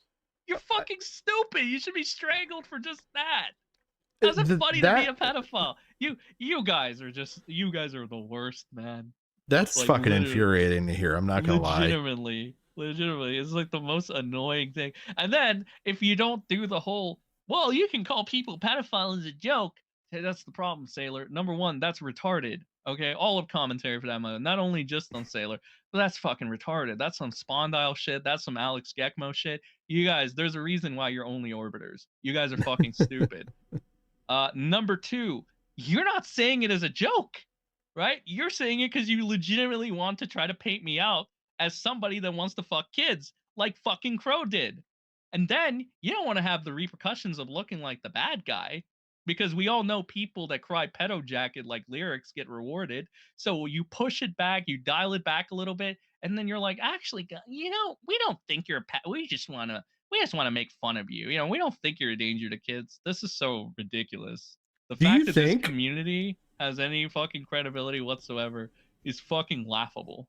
Do you think that's why Crow maybe keeps going back and forth on the position? Is he was maybe afraid of you maybe throwing the you're pedo jacketing me argument at him? Like, does he I don't see you as being the person to do that, but I'm wondering if that was his mindset. I mean, partially. I mean, there's probably a variety of reasons. Maybe that's one of them. And again, yeah, I hate that I'm not the guy that can cry pedo jacket and stuff and be basically a pussy like Lerix, because then that would be the ultimate hypocrisy, right? For me to call him out for being a pussy, which he gets rewarded for being a pussy, but then I decide to want to be a pussy because I want my rewards, and then I'm just like, oh, you're doing the same thing Lerix is in. It's pretty much the easy road. It is easy to do so. It will help in like the mainstream view of things, right? I never, like, when I pointed out, for instance, in that Turd Island, this is a dog pile, I said it with the strictly like not for victim or sympathy points, just to point out a fact. This is a dog pile. Yeah. You guys claim that you don't dog pile. You're doing it right now. I've never seen 4 more desperate idiots that try to make someone look like a pedo. Sailor, K-Huck, fucking Joe, and oh god, I almost forgot Brick was there. That fucking retard. I've never seen 4 people more fucking desperate.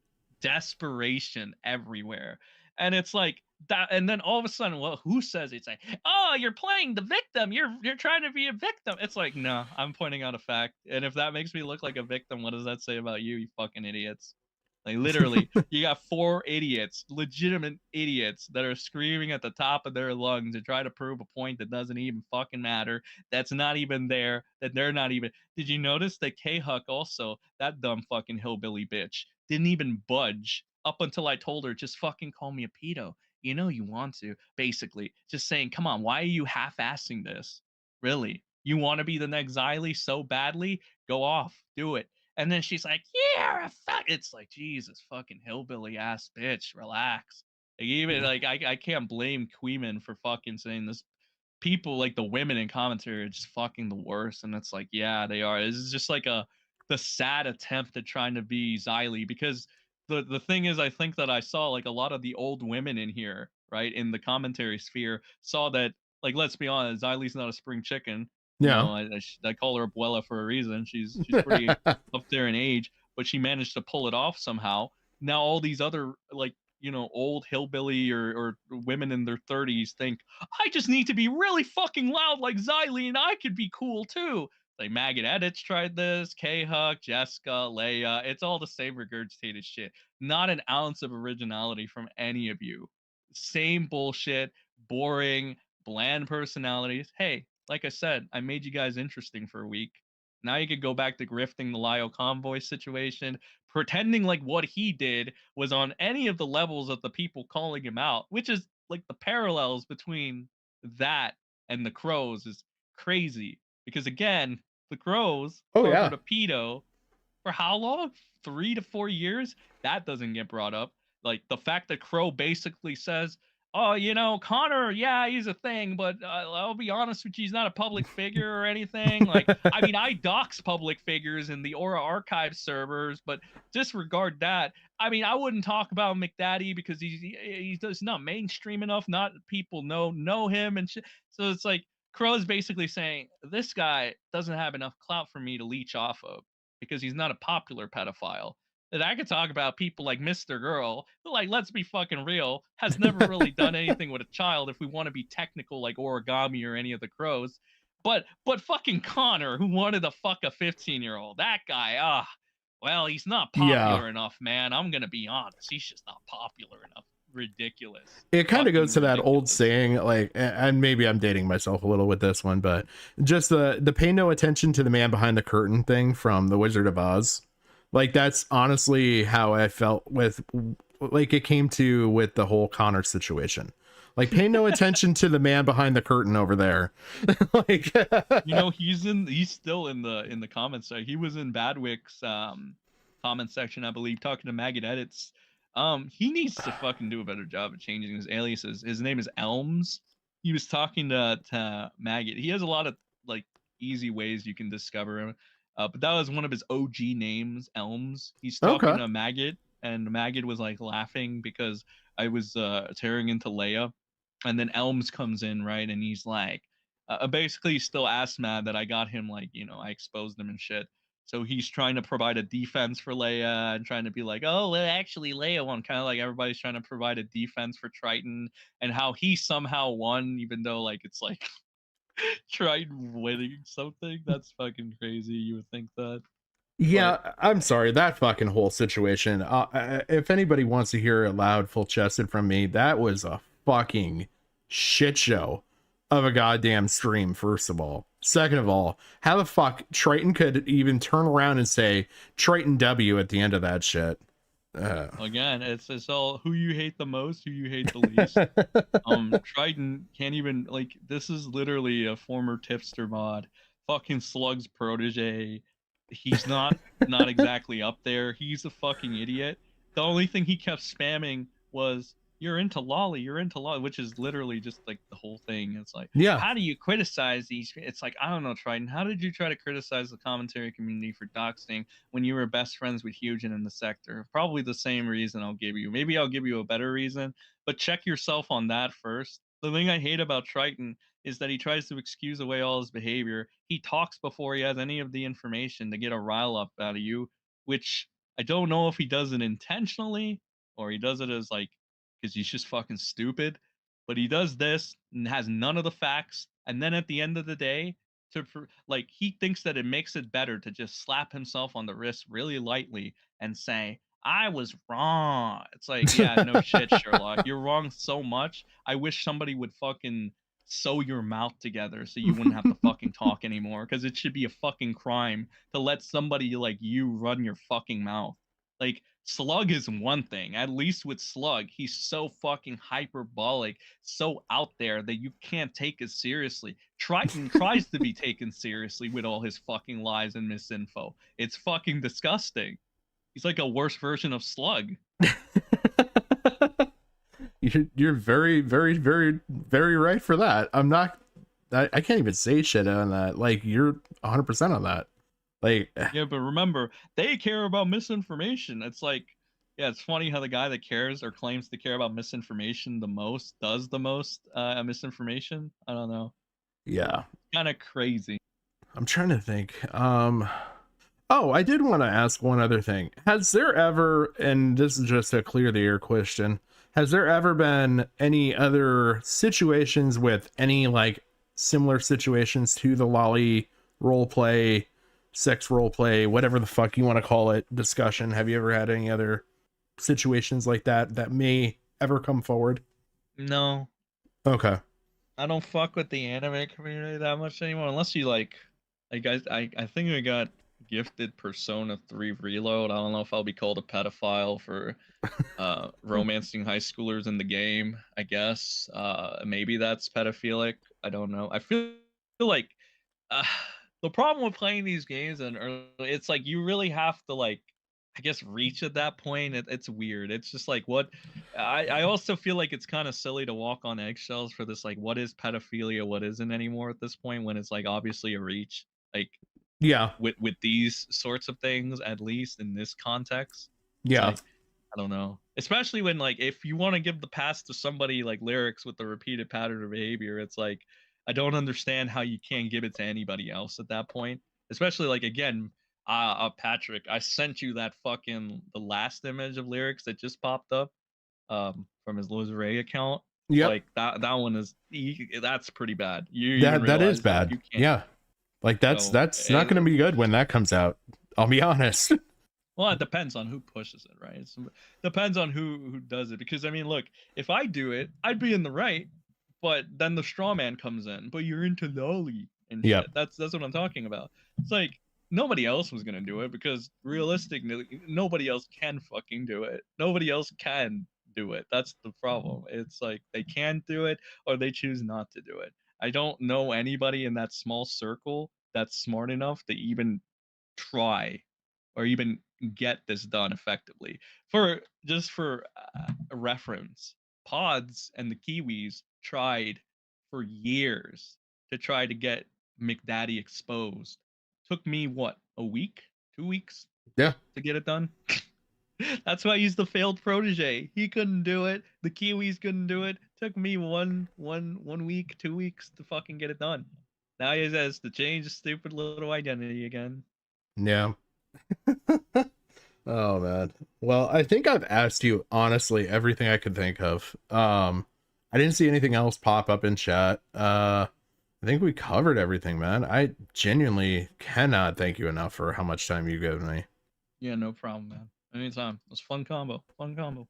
I appreciate it, man. I you know what? If anything, if you ever get into another Loli controversy, give me a call. Yeah, no problem. All right. No problem. All right. All right, man. Have a good night. Well, that's the end of the Sen conversation there. So I hopefully went through, asked all the questions I could think of, and hopefully got a couple questions from the chat in there. Honestly, I don't think Sen's a pedophile. I don't. I think we overuse that term, and just kind of like we showed and what we displayed with Darcy, with Rev and all that. I think that term should be reserved for when we mean it. You know, maybe I'm a little bit of a moral justice person for saying it like that. You know, maybe I'm being a little too PC, but I think that word can lead to life ruination. I think that you know, in this case it's not going to, which is good, because I don't think it applies. I think, you know, Sen did some stupid shit that any young kid, like, and when I say young kid, you know, again, this is coming from an older guy, anyone under the age of 21 can definitely point to shit that they've done stupid shit. Like, I've done plenty of stupid shit. I can go on stream and give you story after story that I did when I was young.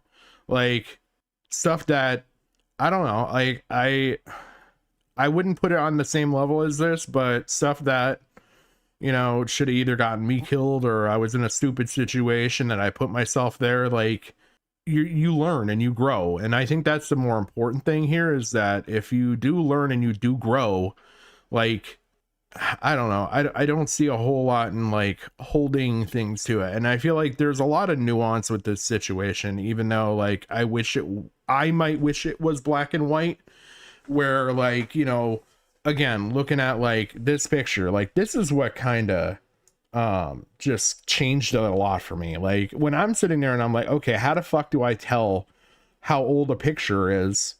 Even though, you know, you might think that's a stupid fucking thing, but that's literally what we're holding him to here. How old someone in a picture is. And I look up this, and then I'm being told that this individual is 20. The fuck am I supposed to do? Like, I think there's too much nuance to the situation, especially in this situation, to be calling Sen a pedophile. You could disagree with me. I think I put enough information out there for you guys to definitely make your own opinions. But I didn't get to ask, how come we started to save people who cover controversy don't actually care about it and are projecting it. Did he find to make it? You know, I think if you want to, you probably could catch Sen in probably like a Huggy stream or something like that to maybe ask him that. I don't want to answer for him on that. It goes back to the whole entrapment thing too. Like some things are pretty bad looking, but think about it. Some don't. Yeah, and there is that side of it too. Like I think, you know, I feel like there should be a lot more scrutiny in this situation given to the adult that was talking with a younger Sen. I'm not going to call him a minor. He doesn't call himself a minor. Like, he was over 18. But let's be honest, there was clearly someone around my age talking to a young guy throwing this shit out there. That guy definitely should have known what he was throwing at that kid. Like, again, I say kid in the context of anybody under 21. Like, I truly view anybody in that age set to be a kid. I think I've gotten old enough to warrant that. But hold on just a second, just want to read chat. It's back to something. Yeah, I didn't press him on that very, very much, Grounded, and I maybe should have pressed him a little bit more on that to get some more information about what he was talking about there. But I think based on how he was saying things, I didn't want him to throw out things. I didn't want to hit a dead end in a conversation. I think we were moving in the right direction. That for my line of questioning, I think it fit pretty good. But I would maybe ask Sen that if you catch him on something. He used pictures of an underage girl, but send in the adult. It's like Sen's attracted to the age of person. Exactly. Oh, thank you, GG, for filling that in. But yeah, I'm sorry. I'm going through reading chat and like I'm kind of getting sidetracked now. It's getting a little bit late and it's been a long freaking day for me. So I know this is ironically a little bit early for what I normally end one of my streams. But yeah, all irony aside, I probably will be going back to covering some Lio Convoy stuff next week.